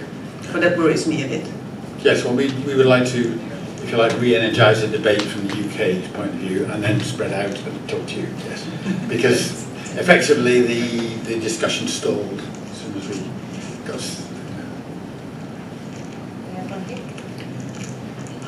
Oh, thank you. I'll come to you next. One particular challenge is joint honours degrees. We've had a burgeoning of joint honours degrees, and I think often they're a bit sort of, let's say, lacking in an ethical approach, really, because students are doing 2 half degrees, and the 2 disciplines don't talk to each other, not even in a final project like a dissertation. So I just wondered if you had any thoughts about the particular challenges of joint honours. It's a challenge. Yeah. Yes. That's about it, I'm afraid, intellectually, as far as we've got. But we'd like to, yeah. We've never found any examples of people who cracked it. And we haven't so far, but we haven't talked to no others yet. Hi Peter, thank you. A bit of clarity. So we have a curriculum for social justice, which means assessment for social justice because it's embedded into the curriculum. We have inclusive principles that inform the curriculum and assessment. So for our university, and I'm sure there are other universities, it's very much a design at programme level, and that constructive alignment should be there with the modules. So I guess I just need a bit of clarity on what's the difference between what we're doing and PASS. Does that make sense? My quick honest answer is I don't know. We would like to find out. Because effectively that's our first stage of this, because now we've got a little bit of funding to go and investigate and try and find out what is happening at the moment, which we haven't had previously. So we will come and talk to you. Oh, thank you. I was just going to ask whether students have been involved in the project as yet, whether they have any perspectives. No, because I think that would be really interesting to see. Yes, yeah, because benefit. I agree from my perspective with disciplinary and all that kind of thing, but some students really like the chunking. So, yeah, it'd be interesting. Yeah. I mean, the student reaction, certainly if you look at, so the one I'm most familiar with would be Brunel. Certainly the students are very happy with that. That seemed to work very well. But certainly as part of the project we want to involve students in building up sort of guidance to people who haven't gone this route before, so yeah, that's definitely. Hi, Jim Turner, John Moores University. Going back to David's point and the way that you picked it up, the problem in the UK being so systemised about this. And I see in our own institution, we're actually doubling down on modularisation because we're investing in where we perceive there's going to be savings, which is kind of automating so much of the assessment processes and these sorts of things on the module level. And I think that sort of points towards where we need to push back harder, which is on that that effort to kind of like dig deeper into modularisation and ways to break it up, really. Yeah. Well, I think the UK went for modularisation because of a belief in notion of credit accumulation, which never really worked. So they implemented something which had the UK believed in credit accumulation, then we might have got there, but we didn't.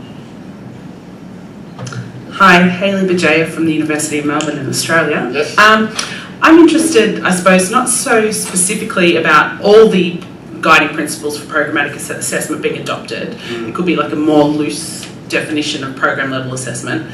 But how have you seen it in the case studies being applied in more generalist degree programs? So thinking, you know, like I personally teach into a Bachelor of Science where students can major in pure mathematics or they can become a molecular geneticist.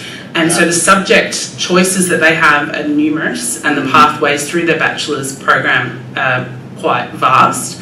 And so how do you see, you know, the integrated approach they use at Brunel, for instance, working when you're not exactly sure what bundles of, you know, learning subjects or learning modules students are going to take to be able to link these assessments? Maybe you don't. Maybe that program assessment does not work for that context. We're not saying that this is a context that applies. But what if you want it to work? That's what I think. Because I think the outcomes are still there. You still have graduate level outcomes that you want your be a Bachelor of Science graduates to meet. It's just that might look a little bit different depending on the flavour. Some courses at Brunel have adopted a sort of semi-programmatic, where they have a sort of notion of a programmatic core, and then options around that.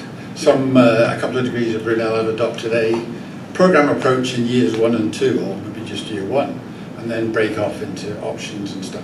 So there are different courses like that. Yeah.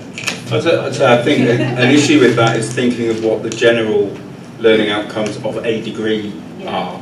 And I think certainly a problem with the UK, when most of our degrees are you go to study neuroscience or you go to study history. We focus too much on the content and not so much on the generic skills that we want a graduate to have.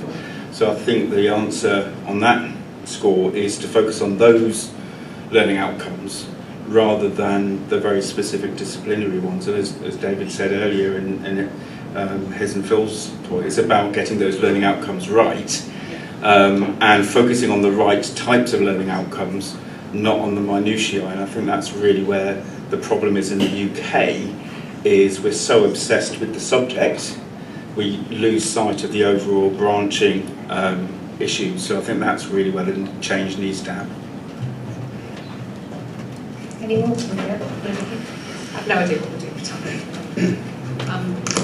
I was just kind of bouncing off what you said and thinking about the lifelong learning agenda that may or may not, change of government, don't know, but it may mean that our UK degrees become more like that. And I was thinking maybe all the different bits and pieces, would they be, I can't remember what colours you have, but the study blocks, and then you would need a red block once a year or something to... That's the way it worked in my head anyway, but I was also thinking the lifelong learning agenda, maybe we're forced into that approach. It's like that. Well, come and join us on the journey. I think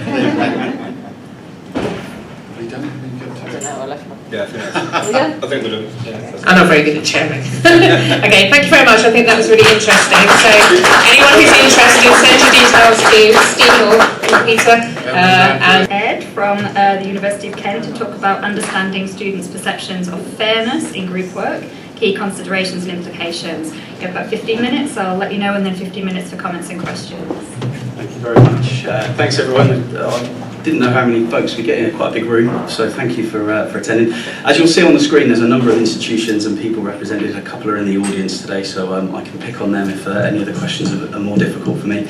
It's been great collaborating on this, and this paper that I'm going to present today builds on an earlier paper that came out last year in assessment and evaluation in higher education that looked at fairness in group work, where we validated a scale for students to complete, and we are going to give the secondary data that relates to that today, and we're looking really now is how students qualitatively conceive of fairness in their experience of group work. And I suspect that many of you are here today because you do group work. It's one of those really challenging parts of our roles as educators, and it's one of those things that students often tell us that is problematic in their experience. So part of this is going to be quite factual based, and then at the end a little provocative. And forgive me, indulge me and my colleagues for a moment about how we're starting to think about this in a slightly different way, and trying to tie it into some of the researchers' work that we've heard already in the last few hours. So we know that there's challenges with group work, and in particular there's the fairness concerns that students have, and that dominates the feedback that students give us. But we've also got that tension between what we call individual accountability and also collaborative learning. And how we design that assessment sometimes doesn't always land well with our students in terms of what we're trying to achieve as educators, because we can see the long game, we can see the end point, and then students that are in the moment, and as we've already heard today, how grade focused they are and how individualistic in terms of the outcome that they get, and that's the sort of currency that they're going to leave the institution. And normally when you do research presentations, you don't share data before you've told everyone what you're going to do. But I thought I would share this quote at the start here, because this really typifies the sorts of students that we were interviewing, that says it only has my name on it. It's not fair to let other people interfere with the best grade that you can get. And we saw a lot of dominance in the fairness perception around that individualistic nature. But also, at the same time, we've got lots of discussions happening in higher education about the reasons why we might do collaborative learning. And if any students go off into the world of work, they realise that, as you will all experience, you rarely work in isolation. And the collaboration that we've had as a group, we've had ups, we've had downs, we've had backs, we've had forths, that's part of collaborative work. So how do we create that environment for students so that they understand the fairness perceptions that we want them to have around group work? So we've got two research aims that we're looking at, and in particular we asked two questions of our students. That was all at the end of the questionnaire that we gave them. The first one was, what do students perceive as fair or unfair? And the second one was, what suggestions do they offer to improve fairness? So in a way, the design of the questionnaire was to put it onto them. Well, okay, you've identified the problem. What might be the solution? How might we mitigate some of the things that you're uncovering in the fairness question, so that we as educators can start to think about how we might plan and change group work? It's always the thing that I get asked whenever I go and give talks about assessment feedback, is how do you solve the problem of group work? I haven't got all of the solutions here today, but I think it's quite nice to sometimes get the student viewpoint at the point where it isn't just at the end of a module evaluation after they've had a bad experience. So this is a reflective of the sort of thing we do. Now, those of you that have read our 2024 paper, we've got a theoretical framework that builds on social psychology theory. So there are three constructs, and the reason I'm explaining those is because those become quite important later on. And the first one is around distributed justice, and this refers to the outcome of distribution. So in this sense, individuals will evaluate the input and output ratio of their involvement in group work. So things like, how much effort have I put in versus the reward that I get, or more importantly, how much effort has my collaborator in this group work venture put in and the grade that they get, and whether or not there's a congruence between those two constructs. Quite often when a peer may get a slightly better grade or a lower grade, there's then that imbalance, and that's where we get the distributed justice fairness perception to be slightly lower. We've also got procedural justice, and this is around the processes and procedures that happen in group work. So this is the design features of as how educators have created that assessment for students. So how are decisions made about the outcomes that are allocated? So things like, how is the group work assessed? Is it on individual contributions? Is it monitored? How are conflicts resolved or addressed? And I bet if I asked you all now about group work, conflicts would be the first thing that comes up. And the final one is interactional justice. Now this refers to the perception of fairness in terms of interpersonal treatment. So how their experience is affected by the way they as an individual have been treated, but also they can see how others in their groups have been treated by the academic in terms of things like respect, dignity, and the quality of communication in social interactions. Because we know that if we run group work as educators, it can be quite labour intensive for us to be able to make sure that the train stays on the track. And the final one that I want to highlight is work of Jan. I don't think she's in the room, but her ears will be burning, thankfully, on the left ear, because I'm going to talk in glowing terms, is about how her work talks around that the dominance in a lot of the literature is around that individualism, and it's kind of reinforced with the structures that we have in HE. She questions that and says that actually we should be thinking more about merit of collective learning, cooperation, social responsibility. And it's funny that as a group we didn't all know each other that well at the start, but we can see that at the heart of our group and our collaboration is that social responsibility, and lots of our conversations have been around that and how we keep that going within our research. So we got 190 students from 3 UK universities to fill in the survey that you can find at the top right there, and then these are the 2 open-ended questions, and we analysed based upon those theoretical constructs that I discussed earlier there, and we used thematic analysis. So I want to show the 3 themes. Oh, so many transitions. I want to show the themes here. So the 3 themes that we've got map on to the 3 psychological constructs that I discussed. So we've got interpersonal treatment, grade congruence, and performative group dynamics. And I'm going to share with you the sort of things that students said about those, and then importantly the mitigation that they suggested. So when we talk about, there they are again. So when we talk about grade congruence, this is around the group grades not reflecting effort. How many of you have had situations where students come and complain, or you get a sense of that? Yeah, and it's really frustrating. And I suspect some of you in your working lives have had that, where not everyone in the group maybe contributes equally, etc. Yeah, so we have that. But there's a perception from the students that their peers don't care as much about their degree as they do. So when they're sort of having that sort of comparison, or they've done better than me, or they've done worse than me, they don't care, they don't turn up, they sort of last minute Larry, or they just bring their slides on, whatever it might be.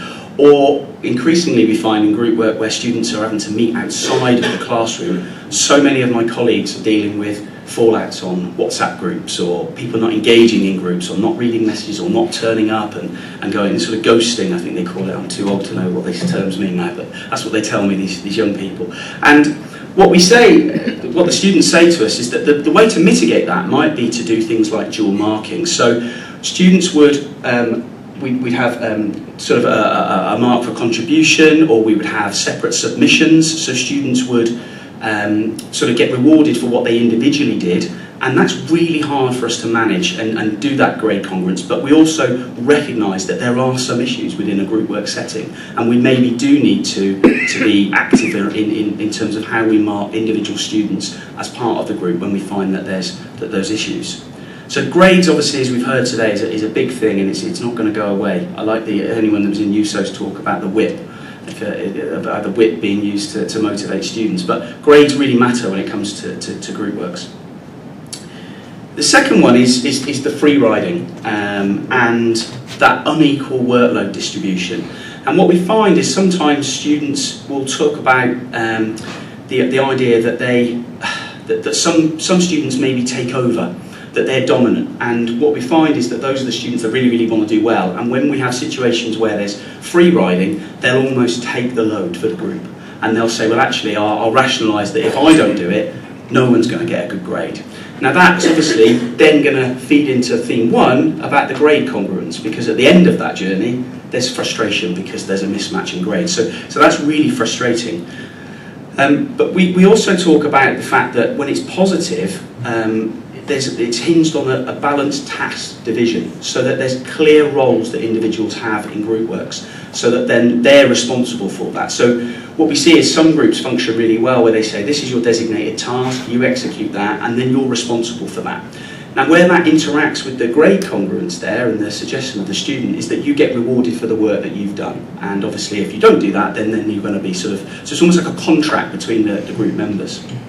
And what we also found is that the students would be chasing for some people's work. They would have to contact them or find them, and that's where I suspect you as educators have had to become involved, where you're sending out emails to students to say, your group has told me X, Y and Z, and these are the students that maybe don't turn up in the seminar. And I remember once going to a teaching observation and a lecturer absolutely chastising the group because they weren't cohesive, and he was spending all his time having to chase them, and that wasn't really what he wanted to get out of the group work situation.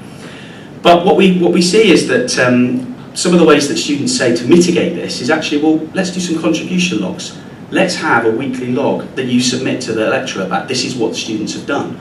So almost completely saying to the students, if you don't have the logs, then you can't prove that you've done the work. Now that's quite a sort of micromanagement, I suppose, if you take a business analogy, where you're sort of showing it. But it's the group log, so that they've signed up to that. The challenge is obviously if that's then instructor-led, because that isn't giving students much agency. But what we found in the data was that the calls for shared responsibility were actually quite rare in terms of groups doing that themselves, self-policing. It was almost as if they wanted that, but the lecturer was the one that should be administering it. They should be the one that's keeping that going. Now, in the open world outside of the bubble that is HE, I'm not sure that a manager would really want to invest that much time with a group of people that they've set a task for. So there's instances there where, is this a very authentic experience? And I'll pick that up in a moment. And the final theme is around interpersonal treatment. So this is around the relational dynamics. Now, we have different ways of attaching students to groups. Sometimes students will self-select and they will work with their friends. Sometimes that goes well, but sometimes that doesn't go very well because there's issues around criticality when you're in friendship groups. And other times students will be assigned randomly. I remember a colleague always used to do it by the alphabet. So if you happen to have a similar surname and a similar band, you would always be with that person if you were in the same classes, which didn't always work well. So how does that happen? About the relational dynamics and different students working with different personalities. Again, I'll return to that authentic element. We don't always get to choose the personalities of our work colleagues, and we have to work with different people. So is it more authentic actually to meet different people with different personalities and different ways of working, and then having that battle about the relational dynamics? And the final one on that bit is then around accountability, because the students valued collaboration when it worked, but they stress conflict when peers lack motivation and respect. So if there aren't those accountability metrics built in, then that can cause a problem. And we don't want our students to be overly stressed about an assessment that we know in the long term is good. And they talk about it only mattering if people are honest. Friends make it harder to be truthful. And that kind of sits alongside the way that peer feedback works in terms of people being overly friendly when they're giving feedback to their peers. They don't want to, offend them. They don't want to upset the friendship. So there's pluses and minuses about the way that we get students to work like that. So they suggested some collaboration training and the way that the educators can help students. And what we got in a sense with this is that group work is one of those things that you can't just magically interject into a student's degree program. It's got to be built in. It's got to be worked through. It's got to be learned from a very early stage. So I think some of the implications are that we need to think around the accountability versus the communal learning, the reflection and the group process reports, and peer review versus rubrics. So how that might work in practice is, we talked earlier, I think it was Sam that mentioned it, is that we're moving beyond the product. And actually when it comes to group work, the process is probably more of the rewarding element that we might not always get credit for. And a lot of the things that we do in HE is very transactional, because if you're a module leader, you want good satisfaction scores on your evaluation and you want your students to pass. But sometimes group work might have a consequence later down the line because it improves the students' experience and skills, but we don't get the credit for that. And that's really hard for us in HE to rationalise, because we always want, because when you go for a promotion, you've got to show that, and it's sort of inbuilt, right? So what we're thinking here is that how do we create a structure where we get students to work on collaboration, and actually that's part of the process, and it's okay to experience adversity. Part of group work is okay to actually feel that you don't get on with everyone, and sometimes it's okay to experience people free riding, people not contributing, and it's how you deal with that as a process is far more important than the end product. Maybe attaching so much weight to a presentation or a group work product or an artifact in the early stages isn't the goal. It's about the process that they go through. Learning from conflict resolution. sometimes that's really, really strengthening you as an individual if you're able to manage conflict. Has anyone ever done conflict resolution training? It's quite hard, right? But that makes you a better academic, it makes you a better manager, a leader, because you can't always get on. That is not the realistic way. And the final one now is about improving teamwork. More and more jobs are collaborative. So our position on this is that don't place sole responsibility for managing group tensions on the educator. Maybe the students have to do some of the work with that, because that's more of an authentic assessment, if we're going to use this term. And we had lots of discussions as a group about grappling around this, and we said, well, how can we get the audience to contribute? Because the idea of upsetting students, if you talk to senior management, is something people shiver. They say, oh, I can't possibly do that. But are we actually doing them a disservice if we make everything harmonious and lovey-dovey? We want some friction, we want some tension, because that is realistic to what you will experience when you go out into the big bad world. We thought we'd get some groans there, but there was lots of nods, so this is good. Maybe we're talking to the choir, as it were. So in conclusion then, we're talking about fairness around grades, process, relationships. We're talking about avoiding individualist solutions. You're in that group, you're going to have to weather the storm. We're also thinking about the design, and that's something that as a group we're really focusing on next, is about how we create meaningful group work. How can we design that? Because the skill of the educator in being able to implement this is our next project, and we're hoping to create a toolkit. I'm looking to my colleagues to nod there. We are doing that, aren't we? Yeah. So there's broader pedagogical value in some of the experiences that our students have. We want them to be meaningful assessment experiences so that they can then reflect upon that and it's improved them as the end. And then we're going to reframe it. And I promise you that I wrote this before Sam's keynote about what matters. What matters in that assessment? What is it we want the students to take from that group work experience? Hopefully I've kept the time, Jane. Yeah. And myself, Jim and Tunde will take questions now.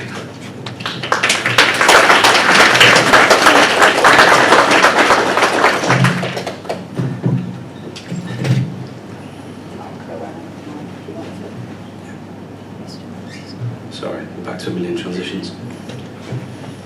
You can find the paper there. It came out a couple of weeks ago. That's the paper this is based on.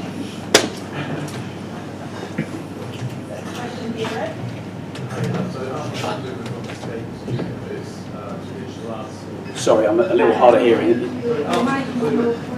It's not working. Give me a second. This thing did work earlier than that.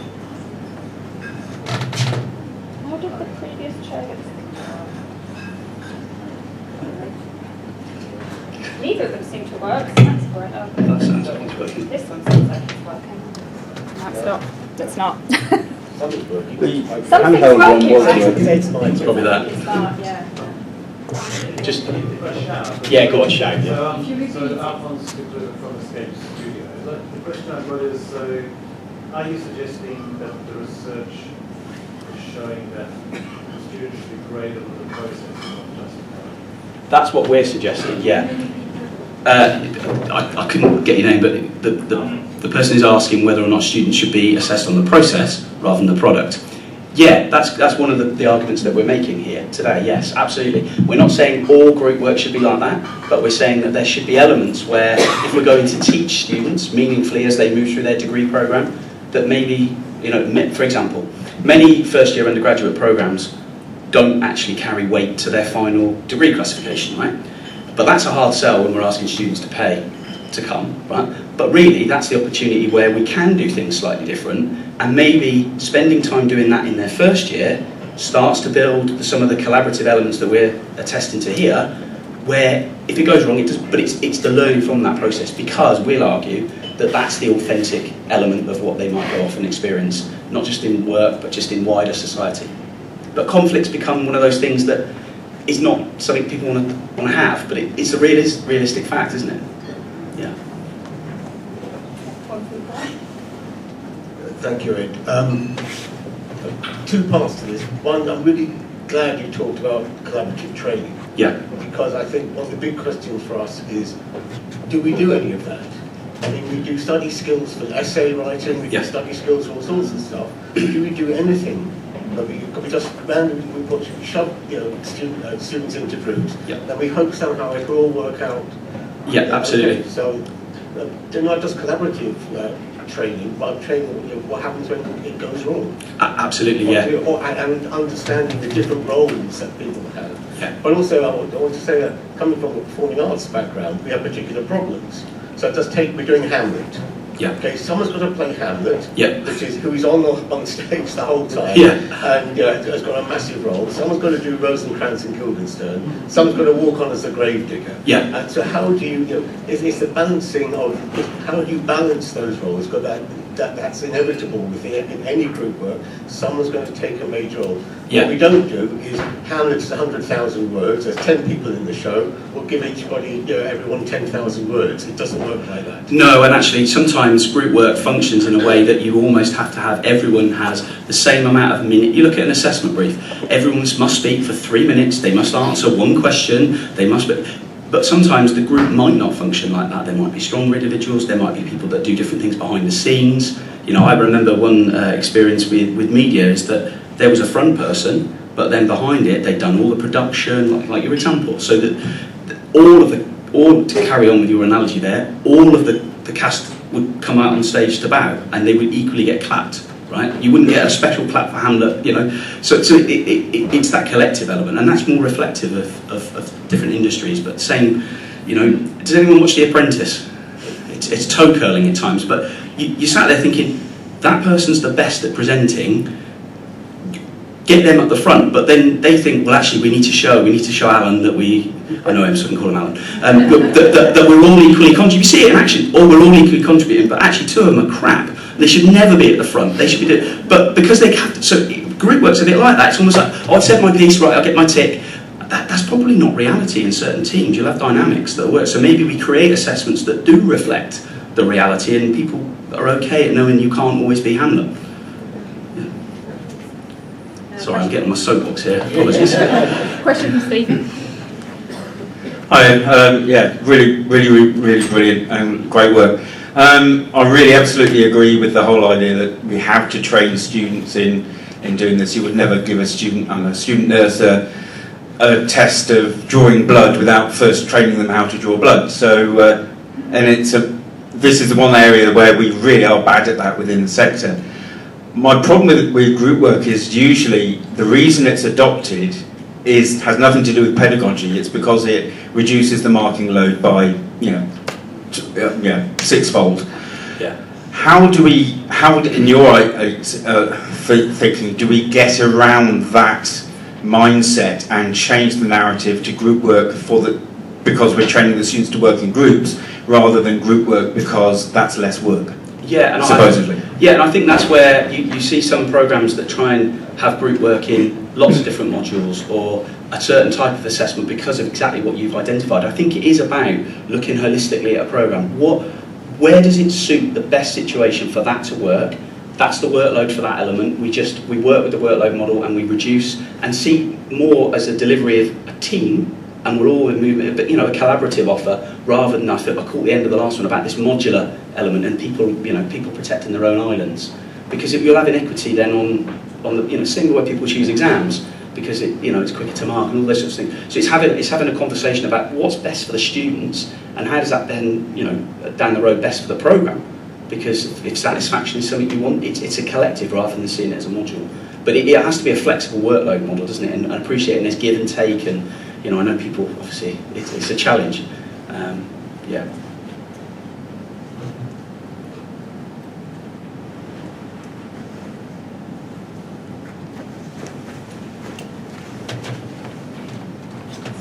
People are really making me work today.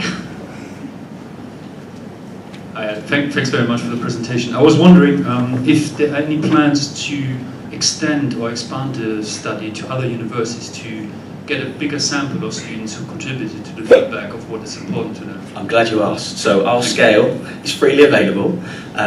The link is within this QR code to the first paper, Rasuli 2024, and that fairness questionnaire is, I believe, in the appendix. So you can freely use that. Contact myself, Tunde, Jim. Happy to reach out. We've got further collaborators. We're now working, shall I reveal what we're now working on another project where we're going to particularly look at students with learning challenges, shall we say. It's quite a wide pool of students that we're looking at, and we're going to find out how those students cope with group work and the particular challenges for those, because we've recognised in the sector that there isn't really much guidance on how we help students with those particular identified learning needs. You know, it's quite a broad spectrum of students, and how, because increasingly we have lots and lots of students with that sort of issue in our classrooms. So how can we think about group work for that particular group, and we've widened that to other colleagues in Leeds and Birmingham, etc. But happy to pick up the conversation. Yeah, and it's freely there to use. Both articles are open access. So. There's a QR code to be deactivated. Oh, that's good. The link is also there, but if sorry, I don't know why that's been deactivated. Sorry, I have a second part to the question. I was wondering if there's a reason or there's necessity to kind of unpack the terminology of group work and teamwork. What is a group? What is a team? The difference between those two, because I think a group can develop to a team, but a team is not necessarily a group, and the other way around. Yes, I don't disagree with you. It's not the main focus of this project, but yeah, I think you're probably right. Maybe if there is consistently people working together over a programme, but then conversely that might not be as good if they are always with the same people. But when they migrate to after university, then they're likely to be in a team. Yeah. I think that's the end. Big round of applause for Ed. Thank you so much. Right, should we get started? Hi everybody, welcome to the graveyard shift. Good, we're all in the right place. Right, I'm Alex Buckley from Harry Watt. I'd just like to introduce Kay Sambell, Linda Graham, talking to us about that stuff. We're talking about that stuff. Okay, so what we want to talk about is a project that we've done over the last 4 years or so. We both teach at Sunderland University. I'm only very part-time, and I'm really just the photocopier for Linda, who is the module leader for this thing. So, but we've used assessment for learning for a long, long time. Is that, yeah. So what we wanted to do today was use a practice theory lens to look and analyse at the data that we've gathered from students about their experience of an ungraded assessment workbook. So they're doing this workbook as they go, right throughout the module, and they're journaling basically. And the workbook is based on a holistic approach to assessment for learning design. So it's all about assessment for learning design. And it's completely embedded in the curriculum and the talk sessions. So this is not something that's added on, added in. It's actually everything that we do. And that's about getting them to engage with key concepts, discussions around those key concepts, evaluative judgment, critical thinking, all that kind of thing. We never gather this in. Everybody always says they won't do it unless you gather it in. We never mark it, never gather it in. We don't actually see it. We talk to them about the environment that this created for them. So we gathered qualitative data over the 4 iterations of this module. The first time it ran, it was in the COVID years, at which point I wished I hadn't volunteered because we were suddenly online and I thought I can't do this stuff. It wasn't that hard actually. If you've got a good design, it transferred quite easily. But we got exit slips from them, interviews, surveys, a whole host of stuff around, and creative methods like photo elicitation about what mattered about this workbook. So it's really about the workbook and this comparison making that they were doing all the time. And what we were doing was trying to pick out what they found meaningful, what mattered to them, what was valuable, what was unhelpful. We weren't just skewing it to say what was dead good about this, with this kind of formative assessment approach. I wouldn't actually call it formative assessment to them. This is the stuff that they were doing. But this is an assessment conference. Now, our previous analyses of this had looked for the impact of this comparison-making process on their approaches to learning, because that's kind of how that usually played out. But what we realised when we reported this last year, that was really missing a much richer picture about what actually mattered to the students, about these overall environments. So we've used a practice theory lens to re-look at all the data, bearing in mind it's over these 4 iterations of this module. It's an introductory first year module in childhood studies. So we used we used inductive rather than deductive analysis, and we used open coding of the full data set. So they were, going on about all sorts, so about what mattered to them. But we were guided this time by how did students frame this practice, what mattered to them, rather than were they doing what we hoped they would do and theorised that they might do. Do you see the difference?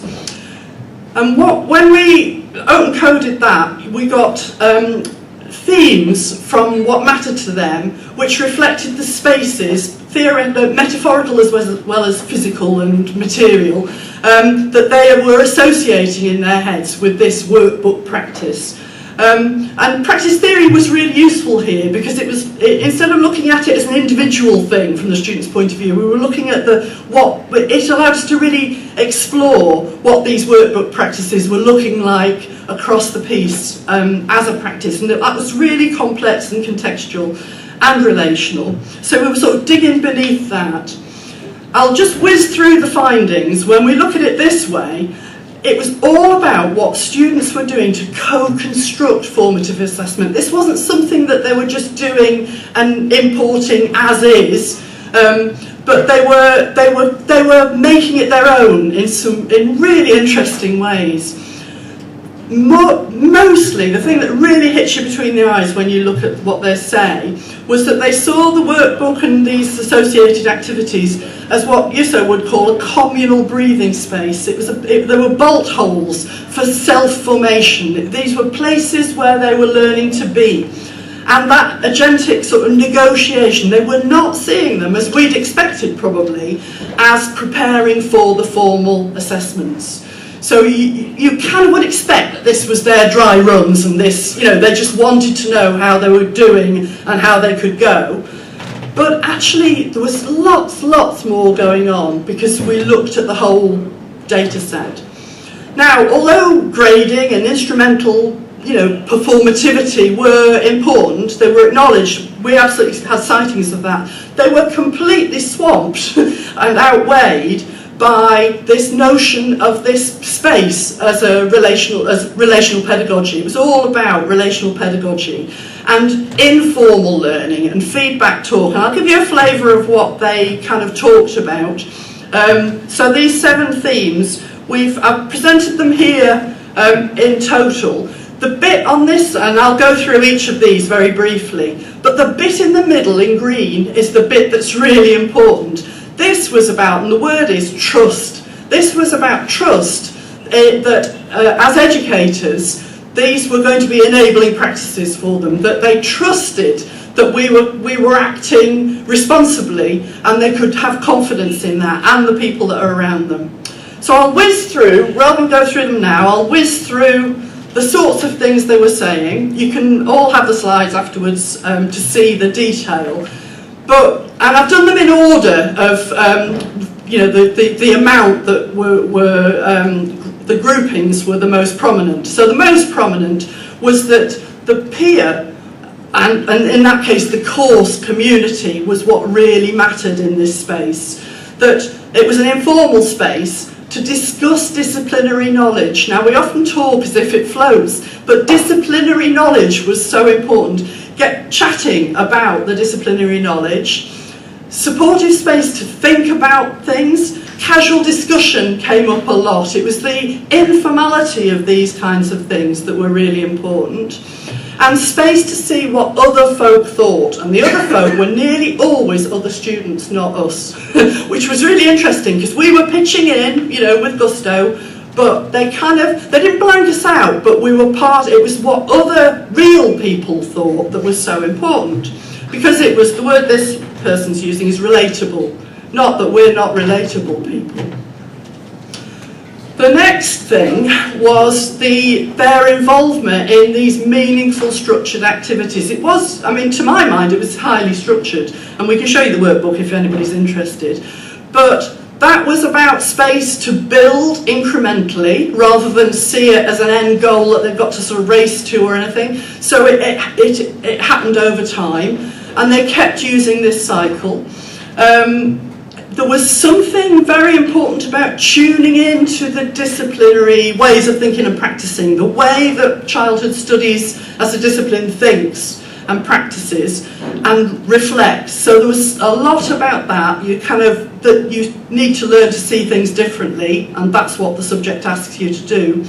And also, you might expect this, space to have a go, make mistakes, and learn from that. So it was fine to, you were expecting to change. This notion that change and transformation is at the centre of it was very, very marked.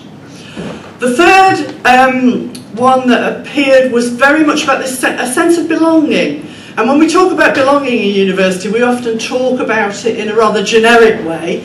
This was very clearly either personal belonging, feeling okay to join in, feeling that you've got someone to sit with in the classroom, but also belonging to the course itself, childhood studies, and this group had all got a common mission and a common kind of, not goal, but they were all on the same journey. And then the one that may be the most surprising is this sense of academic belonging. These are the first few weeks they're with us, but this is their feeling, and they're talking about the way that I'm meant to be doing this subject. So the power of the subject, actually, wow, it's kind of what you want. And here's someone saying, I was just living before and now I've got a passion. Where do we give them space to talk about those things? This to me is what matters. This is the work of assessment. If the work of assessment that Sam was talking about, I've gone sideways, Sam's keynote was about this is what's mattering. Then the next thing was this sense of personal change, transformation, and actually identity development. Now they don't call it that, but it's about linking subject-related concepts and theories that we were studying to their everyday lives. And that's actually what the workbook encouraged them to do, bring in their everyday lives, things that they notice about childhood out in the so-called real world. So they're learning and connecting what, the theory to the outdoor, outer spaces, not outer space. You know what I mean? Space is beyond. It's very, very late. But they're starting then to question their own assumptions as well. Hallelujah! That's absolutely what the subject is about. And they're often working already. They're working in all sorts of childcare settings, or they may have their own children. And they're starting to notice, this is week 3 or 4, noticing that their professional thoughts are changing. Now, your professional identity is not something that they don't have and then we give it them. They're seeing that they're transforming that. And there was a marked focus on developing their future self, thinking about, well, why is this important? Why does this subject matter?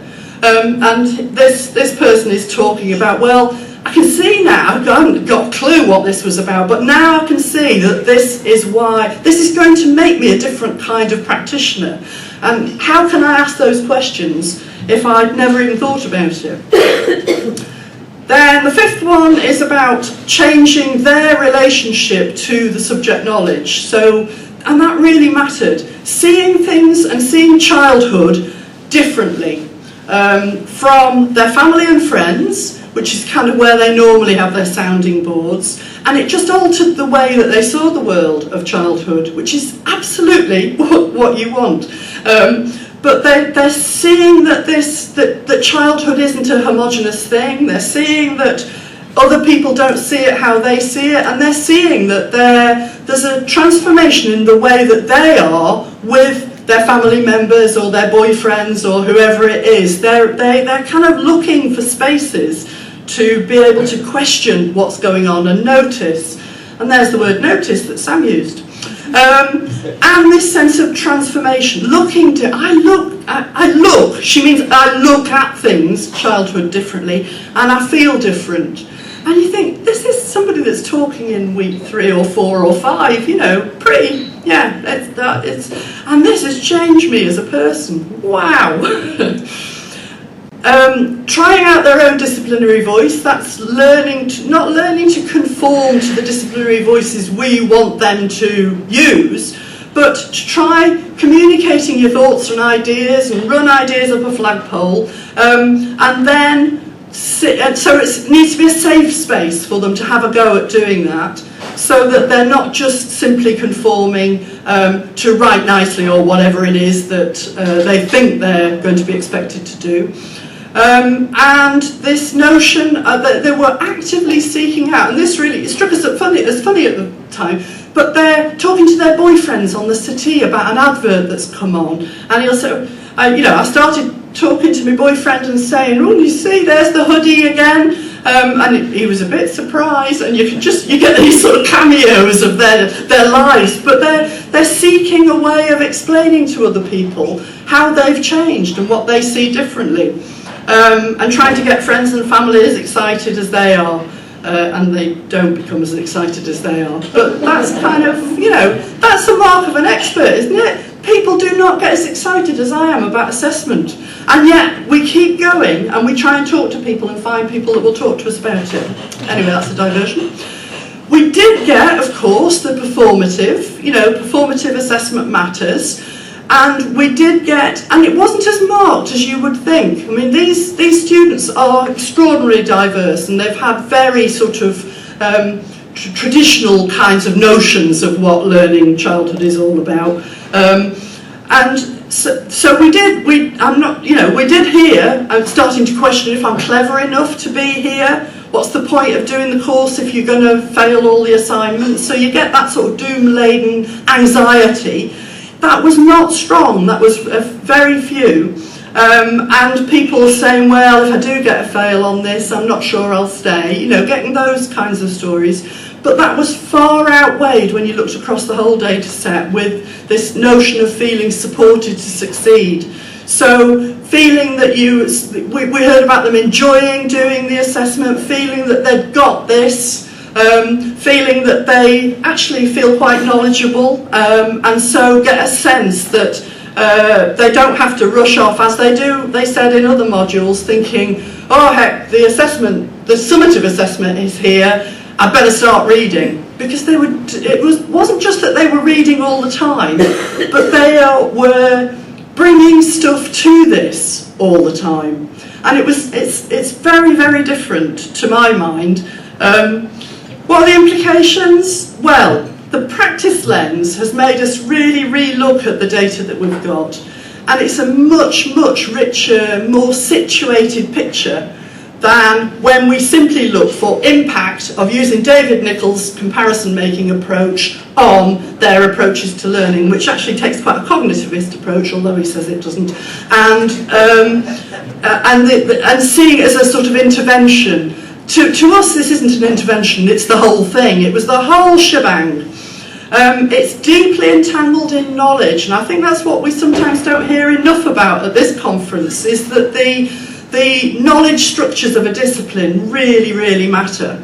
So it's not generic. These are not generic interventions. These are the ways of thinking and practicing of a subject expertise, if you like. It's the way that the people that are immersed in this start to think about it. And that's not the same as imitating them. They're not trying to imitate those people. They're trying to see what they see.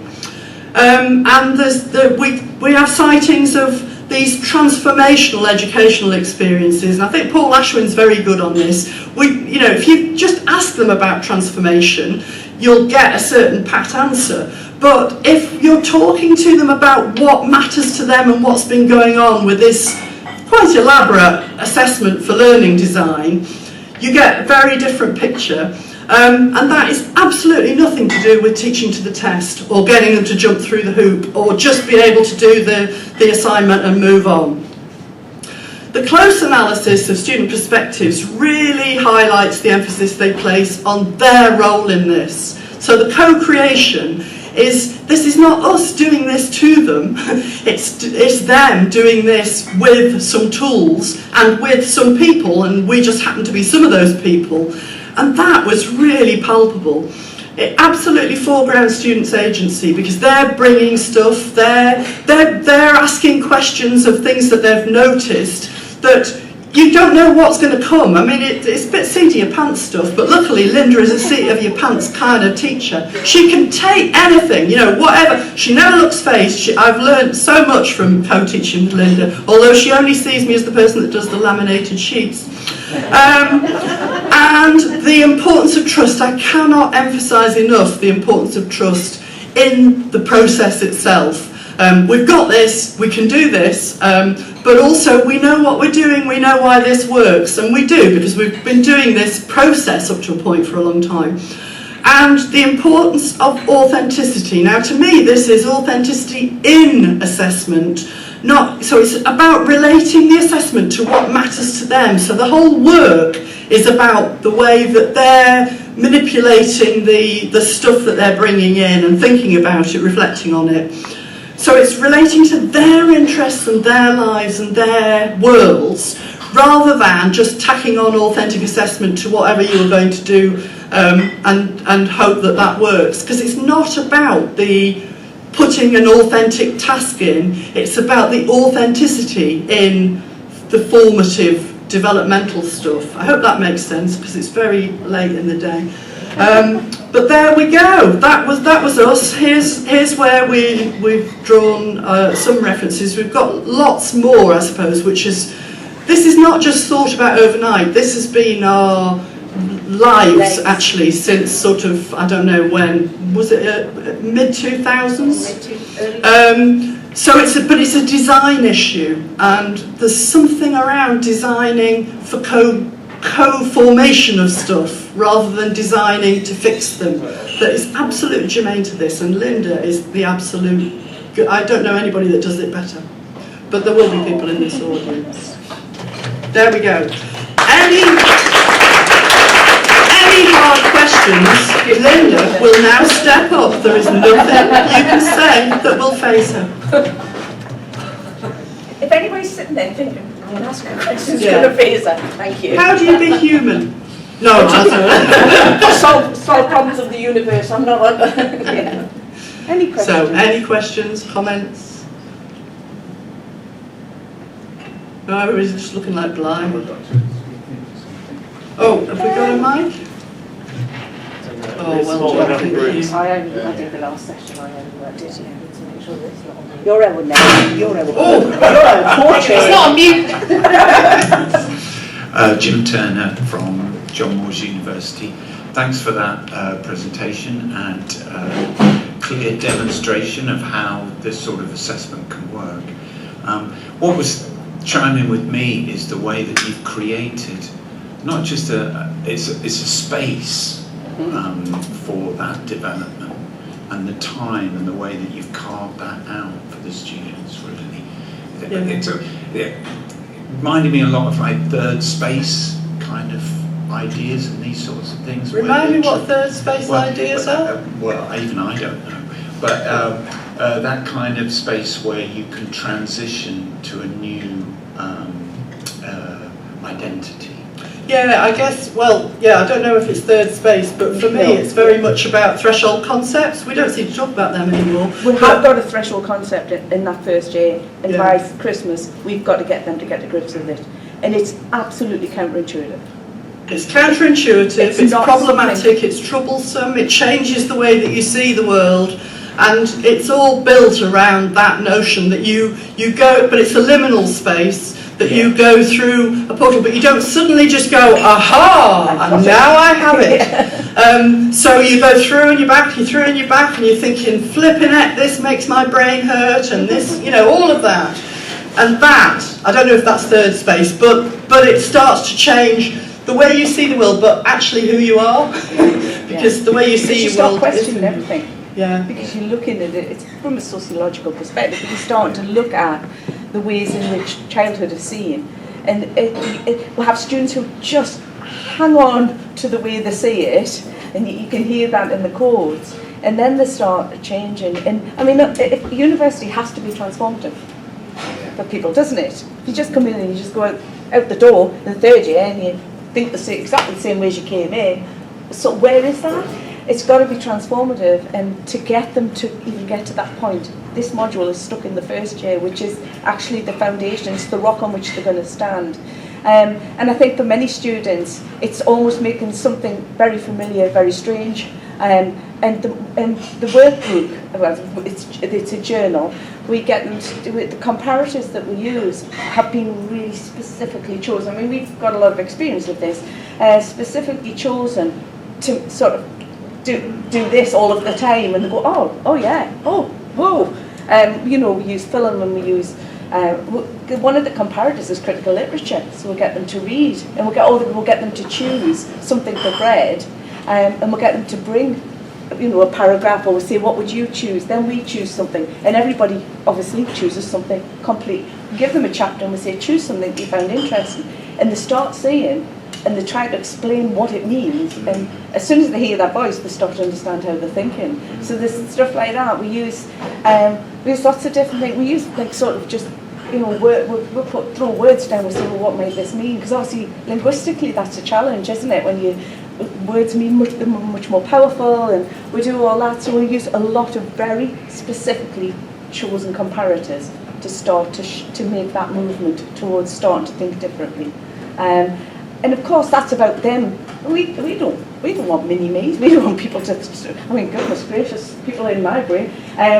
We don't want that. We want them to be who they're going to be. And that knowledge will help them with that. And it's really problematic to think that we'll just give, it's not stuff. Yeah. We're not giving them stuff. Yeah. We're giving them opportunities to find out. Yeah. And they'll find it out for us. I think one of the key things that is really, really important, that Kay said at the beginning, it's about trust. So we say, don't we, at the beginning, we've got this, don't worry, we've done this for a long time, we've got this. And it's them trusting us, but us trusting them as well. Honestly, some of the stuff that comes in, because we just say, just bring it, and that's the lecture. And some of the stuff they bring, it's mind blown. But actually, it's really interesting because they find stuff that's really what matters to them, what's interesting to them, and we just use that as the material, and they know, they can trust that there's going to be no judgment, that there's going to be, we're going to use it, and it's going to be amazing. So they just bring, and we don't see the journals, but the amount of work goes into those journals is staggering. It's not marked. Yeah, no. They won't do it because it's not marked. Yeah. You know, all of that, it's not true. So the different nature of the way they journal is kind of really interesting. Yeah. So some of them were colour coded, you know, they would show us when they were talking to us about it, colour coding everywhere, and so said this, and then I said this, and this made me think this, and then some were quite straight, you know, just, they'd all done it very differently, because there was no right way of doing it. Some were much more visual, you know, there was but it's not about what we would do, it's about what they do. It's about what they're doing. It's nothing to do with what we're doing, it's what they're doing. And the other thing we do use, which we've written about, and we've done a lot of work around exemplars, but we don't give an example of the assessment. That's nothing to do with this at the moment. This is an example of, can you write a 500-word piece about the key concept? You've got to get that key concept. So we ask them to do that, but we don't get them to share. They can bring it along, and we give them 3 exemplars, and then we ask them to, you know, distinguish it, make qualitative judgments, they calibrate where they're at, and then we say, okay, in private, now, put your piece, where is it? And we're starting to get them to make qualitative judgments about work, because they've got to be able to make those judgments about that work. And they don't, you know, they don't discuss, but they do write, because we get them to do something, to review, to compare it, and then review, and we have a process that they do. And it's, you know, they suddenly realise, actually, I haven't got it. I've got to go back. I'm nowhere, I'm in liminal space. We talk about all the theory around that with them. And they know that it's uncomfortable when you don't know something and you're trying to learn something. You know, learning really isn't great fun. A lot of the time it's uncomfortable, it's, you know, disconcerting, you know, discombobulity, you don't know what you're doing half the time. And talking to them about that, you know, they feel much more comfortable because they trust us. Because I base everything on relational pedagogy.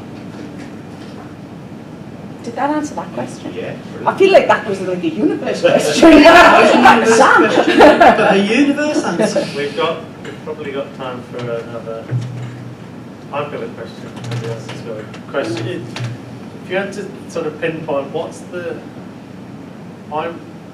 terms of other people sort of copying the approach, what's the transformational element? Is it the fact that these workbooks, they trust the process so they engage with it, that it's their space, not Yeah. you're not looking at it, No. Yeah. marking it. It's So value. that's what, Yeah. is that really that sort of heart of it? Or Yeah, I think it is. It's a bit what Sam was saying. It's what matters, because there's the what matters to the discipline, but how does it start to matter to them?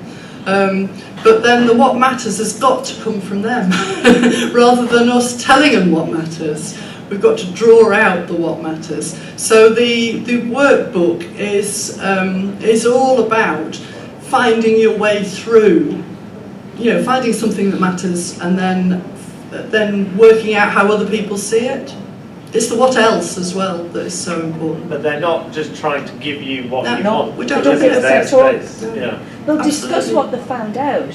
And what was really interesting when we did the first iteration of this, when they were discussing who the comparator could be a voice from a book. It could be some of our theorists, it could be, some of the peers. But actually, what was really important to them was the peers.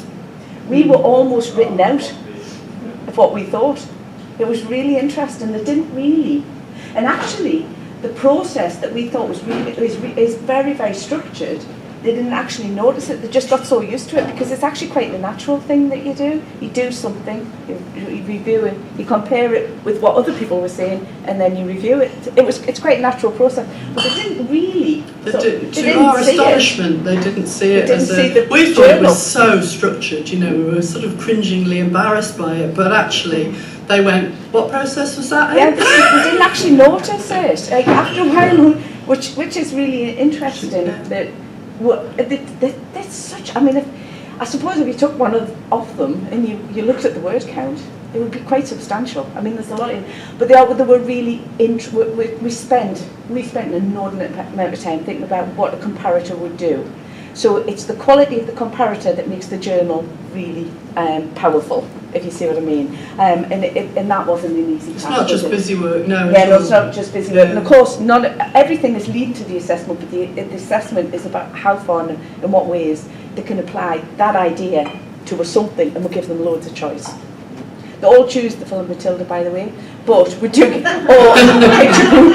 or because we use things like the technology, hence the adverts. We do stuff around adverts, stuff like film, K&I children's books. We do all stuff like that, and they can choose any of them, and they've just got to apply these ideas to that.